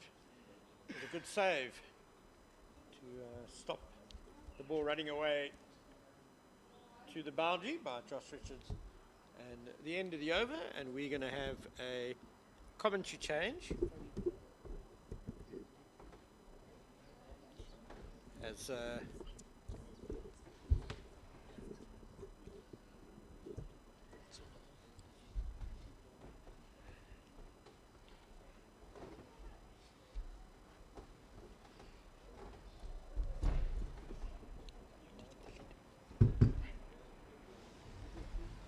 come back with a commentary change with Bjorn Fortuin bowling the ball and with Merrick Brett playing a very classy shot down to the fine leg. They come back for number 3 and it's 3 runs as they move to 2-5. Kagisho joining us back onto the commentary. Yeah. Good to be back when the spinner is in operation. And I see not much has changed since I left in terms of the momentum of the game. Still going with the Lions. Bjorn Fortuin looking for his second wicket. Gives it good flight. Really attacking the wickets is Bjorn Fortuin. I heard you earlier, Mpendulo, just speaking about the time to leave the balls and stuff. It's done and the batters need to go. But I'll tell you that both these batsmen pride themselves in their batting, and they'll be looking to bat like top order batsmen in there. It's going to be entertaining to see because the bowlers haven't changed the way that they're bowling. They're Yeah. still attacking the off stump, still bowling as if they're bowling to top order batters. So you question. But that shows you that there's no questions that should be asked. Very good connection from Merrick Brett's bat. Straight into the deep and Delano Porcheta. Very good shot. Very good. Like I said, they pride themselves in their batting, and they really know how important it is, to try and get as many runs as possible. You can see they're very staunch in their defense. Yeah. One can remember an innings that Junior Dala played a couple of years ago for the Titans at Benoni, when it looked like the Titans were out in a 50-over competition. He's got a nice 40 order, so to win the game for the Titans. There he is, living the ball very well. Ending over number 71. They'll want to stay there for as long as possible. The score is 2-2-7. I'm sure they're not even looking forward to be bowling so early on. They would have thought at the beginning of the day that, they're going to have a bit of a time off today. But unfortunately, things haven't just worked out quite as well as the Titans would have liked it to be, with them now being on 227 for 9 after 71 overs. Then, I suppose them betting now took them a bit of a surprise of something that they were not looking forward to do anytime today. Ooh, and the Lions seem to be wanting to quicken that thing the Titans were not looking forward to. They bring in Lutose Pamla as the sun fades away under the clouds. Lutose Pamla gets the ball to whisper a little bit, coming back sharply to Brett. Maybe signs of what to come. Yeah, definitely. I think with Junior Dala and Brett obviously coming into the team this weekend, they want to make sure that they can contribute as much as possible to the Titans, having been brought in to make some sort of a difference. Obviously, they would have been brought in to get the wickets, but now they're required to do something out of the ordinary, if I can put it like that. Sipamla is coming in hot. He's coming in sharp. He's got a lot of time to rest. And he seems like he hasn't rested. Seems like he's just been bowling continuously, the way his rhythm is so smooth. It looks like it's that time of the day also, isn't it? The sun has gone down. The ball is a little bit old, so we can expect a bit of reverse swing, obviously. We only have 8 overs to go until the new ball, but I'm sure Lutos Pamela will be looking to find that reverse swing before they get a new ball, if they get there. Oh, they don't get there. Lotose Pamla closes the show in absolute fashion. What a comeback from the 25-year-old. What a story. 4 wickets as he raptures the wickets of Merrick Brett. Tries to go for a fancy drive through the gate, and it's all out on 227 kg. I think it's a bit of a jinx there from me after saying that, and then we go out. But wonderful bowling performance from the Lions. We've spoken about Lutos Pamela, obviously coming back after so many months out of playing cricket, coming back and taking those 4 wickets. And, when he came on just now, you just spoke about how they just brought him back to try and wrap up the innings quicker than what the Titans would have liked. And Lutos Pamela did exactly that, and just hitting top of is always glorious for a bowler to just see that happening, and he would have enjoyed that wicket. That is exactly what a fast bowler always looks to do. Lutose Pamla finishes with 4. What a performance. Delano Porcheta not too far away, taking 2 wickets as well. A complete destruction job from the DP World Lions. After being asked to bowl first, they dismissed the momentum multiply Titans for only 227 runs, shining light in Sibonelo Makhanya, scoring that 66. However, the story does not tell that picture. Yeah, look, I think with Sibonelo Makhanya, as well as he has done, he would feel a little bit disappointed to have been out the time that he was been he went out. He would have been the man that would have been looked at to carry the innings right through till the end. But unfortunately for him, it wasn't to be. And as Lutus Pamela has really bowled well, but I think Malusi Siboto, the way that he has bowled, has actually been the pick of the bowlers, even though he hasn't gotten the most wickets. But he's been very crucial, breaking, obviously getting the wicket of Rivaldo Munsami, who's the form man, and then getting the wicket of Sibonele Makanya, who's currently in this game, was the one that was detecting the temps a little bit. So I think a wonderful bowling performance from the Lions, coming in this game with 5-seam attack, and it has paid dividends. Wonderful stuff to watch. Malusi Siboto stingy with the runs, taking all of the wickets. We are here at Centurion, SuperSport Park, for day one of this 4-day contest. Not just any 4-day contest, a very crucial one to determine a place for the finals, which will be happening next week over 5 days. It's Cricket South Africa's YouTube channel. Going for a break. We'll be back after this innings break.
And We are also ready, I I mean, suppose.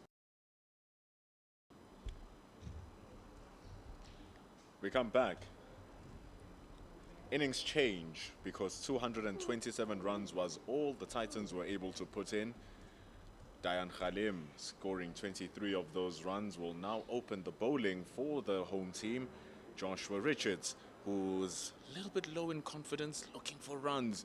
He'll be opening the batting with the man who scored big last time, and Dominic Hendricks partnering him the other side. I am Bendulo Makubane, Cricket South Africa YouTube channel, bringing you this alongside Pitch Vision. Beautiful broadcast, beautiful day at SuperSports Park, and beautiful partner who knows cricket so well and knows Centurion so well in Kagisho. yeah, very interesting. I must say, I was looking forward to see who the Titans would open the bowling with.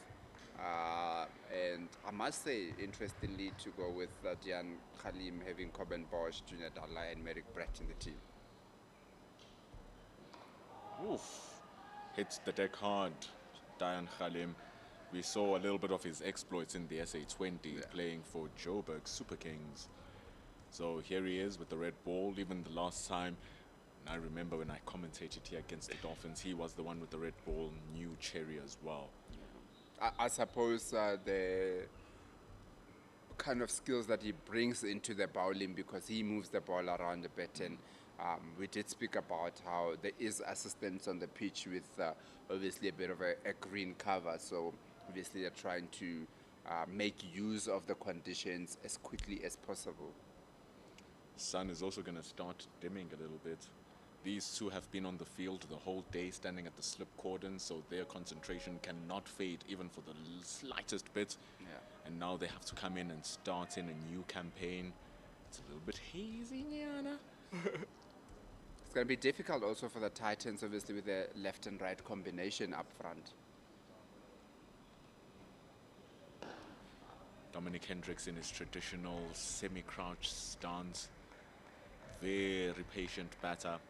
He played a mammoth innings, faced the first ball of day 2, and he was there in the last ball of day 2 in the previous match against the Rocks.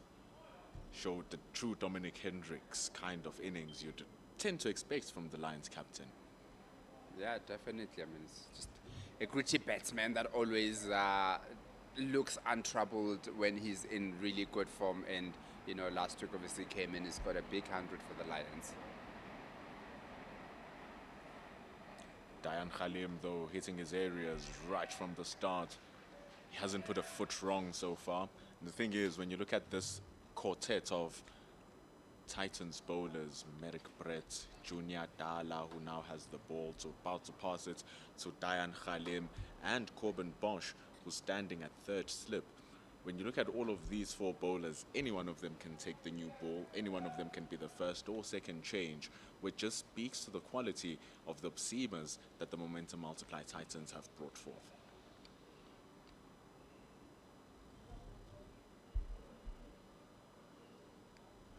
Ooh.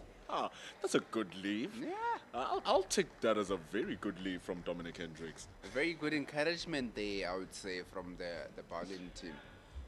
Very interesting, we said off a little bit earlier that you look at the Titans score of 227 and you think that, you know, they didn't bat too well. But I think we can give credit to the Lions with the way that they have bowled. So many times throughout their innings, we say that the ball in that probing line, making the batsman play, moving the ball around. So I think very good bowling performance from the Lions. The pitch shows that it still has a little bit of life in it. But it's going to require strong discipline, just going down the legs there, Dayan Khalim. Of course, it's first-class cricket. Those are never called wide. You need to be extraordinarily wayward to get a wide delivery called. I think that is the pros and cons of a wicket that's offering a lot of assistance. That sometimes the bowlers get a little bit too excited and try to get a bit too much out of it. I think that time around it just straight down a little bit, hoping that it can come back out, but it just continued to go down. We saw the previous delivery prior to this, whooping away from Hendricks. This one going a little bit fuller. And it ends in rather probing or rather entertaining over from Dayan Khalim, which gave us a touch of what he can extract from the pitch. The Lions survive. Richards has scored the single run. It's no loss after one. Very good first over. Interesting to see. Been answered already as to who's going to open the bowling with Richards. I mean, with Dian Khalim, rather.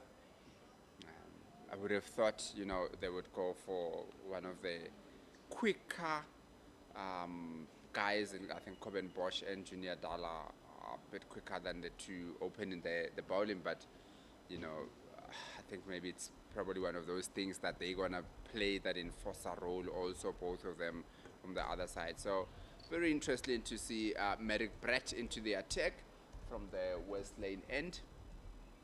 And sometimes some bowlers are uncomfortable with the movement, too much movement that is produced by the new ball, so they rather take it a little bit older, coming in as a first and second change.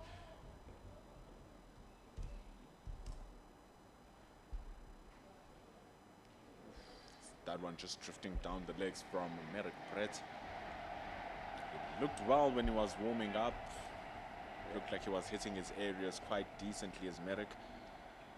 He's obviously into his 6th match, and so far in his first-class career he has taken 15 wickets. So he's still a young man who's only played a handful of games, and obviously one of those players that the Titans will be looking forward to carry the team.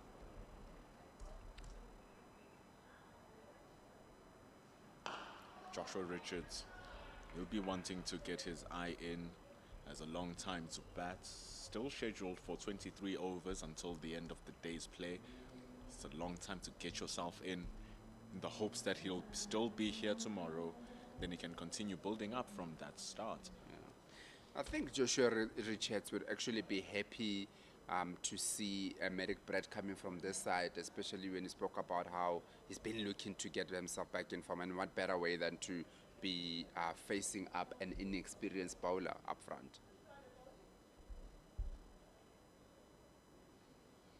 But also, with that inexperience with Merrick Brett, he too will be trying to prove a point. Yeah. So what good for him to bowl to a batter who's still looking to find his confidence during the season. And it's even worse for Joshua Richards because we know the high that he comes from in the previous season. He does average 45 coming into this season as an opening batter, which is not something you take lightly. That's Those are very really high. good numbers. Yeah. So we know the quality that he has, and he's not been able to show that. So hopefully that doesn't play into his head and he can just play his cricket as and when it should come. Like that. Goes wide, Merrick Brett. That is the punishment you will receive from the hands of Richards. 4 runs into the covers.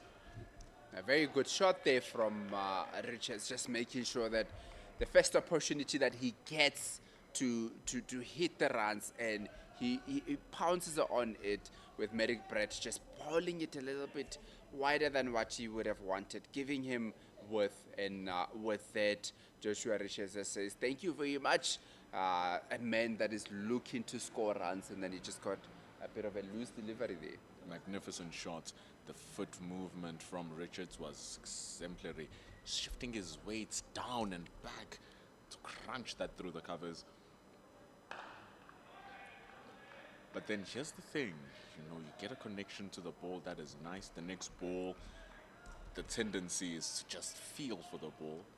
It's going to be important now to go back to his head there. Joshua Richards know which line to leave.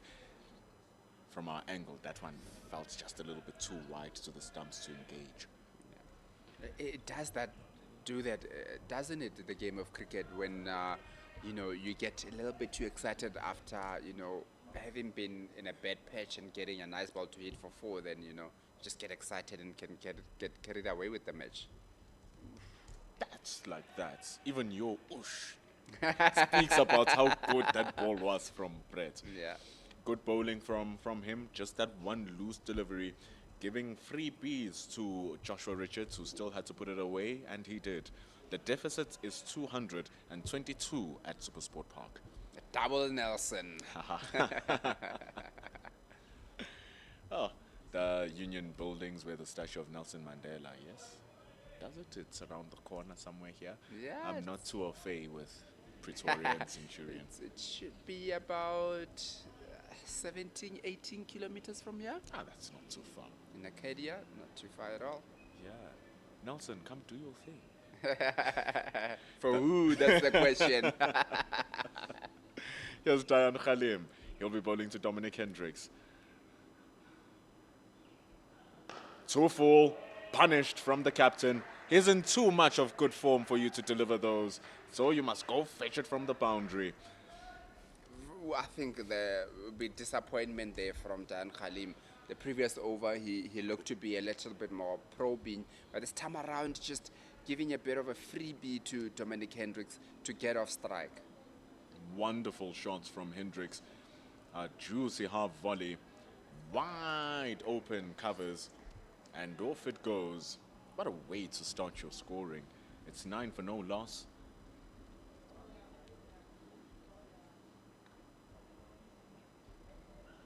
And Diane Khalim responds well.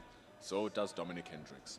Just got a bit of confirmation that it's actually 16 kilometers to the Union Buildings from here. I wasn't too fast at 17 and 16. I'll take that. Look, what are the lotto numbers? I'm sure you're going to get 4 out of the 6. Still good money, guys.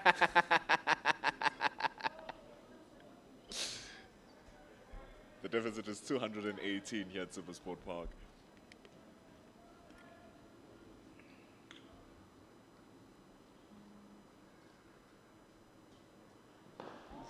Gets this one nice and straight. There's no mid-on. They're going to come back for number 2. It's good running. These two have been batting together for quite a while, Dominic Hendricks and Joshua Richards, so running between the wickets shouldn't be a problem between them. Yeah, definitely. It's very important, isn't it, to have that kind of a chemistry as a betting unit or betting partnerships where, you know, it's not just about the boundaries, but then, you know, how easy it is to call, but also how easy it is to then trust your partner on the other side. And that's a relationship that has been built over the last few years from these two.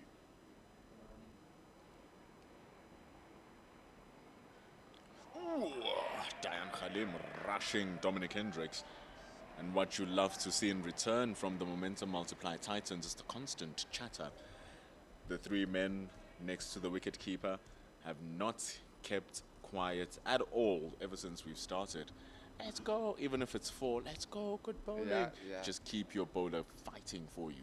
It is very important, you know. It's there's a saying that they say, whenever you hunt in pairs. So I think that's exactly what then the fielders are doing, is that they're making sure that they're hunting with their bowler and constantly giving him that extra energy. I mean, after being bowled out for 227, you need as much energy and as much encouragement as you can get. And already we're seeing movements from Smonelo Makanya. Here comes Musa Twala, who is under the helmet, standing at a very short 45. Goes to the top. And it's taken by Rivaldo Munsami. Pull shot from Dominic Hendricks. The ball is not there to be pulled. He tops the edge. And an easy catch. Well, it looked easy, but it certainly wasn't, from Rivaldo Munsami. It's the first one gone, and it's the crucial one of Dominic Hendricks. Yeah, definitely. I mean, we were obviously speaking before coming on air that, you know, you'd feel that the Titans would be happy to get the wicket of Joshua Richards. We actually didn't think that it would be Dominic Hendricks, and as so it has happened, they've gotten a crucial wicket of Dominic Hendricks, and they'll be feeling very good about that after they are betting. I don't know if you want to call it a collapse, or after they are betting a little bit earlier on. So very good, crucial wicket for the Momentum Multiply Titans, making sure that the man in form does not put any runs on the board. It's phenomenal captaincy and execution from Diane Khalim as well to set up that wicket in the manner that they did. The previous delivery, rushing Dominic Hendricks onto the hips, going to that area in the short 45, They put a man under the helmet in that short 45, removing that shot for Dominic Hendricks, and he now has to deal with that ball in a different manner, thus forcing him to pull a ball which was not there to be pulled. Gets the top edge, and that strategy for the momentum multiply takes the Lions captain. It's 11 for 1. It's a bit of a chess game, cricket, isn't it? Just how you just explain now that it wasn't just about the ball being ball, but the change in fielding positions, the ball prior to that. What kind of message are you then sending to the batsmen and what they need to do? And then that has paid dividends in the getting a nice early wicket in the third over, which will be very encouraging for the momentum multiply Titans. Incredibly so. Dayan Khalim starts very, very well. He was good with the bat, and here he is with the ball.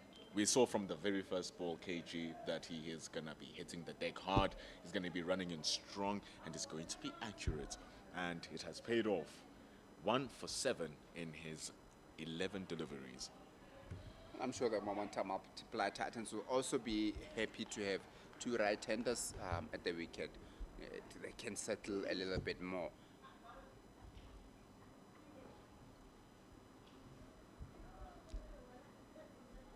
Here's Khalim to Wandile Makwetu for the first time. Oh, Makwetu normally lower down the order as a wicket-keeper batter. He's now been thrust to the top of the order. No Temba Bavuma in the DP World Lions. No Zubair Hamza, because Hamza is recovering from his trip from New Zealand. So Wandile Makwetu, he gets a bump up in promotion. He's out there now. The previous match against the G-Bet Palm Rocks, it was Cody Yusuf who played night watchman for the DP World Lions, and he was batting at number 3. Scored a quick fire 24 out of 29 deliveries and eventually got dismissed in the following day. So here Makwetu is going to have to deal with a new challenge of a brand new ball. A challenge that Joshua Richards knows all too well as he faces Merrick Brett. Brett goes down the leg side. Rivaldo Munsami can only parry that away. He slowed it down though, and that's why they're able to collect it up in the deep. Good communication fielding. Merrick Brett will want to sort his line out as umpire Jele signals 2 byes.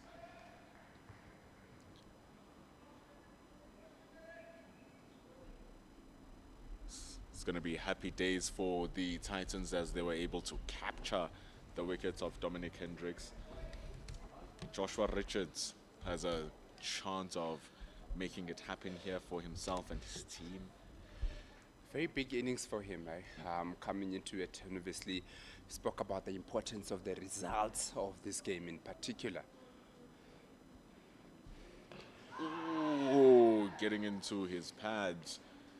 Joshua Richards stuck on his crease just a little bit with that delivery from Brett. That's the pads. And the more important thing here, KG, from a grander scheme, is the retirement of Dean Elgar and the opening up of that opening batter position. All of a sudden, there's a gap there for an opener. Yeah. Joshua Richards has his eye in there. Eddie Moore has his eye in there. So does Neil Brandt, Tony DeZorzi. So many names, so much opportunity. And Joshua Richards has the chance. Now he does. I mean, he is a player that also comes with a little bit of reputation. There was a lot expected from him. And you would think that maybe this is his time to try and get into the slot. Wandile Makwetu will just have to understand his role in his slot here at number 3. He's chased both of these 2 deliveries that he's currently faced. The previous one in the last over was wide. This one a little bit too short. The importance of number 3 is choosing which deliveries to play, especially if you're coming in this early in the innings.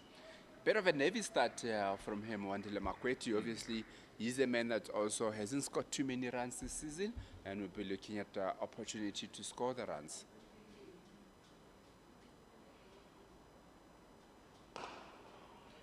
He's going to have a very strong head. It's quite amazing also how one batter basically changes the tactics of the game. You're just speaking about how, Temba Bavuma, or the last game, he came in at number 5. He was probably scheduled to come at number 4, but because Cody Yusuf went in as a night watchman. But then now today, Reckleton moved from what was going to be a number 3 last week to now batting at number 4, and now that has moved Makweti from that number 6 position into that number 3 position. It's a whole balancing act for the coach. Of course, the DP World Lions having a very well-known coaching lineup in terms of Russell Domingo, who's no stranger to the South African camp, Hashim Amla, who's no stranger there to any cricket-loving fan. Anywhere in the world. And then for the bowling, it's Alan Donald, who's one of the greatest fast bowlers to ever touch a cricket ball. Russell Domingo actually coached Hashim Amla, didn't he, He at the did. Proteas? Now he's coaching with him. It's a very strong coaching lineup for the Lions. So Wandile Makwetu wants to suck up as much information as he can from Hashim Amla, who was a number 3 for his entire career. So what can he do here, Wandile? We wait to see. It's 14 for 1, trailing by 213.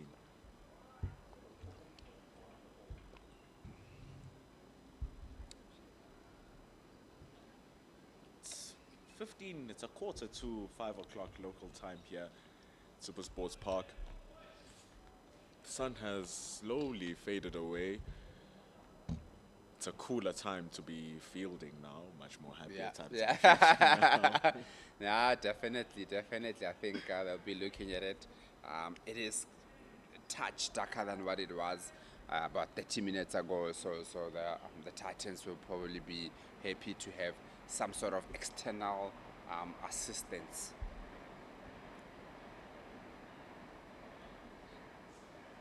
Oh, goes into the block hole, does Dayan Khalim. Joshua Richards is wary of the threat, though, from the opening bowler. I think Joshua Richards then will know how important his wicket is going to be, especially after losing the early wicket of Dominic Hendricks. Who would understand that, he needs to bat in there, he needs to carry a bulk of the team's runs after losing his captain a bit early on in the innings. A different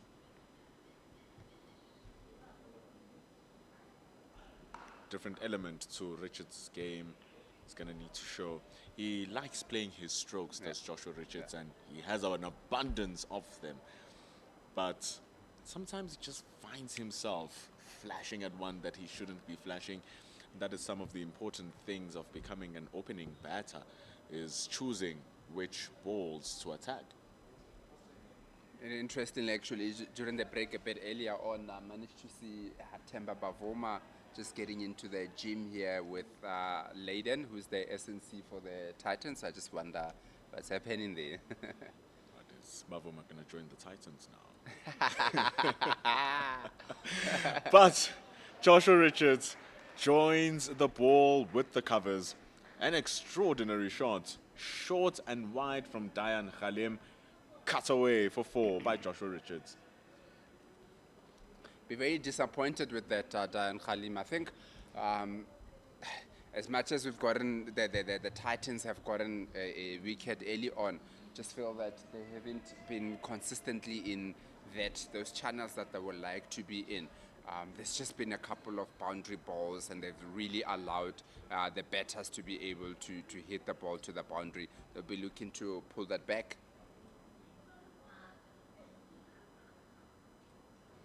Not like that, though. Joshua Richards will feel like he missed out on that full toss. Definitely. Use the conditions. I'm sure the coach will be saying, pitch it. See, and with the pitch doing something like this, I honestly wouldn't mind throwing in a Junior Dala right now. Yeah. And the Coben Bosch also, he does get movement of the pitch quite a lot and in the air. But yeah, I think it's just one of those things that you also, Tian Khalim just took a wicket an over goals. We want to see if he can bring you one more. There is still a bit of time. There's still 20 overs to go in the day. How short memory can be at times. He's really trying to juice him up with that short and wide one. So a couple of edges being hit through the slip cordon by the momentum multiply Titans because of that variable bounce. Yeah. So here it might seem like Dan Khalim is looking for Joshua Richards to flash at them, because we know that he does flash at them at times.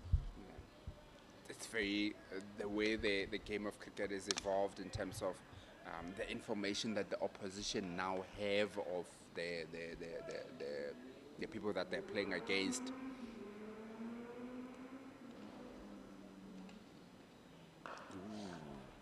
Speak about that. We have statisticians sitting right behind us who are keeping track of every single ball to bring about that data so that Cricket South Africa knows what's going on with its players. Yeah, and it gets shared to the teams also, doesn't it? So with that, it brings the end to the over and the end of this current commentary stint. I shall be taking a break. In comes Ken Borland, and he shall continue with KG.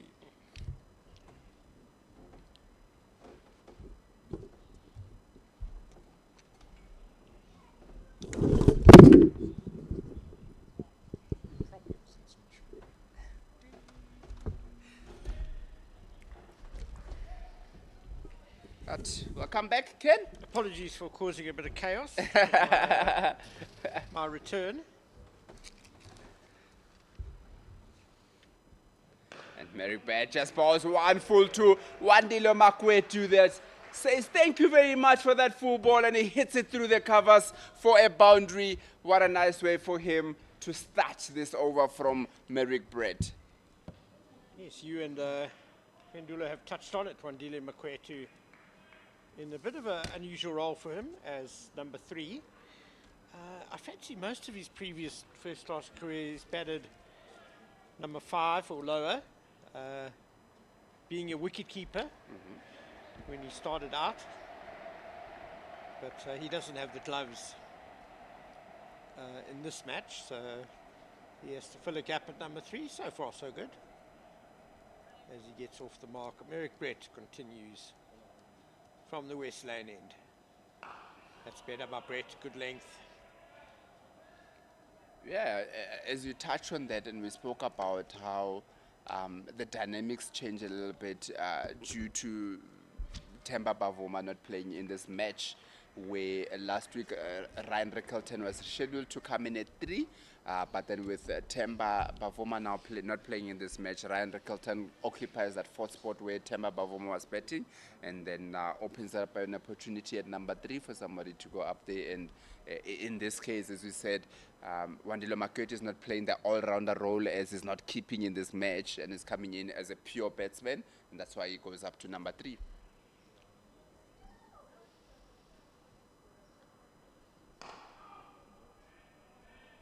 Yeah, Wandile Makwetu, as an age group player at the under-19s, was very, very highly rated. Yeah. And actually came initially to the Titans. Yes, that's correct. Didn't get much opportunity. Then went to Bloemfontein, where his career rather stagnated a bit, and he was out of contract eventually. He's now trying to rebuild his professional career at the Lions.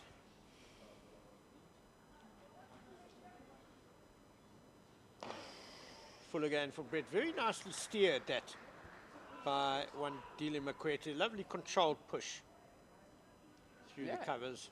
Just one, but it was a nice shot. A very nice shot. As you say that, Ken, you know, every time when I'm looking at players, I struggle to find a team that hasn't had anybody either produced at the Titans or have played for the Titans. Seems like, you know, it's a pipeline for everybody to go through in Cricket South Africa. For a while, it was the franchise that everyone wanted to play at. I dare say the Lions now enjoy that reputation a bit. Dolphins as well have been doing very well lately. So it's good to see such great competition. And Western Province are enjoying a great season this campaign as well as Merrick Brett back on target there. Wandile Makwetu in his Division 1 career has just the one first class 100 and 350s. This is his 40th innings, and I think an average of 23.31 is a bit low. People would have expected, given how talented he was, how well he did at under 19 level, would have expected a bit more from him.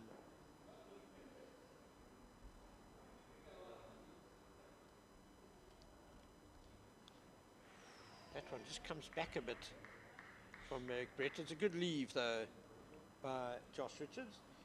And there have been positive signs, I think, for Wandile Makwetu this season for the Lions. He's averaging 34. Has got the 150. Generally has been batting down at 6 or 7. So up the order now. He's got the chance to really build a lengthy innings, doesn't he? Would you say that, Ken, if you look at there's quite a number of players that we can mention about, how they came in with a reputation and they just didn't kick on, and then later in their career when their attention is not so much on them, not everybody's speaking about them, then they seem to just come out and become a little bit better? It's very much a South African thing that we get very excited about our schoolboy talent. I think we tend to put a little bit too much pressure on them, to be honest. We forget that, when they're playing under 17, 18, 19, whatever, they're just playing amongst their age group. Yeah. And then when you get into senior cricket, they're playing against everyone from 19-year-olds to 37-year-olds. It's a lot more competitive, and they're up against very experienced opposition. Junior Dala, he's experienced, and it's lifted us nicely played by Makwetu. Good positive cut, but straight to backward point. Very interesting what happened before Junior Dala actually came on, because it was Coben Bosch that was actually taking the run-up. He had already given the cap to the Empire, and then there was obviously a change of heart. Probably Junior Dala prefers to bowl a bit more from that side, and that's why they then changed their mind to have Junior Dala bowling. 3 slips and a gully for Dala. Oh, jags that in, it's too high to be LBW, but a useful delivery. Yeah, just going back to the point that you made a bit earlier in terms of the pressure that's been put on the youngsters. I think it's because of the void that has been left by some of the top players in the past. Like when AB de Villiers left, we're looking for the next AB de Villiers. Jack Callis leaves, we're looking for the new Jack Callis. Makayantin, fortunately, a Kagiso Rabada came in and he just filled that void. But then, with everybody else, there's pressure put on them. That's wasted down leg by Dala. I think we need to realise that cricketers like Rabada, Quinton de Kock, AB de Villiers, they're the freaks. Yeah. They're the absolute exceptions. Jacques Callis, they don't come along very often at all. They're once in a generation type players, so they're not the norm. They're exceptional talents who can make it quickly and early in their career, and I dare say we're dealing with another one of those in the Lions set up at the moment, not playing in this game, but that's Kwena Mapaka. Nicely slapped. No, he's hit it in the air, straight to extra cover. Oh, goodness, Wandile Makwetu. Perhaps the slowness of the pitch there finding him out. Yeah. Bit of the slowness of the pitch and a bit of a loose shot, you can say there, a bit from Wandile Makwetu. Just, but again, I think when you're speaking about the slowness of the pitch, it was a bit too early in that shot and not managing to control it, and it just goes straight to that mid-off for an easy catch. Yeah, I think it was there to be hit. It was short and a bit wide from Junior Dala, but the slowness of the pitch being shown by the fact that it ended up at extra cover, if not sort of wide-ish mid-off, where Captain Sibonela Makanya was standing. But it means that it's another breakthrough for the Titans, and having had a fairly mediocre effort with the bat, they'll be delighted to have now got a second Lions wicket, 23 on the board. I've got an interesting bet happening with Mpendulo, where I said, you know, the Titans will be looking at least getting 3 wickets before close of play, and he said the 2 wickets would be where they are. So in the balance here. Yeah, we do. For those who haven't picked it up, we have divided loyalties between my two co-commentators here. If you thought you recognized Pendulo Magabani's voice from The Wanderers, your ears are not deceiving you. He is their stadium announcer when he's wearing a different hat, so he no doubt has some loyalties to them. And KG here is on the Titan staff, so he knows where his bread is buttered. I haven't seen CEO Jacques Fall. He normally pops into the media centre every now and then, but no doubt he's listening in and making sure KG is friendly and positive in his commentary towards the Titans. I'm, of course, totally neutral. Ken just helping us toe the line here a little bit. It looks like Junior Dala is going to switch to around the wicket now as the left-handed Ryan Rickleton has come to the wicket, and he's just doing his stretching, getting his back loose. Wouldn't it be a major blow for the Titans if they can winkle out Rickleton before stumps? That would be a mighty blow indeed. 3 slips on the gully, Dala to Rickleton. It's a great start, a lifter just outside the off stump. Rickleton just dropping the hands just in time. Yeah, I think any wicket now from the momentum multiplier Titans will indeed be a very big one. Knowing the kind of form that Ryan Rickleton comes in this game from the SA20, and even the way that he started his innings in the last match, the Titans would know how big of a wicket this is for the game. Rickleton made a very fluent half century last week against the Rocks. This time angling in Junior Dala, but well covered by Rickleton. And that ends a successful first over for Junior Dala. 23 for 2, the Lions. It's a very good decision to change their mind from Coben Bosch to now being Junior Dala, and it has paid dividends immediately. I wonder if Sibonela Makanya just went with his gut. He just had a feeling, or whether Junior Dala whispered in his ear. It's aside this. Corbin Bosch is going to come on from the other end. There we go. So all's fair. Bosch will get his go now from the West Lane end. Crucial time also, I think, in the day. You've got probably your 2 most experienced bowlers in Coben Bosch and Junior Dala operating at the moment, because, as we said, I think the Titans would have identified that, you know, they would really like to go home with 3 wickets overnight. It will make them feel a little bit better about the betting that they had a bit earlier on in the day. Bosch to Richards. He's an awkward bounce again from quite a good length from the West Lane end. Yeah. It's well handled by Richards.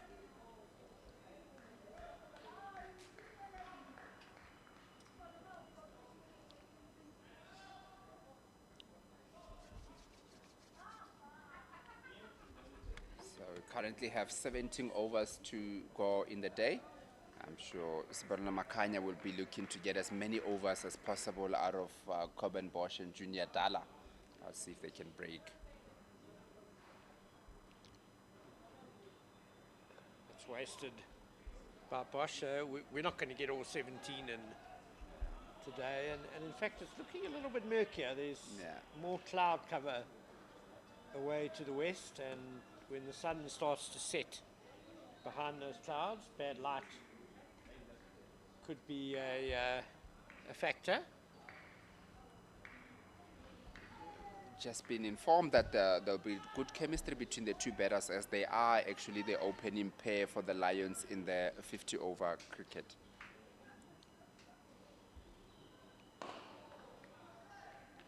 Right now it's all defence. It's a testing time for these 2. They need to get the Lions safely through to stumps without any further loss. It's very interesting. The two teams have actually had a similar start in their betting, with the Lions currently on 23-2, which was in and around where the Titans were also a bit earlier on in their betting innings.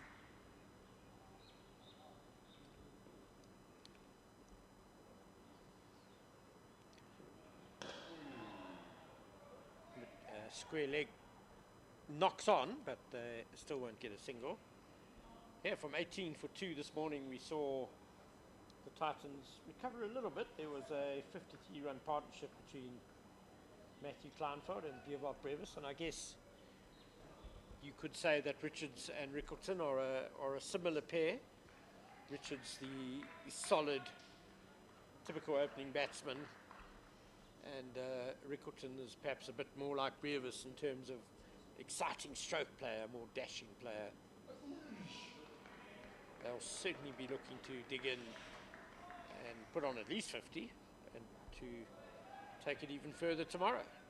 Yeah, definitely. I think it's going to be a very crucial partnership between these two, looking at where the match situation is at the moment.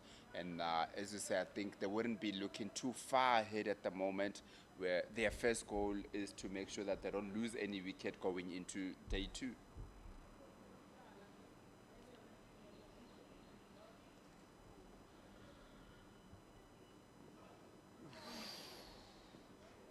Wide ball flashing at it. Josh Richards, it was there to hit, but he's missed it. That ends the over, 23-2. Ryan Rickleton has had a solid 4-day campaign, 315 runs with 100 and 250s, an average of 39. He would probably have wanted to have a bit more impact just to keep himself in the conversation at Proteas level. It felt a bit like an ordination last season when new Test coach Shukri Conrad said Ryan Rickleton was the sort of player that he could build a Test batting lineup around.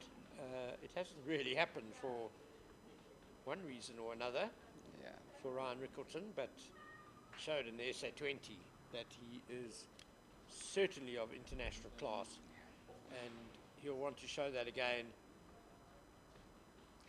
across all formats. That's a good start to the over by Junior Dala. I do think that those words, obviously, from Shukri Conrad regarding Rickleton would be very encouraging for him to know that, he's the kind of a batter that the coach would want to work with, especially after the retirement of Hendrik Klassen from Test cricket. Rickleton will feel that he's really got an opportunity, and all he has to do is very easy. He's already got the backing. He just needs to put the runs on the board. Edged, or is it off the back pad? No, off the back thigh. Bounces before the slips. Dala's putting together a testing spell here. I would agree with everything you said there, KG, except for the fact that since saying those words, Shukri Conrad has basically ignored Ryan Rickleton. He's hardly played for the Proteas, so the words become maybe even a bit of a burden for Rickleton because it's confusing messages, if you like, that he's been sent. Dala settling in very nicely around the wicket to Rickleton. Yeah, I think interesting point of view in terms of that. Can look at it in two ways. That isn't really gone on with what he thought, but to say that maybe, as I said, it's the backing is there from the coach in terms of talking. If he puts the runs on the board, then he might then come into the fold.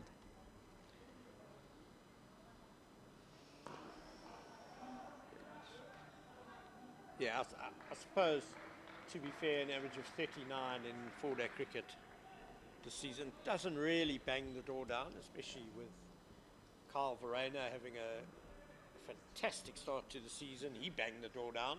Yeah. to get back in the Test side. We see Zubair Hamza is averaging 85 with the bat in 4-day cricket this season. Bjorn Mulder 68. So those are the sort of averages that a player of Ryan Rickleton's class will be looking to post. Beautifully played. Lovely shot through mid-wicket. And that's going to go all the way to the boundary. A wonderful shot there from Ryan Rickleton. Obviously, Gina Dalla has bowled well in the 2 overs that he's bowled at, and then at that time around, he just straight on the pads, and Rickleton manages to get off the mark with a wonderful shot down for a 4. Yeah, it made a thunderous noise off the bat of Ryan Rickleton. He really does make it look quite effortless at times.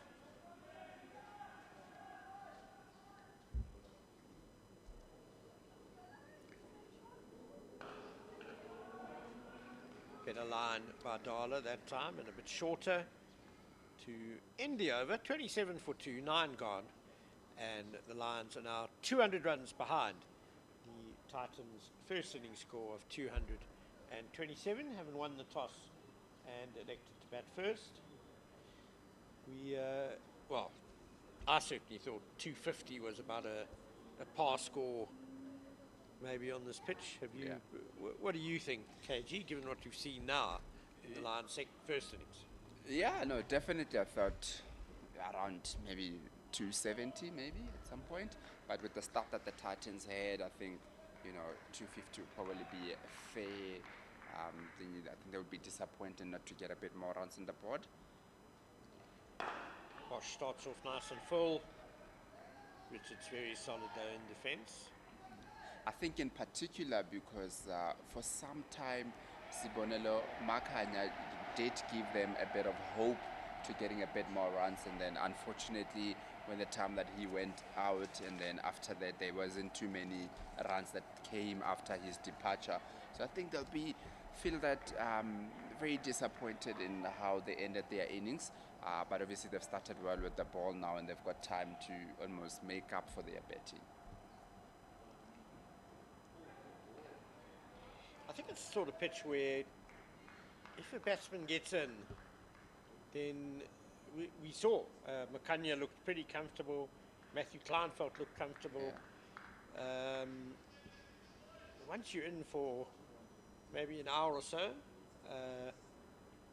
it looks as if it's quite good for batting out there. And so I guess the vital thing for the Lions is that if any of their lineup do get in, they must make sure they don't give it away, that they do capitalise fully. Nicely tucked by Richards, but straight to square leg. I think importantly, well, to mention that in the beginning of the day we did say that it looks like a wicket where it will have a lot of assistance for the bowlers. However, if the batters are willing to almost like bite the time and get their rewards a little bit later on, they are able to, as you said, there's been good starts from the batters, from the Titans. I mean, Khalim also had a good start. Rivaldo Munsami looked good. And then Breves also looked a bit good, but then, unfortunately they were just not there long enough. So far the Lions have lost Dominic Hendricks for 6 and Wandile Mukwede for 5. So no one has really got in yet. We're into the 10th over. Josh Richards on 9, Ryan Rickleton on 4.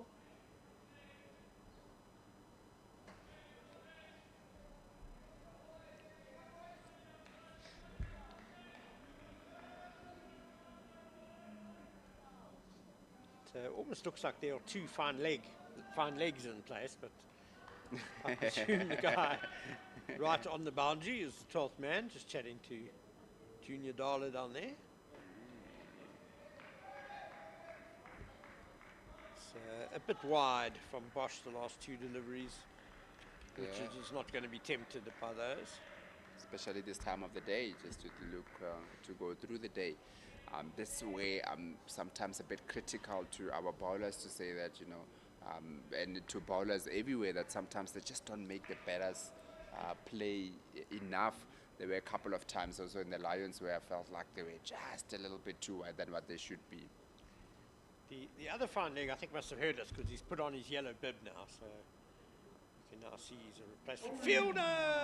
Lovely ball by Bosch. Richards beaten on the drive. Ends the over, 27 for 2. Good way to end that over there from Bosch. I'm sure he'll be looking at, that's the line and length that he'll be looking to bowl when he now comes back to bowl again. Especially when you get the batsman a little bit worried about where the ball is.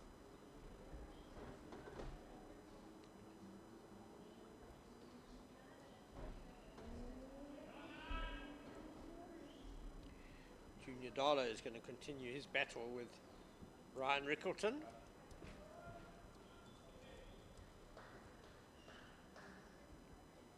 Junior Dala is also one of those bowlers that's constantly in your face, isn't he? I mean, just using the pitch, bowls a very nice heavy ball, always looking to bowl into your body.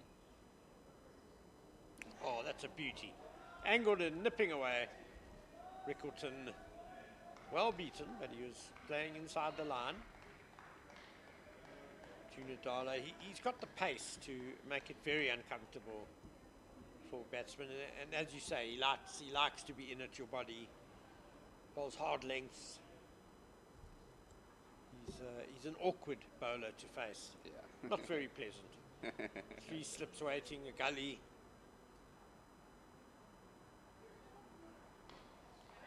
That's steered on the bounce to the gully. Good piece of fielding. And how much more awkward can it get than having a bit of an unusual delivery stride when he's there at the pitch, when it's something that we're not really used to. You wouldn't have grown up seeing too many bowlers bowling to you with that kind of a bowling action, and then he's just got that coupled with his pace. Well, the most famous bowler to have a similar action to that sadly passed away over the weekend, the great Mike Proctor. Yeah. Who people often said bowled with the wrong foot. He didn't. It was a bit of an optical illusion because the feet were so quick. Yeah. Junior Dala probably does bowl off the wrong foot. But Mike Proctor, just simply one of the greatest all-rounders the game has ever seen. And a very sad loss for South African cricket. During his retirement, he did so much for the grassroots game, development cricket.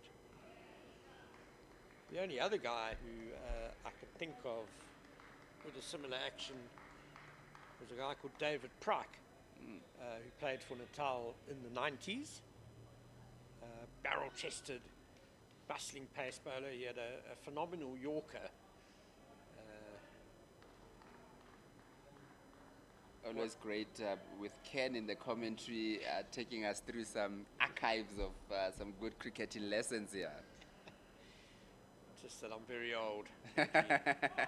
That's beautifully bowled again by Junior Dala. Rickleton on the drive. Oh, this is a good contest between two quality cricketers, two internationals. Not very old, Ken, very wise. Thank you, KG. You can stay. I like you. I think, as you say, very probing lines that are being bowled here by Junior Dala, and obviously Ryan Rickleton looking to almost in a bit of a survival mode at the moment. Yeah, when Ryan Rickleton looks up, he sees there's a very big gap to the right-hand side of the bowler. Mid-off is quite wide, and it's almost like they're enticing him to go on the drive and get himself into trouble. There will be some respite for the Lions now as we have a drinks break. 27 for 2 after 11 overs. So just a recap of what happened today. The Titans won the toss, elected to bat first, but it didn't go very well for them. They were bowled out for 227. Matthew Kleinfeld made 45. Subonela Makanya, a real captain's innings of 66. The Lions bowling was excellent all round, but the story of the day was the return to cricket of Luto Sapamla.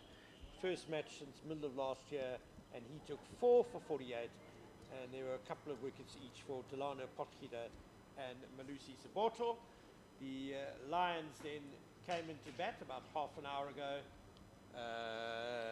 well, probably a bit more, closer to 40 minutes ago, and no, nearly an hour ago, in fact, and they've reached 27 for 2 after 11 overs. Dominic Hendricks skied a hook off Diane Khalim and was caught by wicketkeeper Rivaldo Moonsamy once he'd got his slip fielder out the way. I think it was Josh van Heerden who was also running with him, trying to take the sky out. Yeah. It was a good catch by Moonsamy. So Hendricks out for 6, and then Wandile Makwetu will probably still be kicking himself in the change room because he slapped Junior Dala straight to extra cover. He was out for 5.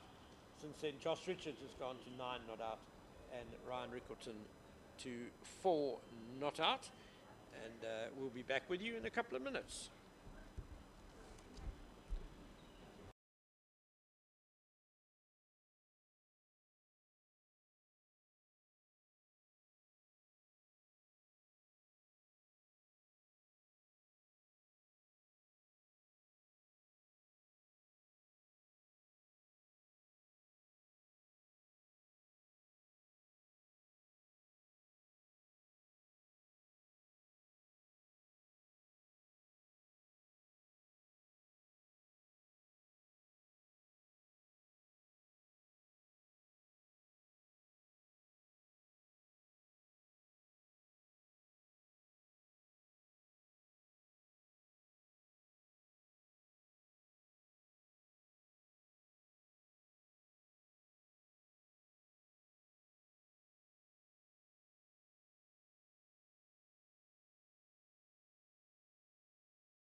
SuperSport Park, where we head into the last 40 minutes of this first day's play. What an intriguing day's play it's been. 27 for 2 then the Lions, replying to the Titans' first inning score of 227. Corbin Bosch is going to bowl his third over. Josh Richards, the opener, on strike. He's on 9.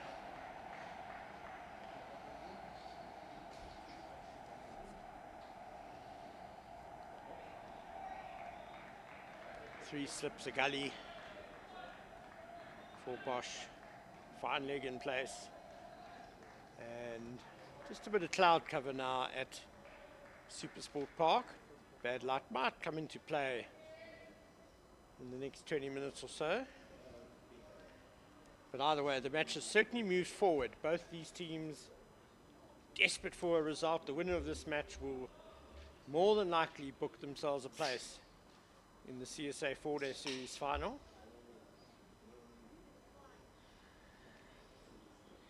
That's a lovely delivery from Bosch, digging it in short, climbing past the outside edge of Richards. He dropped the hands, but was it before the ball passed the bat? Lovely bounce there for the fast bowler.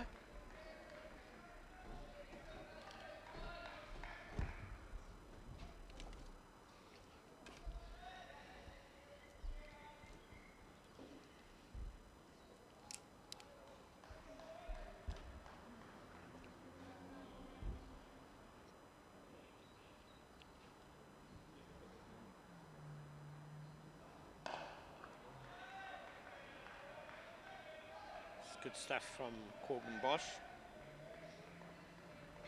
Kaji, do you think there's probably a bit of extra pace in this Titans attack with Dala and Corbin Bosch as compared to the Lions attack? Do you think they could maybe get more out of this pitch than the Lions bowlers did? I definitely think so. I think maybe, especially when we come back tomorrow, but even today, because there is still a bit of life on it. So with the bowling attack from the Titans, they should be able to get more out of this pitch. The key will be bowling in the right areas, not bowling too short. You obviously don't want to be bowling too full either. But there is some steepling bounce at times from quite good lengths. Yeah. There has been those deliveries that we've seen that, there's been a bit of movement there, there's been a bit of patches on them, and I think it's just at the end of the day, from the Titans, just to be consistent in where they want to put the ball in, if they are to get anything out of it. Yeah, consistency, the key word, and that was the Lions' strength as the innings progressed. You see, with that kind of a ball, you'd say that it's a bit of a disappointing ball from Coben, but just a bit too short, where it's too short, it's too wide, and you're really not making the better play, and that's not what you're looking to do. I do think sometimes Corbin Bosch can get a bit carried away with those sort of deliveries. He's got pace, he's a strong young man, he can get bounce.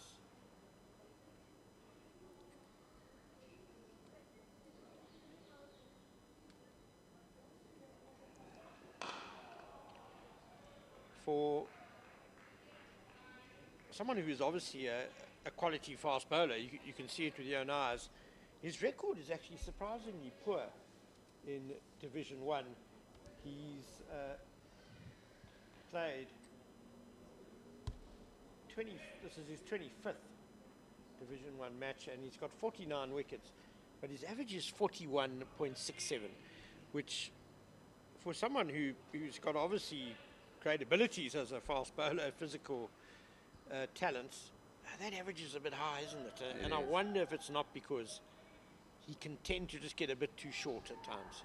I don't think so. I think it ties up with what you said in terms of sometimes just getting a little bit too excited and end up, trying to bowl a little bit shorter one that he should, which I think in the polling attack that he has, when you've got a junior Dala, he's the more the enforcer on the other side, and you can afford to bowl a bit fuller. And Rickleton, well, he had a waft at that one. Not a great shot by Ryan Rickleton.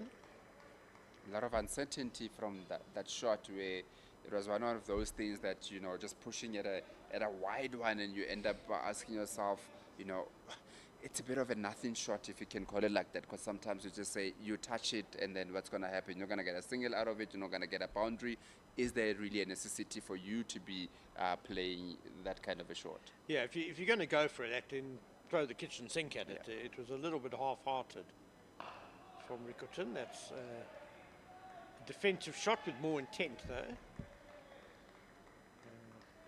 It's interesting you mentioned Junior Dala, because it's one of the great mysteries for me of the last decade, if you like, of covering Titans cricket. Both Junior Dala and Corbin Bosch. We mentioned Bosch averaging 41 with the ball in Division 1 cricket.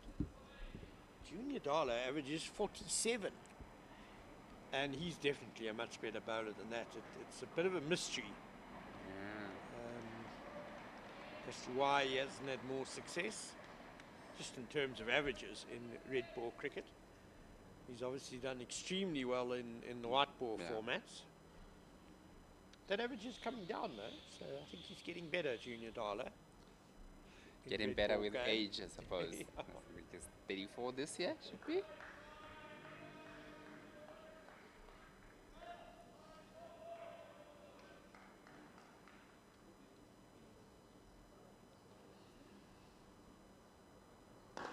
Nice by Dala, right in the block hole.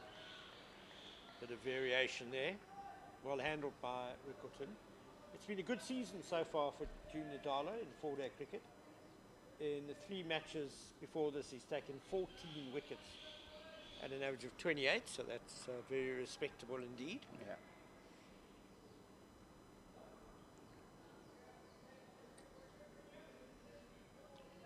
Started very well here. He's 4 balls into his 4th over. He's just conceded 4 runs, the 1 boundary, taken a wicket. Now that one kept low, and it's going to be a bye because it hit poor old wicketkeeper Rivaldo Moonsamy on the ankle and re-palmed it away. Bit naughty there from the keeper, just allowing the guys to come through, especially in such a game where you've got a left and right combination. The last thing that you want to do is to give away easy runs for them to change the combination, which obviously upsets the bowler, because now he has to change the line, he has to change the length, and change the side that is coming from. I think you're being very harsh, Kate. That rolled. It's cuttled through to him at great pace. Junior Dala hit him on the ankle. That would have been a very sore blow. And then rebounded away. Some inconsistent bounce already on day one.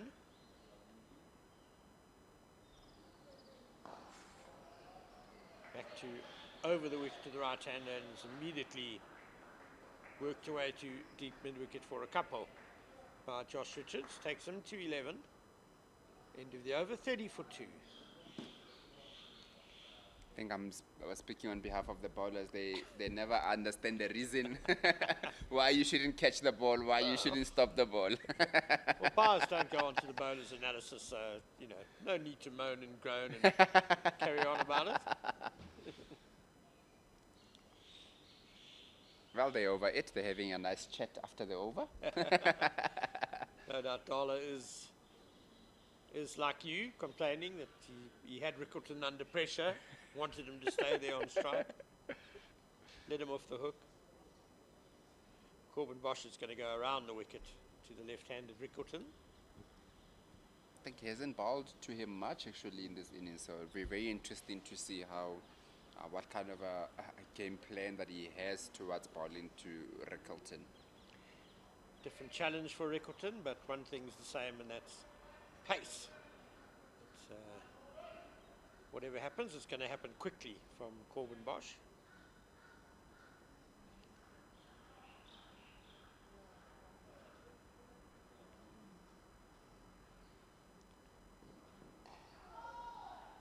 Down to fine leg for 1, so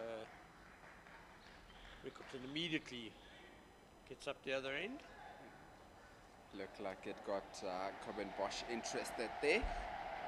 Just had a bit of a scream from Munsami also at the back there to suggest that it was a good ball from Corbin Bosch that got Rickleton a bit of trouble, but at the end of the day managed to get back on it and get it down to that fine leg for a single. I think even if he had missed it, it was pretty short, so I don't think LBW was in play, probably too high, possibly going down leg as well. But always nice to see the batsman looking a bit awkward, a bit uncomfortable.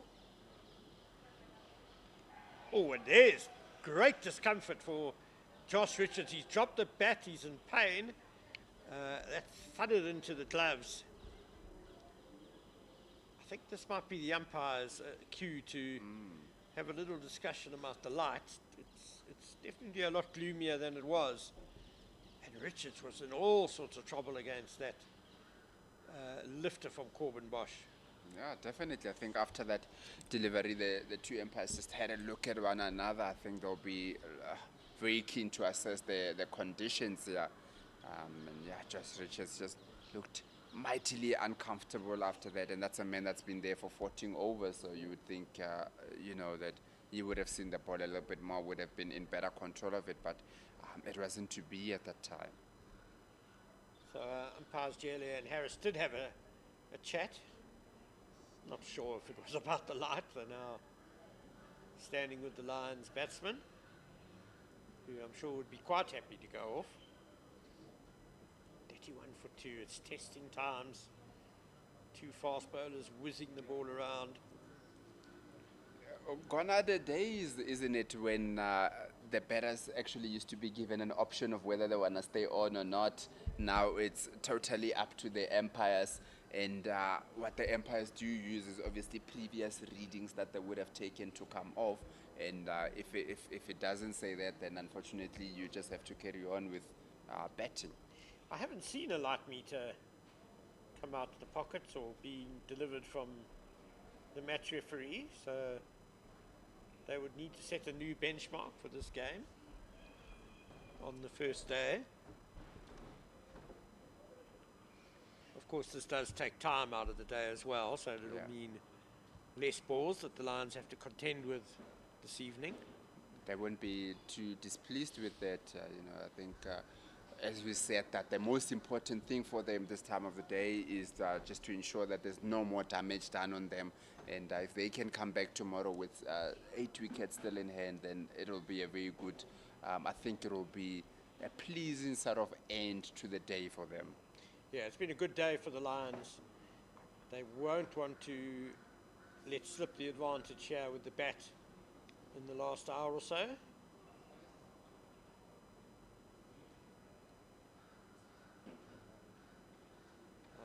sure Richards will be okay to continue. Opening batters are used to taking a few blows on the hands. They'll guts it out.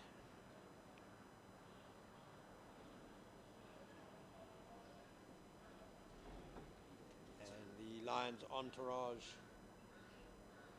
is going off the field, the physio and 3 backup players.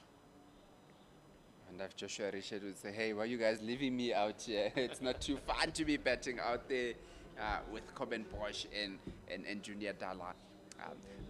I think the next ball is going to be very important just to see as to what Coben Bosch does, because after being struck on, would have put a little bit of fear into Joshua Richards, might find him hanging back a little bit.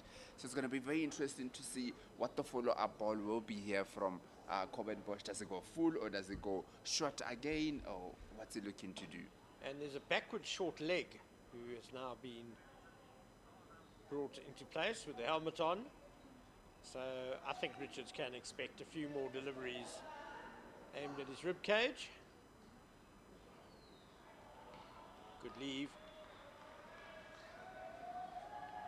A good leave indeed.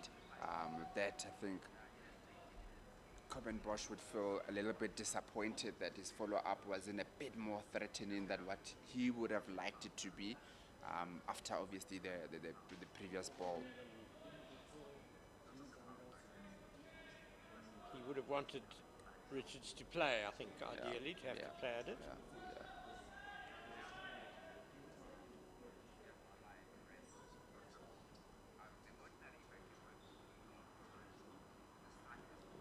Oh, again! Oh, Richards totally took his eye off that. It just happened to hit the bat. Oh my, he's in a world of difficulty here against Coben Bosch. One wonders though if does that have to do with the light or the lack of confidence from the batter? Well, I will say I've very seldom seen an opening batsman take his eye off the ball like that. No movement from the umpires. They don't seem to be phased at all about the light. Bosch, he's got to go short again, surely. Again, oh, Richards is down on the knees, struck amidships. He just doesn't seem to be picking the ball up, does he? At all. Yes. Gotta feel for the batsman there a little bit, but you gotta be proud of also how the bowler is just going and keep on instilling that fear into the batter. And of course the Titans are like a baying wolf pack now. They're all very vocal, they're all cheering, they're all walking in, surrounding the batsman, getting close. Oh, the pressure's on here at SuperSport Park, especially for Josh Richards. Oh, the full ball aimed at the pad. It so nearly got through. Richards just got back to it and it just evaded that backward short leg. Down to fine leg for a single. Oh, high drama in that over. It's the end of the 14th over. 32 for 2. Josh Richards has survived only just. He's on 12. Ryan Rickleton on 5. Very interestingly, we've got Lutus Pamela, who looks to be padded up in the change room, and looking to come on probably as a night watchman. He'll be praying the wicket doesn't go down. Although I've seen Luto play some really good innings as a night watchman. I remember at the end of last season there was a crucial innings by him. I'm sure Indula Magubani will remember. He got 30. Did he get more than 30? Anyway, it was a very big partnership that was critical in terms of the Lions winning the match. And KG, what do you see there to our right? So it looks like the third umpire is just coming on with the light meter, probably after that last over that looked to be a bit troublesome there from Coben Bosch. And then they've just, the umpires just decided to have a look at the light if it's really that bad. I'm sure Joshua Richards will be looking forward to this, as he is hoping that it goes in his way and then he's able to come up, especially if he has to face up to Junior Dala, who I think is a touch quicker than Rico Ben Bosch from the other side, so you wouldn't be looking forward to facing him up. I think the Titans, have been told they've got a ball spin now, because it's going to be Donovan Ferreira who's going to provide some respite for the Lions batsman. I think the universe is telling me to take my sunglasses off because the lens has just popped out. It's just making it look even darker than it is. but it is. I've seen players come off for light that's just a little bit worse than this at the moment at SuperSport Park. So Donovan Ferreira bowls off spin. He'll fancy his chances against the left-handed Rickleton, but it's Richards who is on strike at the moment, who's busy taking more overs out of the day's play by basically getting undressed again at the crease. Everything's come off, everything's going back on. So Donovan Ferreira with a slip and a short leg in place. Very interesting to see then after this over who the Titans would be bringing on the other side. If they've obviously been instructed to bowl spin, then we might see Devil Bravers coming on the side.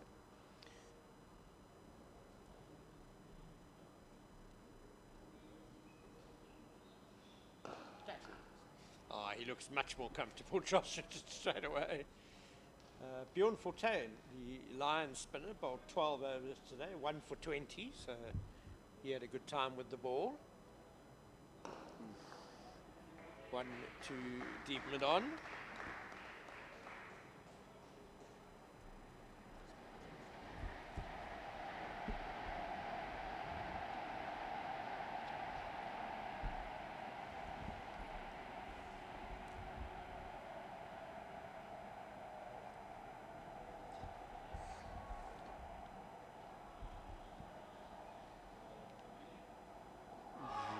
Just past the short leg is a short fine leg in place as well, so no run there.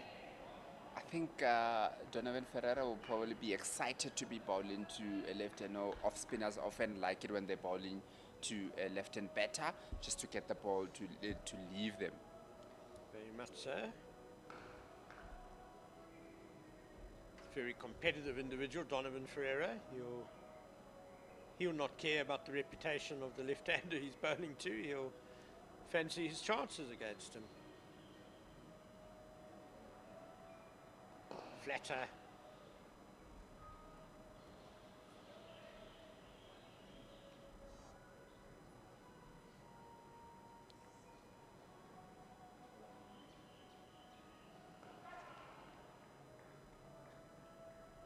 Nice over there from Donovan Ferreira. Yeah, 33 for 2 now the Lions, and it looks like they're going to leave the field. I think perhaps the Titans have said, no, we don't want a ball spin from the other end. Yeah. We're not in the charity business. Vital match this between the two Gauteng teams, place in the final at stake. So off the field they go for bad light. 18 minutes lost today. 9 overs still to be bowled ostensibly, but the Lions have ended on 33 for 2. Josh Richards will resume tomorrow, having come through a torrid evening. He's 13 not out. Ryan Rickleton on 5, and KG, it's been a very entertaining day, hasn't it? It has been a very entertaining day where the Titans in the first innings just couldn't get away with from the Lions, except for those 250 partnerships that they had. But then now in reply also with the Lions in their batting, It's only been 15 overs, but they're also struggling to get away from the bowling from the Titans. But undoubtedly, I think the Lions will be the happier of the team. And I don't want to say they'll be very happy, but I'll say they'll be the more happier of the two teams. Still have a deficit of 194, but having been able to collect the maximum bowling points that they did, which are going to be very crucial in where they finish off on the log. And obviously, they won't be too happy with having lost 2 wickets early on in their innings, but I think they'll be the happier of the two teams. Indeed, it's very finely balanced then going into the second day. The Lions trail by 194 runs with 8 first innings wickets in hand. We'll be back tomorrow. Do join us on Cricket South Africa's YouTube channel or on Pitch Vision. And just a reminder, thank you very much to the Momentum Multiply Titans for their support of this commentary, making it possible to have it. And do join us tomorrow.